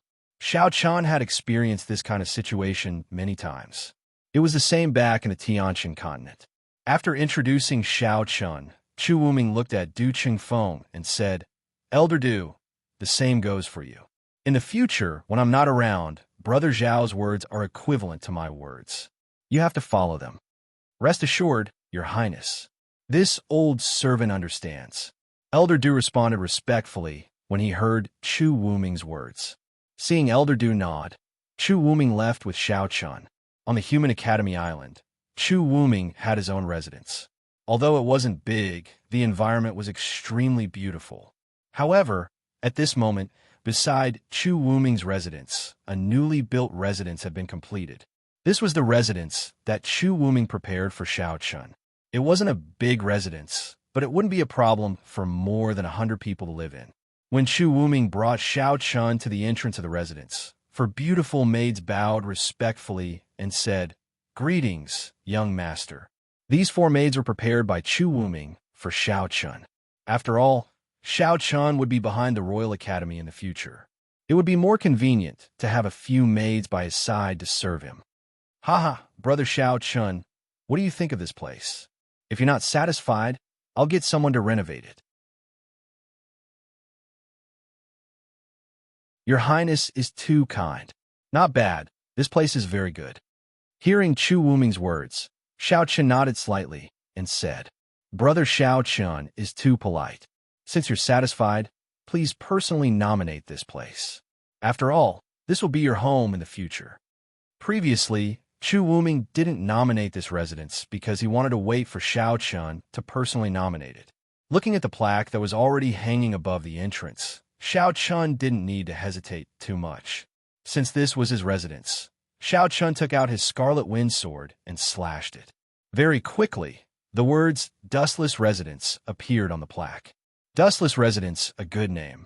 Looking at the 3 words, Chu Wuming laughed loudly.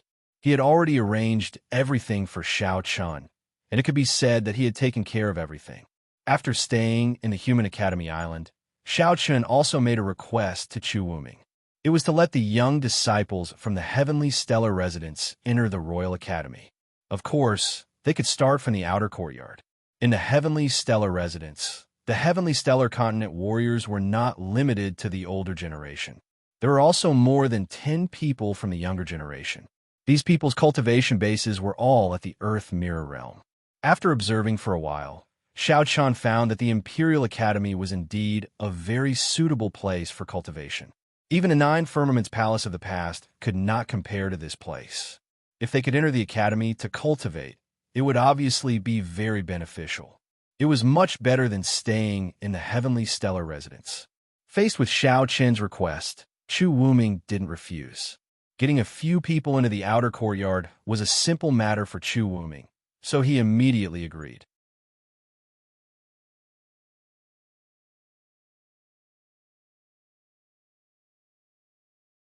Chapter 390. Chu Wuming agreed to Xiao Qin's request without hesitation. However, it wasn't difficult for Chu Wuming to get a dozen spots for outer courtyard disciples. Xiao Qin's goal of getting the dozen or so youngsters from the Tianshan residence into the Royal Academy wasn't to let them participate in the battle for the position of Crown Prince. Instead, he wanted them to improve faster. Xiao Qin already knew a lot about the Royal Academy.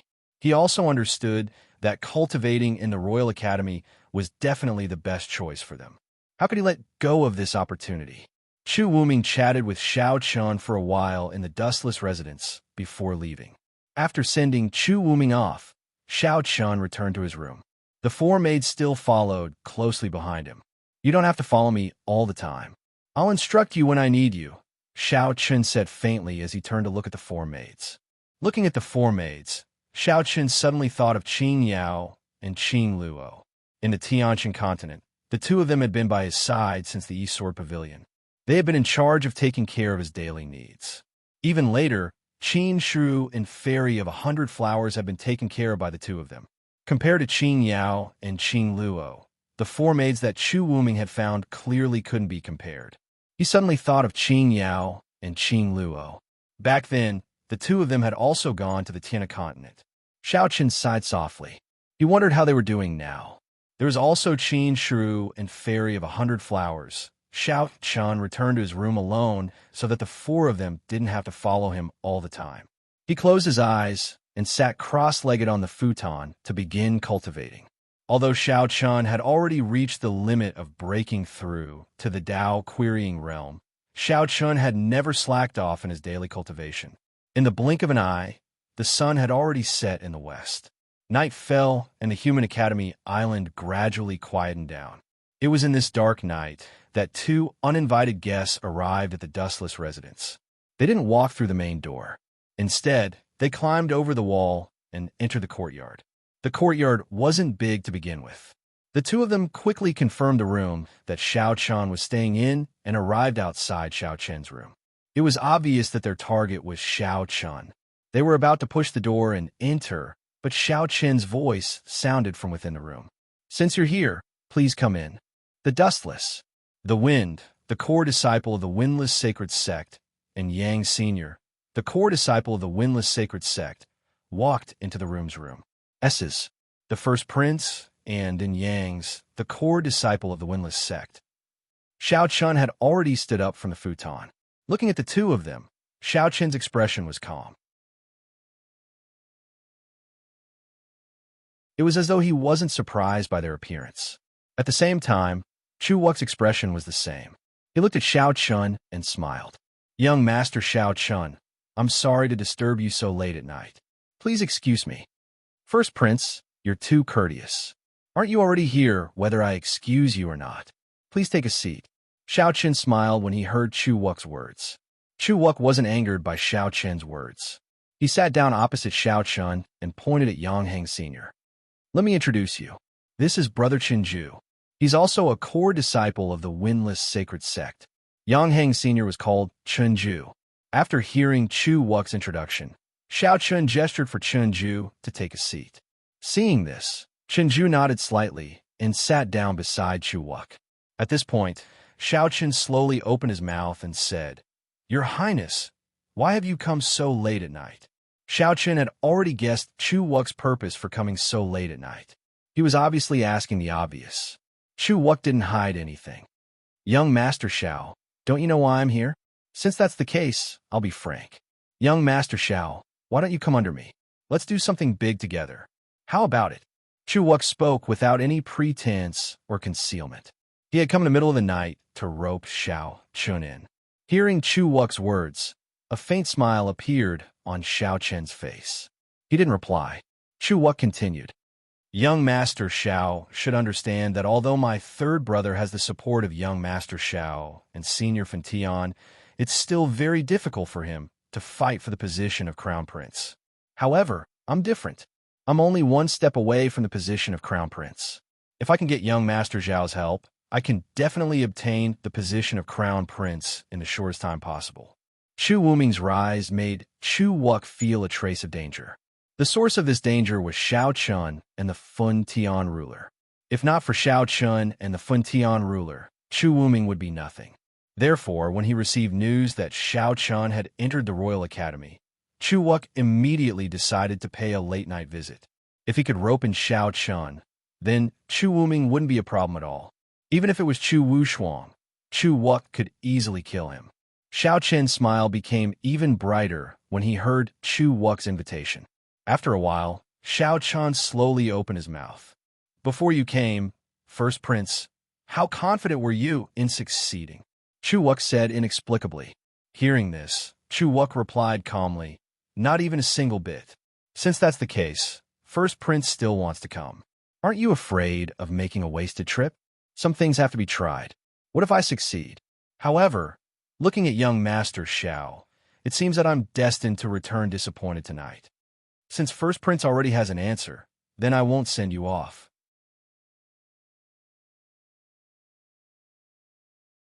Naturally, he couldn't rely on Chu Wuk. Firstly, Chu Wuk gave Xiao Chun an extremely sinister feeling. Cooperating with such a person was no different from asking a tiger for its skin. It was very dangerous. Therefore, even though Chu Wuk's influence was the strongest among the three brothers, Xiao Chun still didn't have any intention of helping him. After being rejected, Chu Wuk calmly looked at Xiao Chun. The two of them stared at each other. After a while, Chu Wuk stood up and smiled. Since that's the case, I'll take my leave. However, before I leave, I have something to tell young Master Xiao. Since I was young, I've always believed that it's best to get rid of those who can't be of use to you but will bring you trouble. Furthermore, even though my third brother is quite capable, it's still a little difficult for him to protect young Master Xiao. That's all I have to say. If young Master Xiao changes his mind, you can come and look for me. Don't regret it when you're at the end of the road. After speaking, Chu Wuk left with Chenju without waiting for Xiao Chen's reply. As Xiao Chan watched the two of them leave, a cold glint flashed in his eyes. The words just now were undoubtedly a threat. Furthermore, other than a threat, he clearly felt a killing intent from Chu Wuk.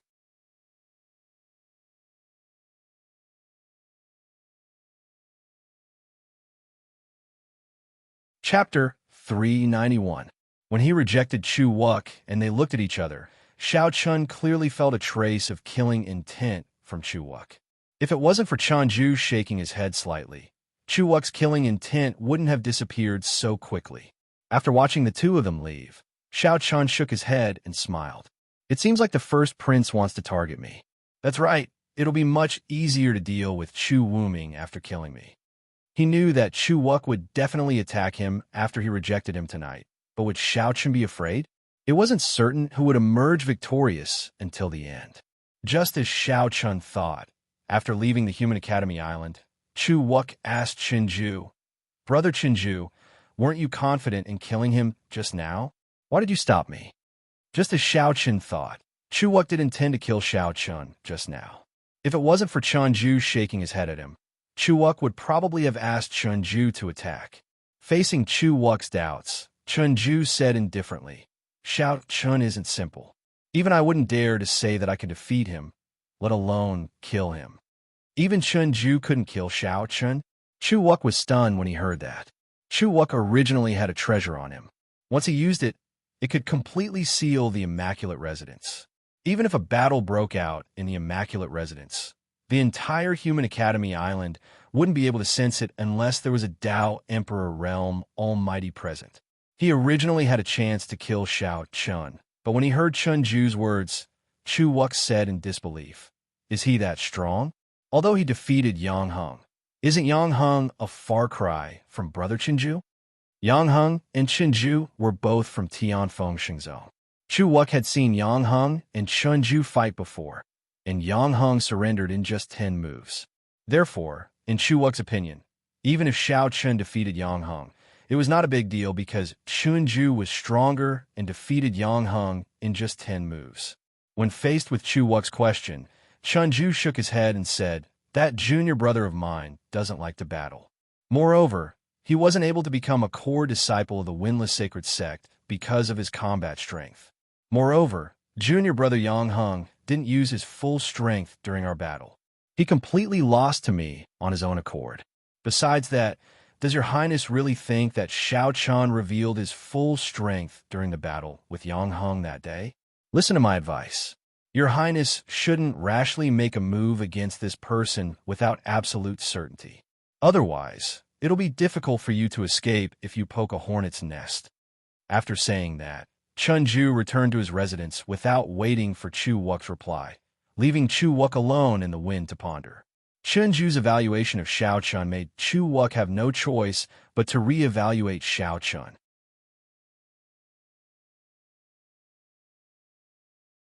After a while, Chu Wuk took a deep breath.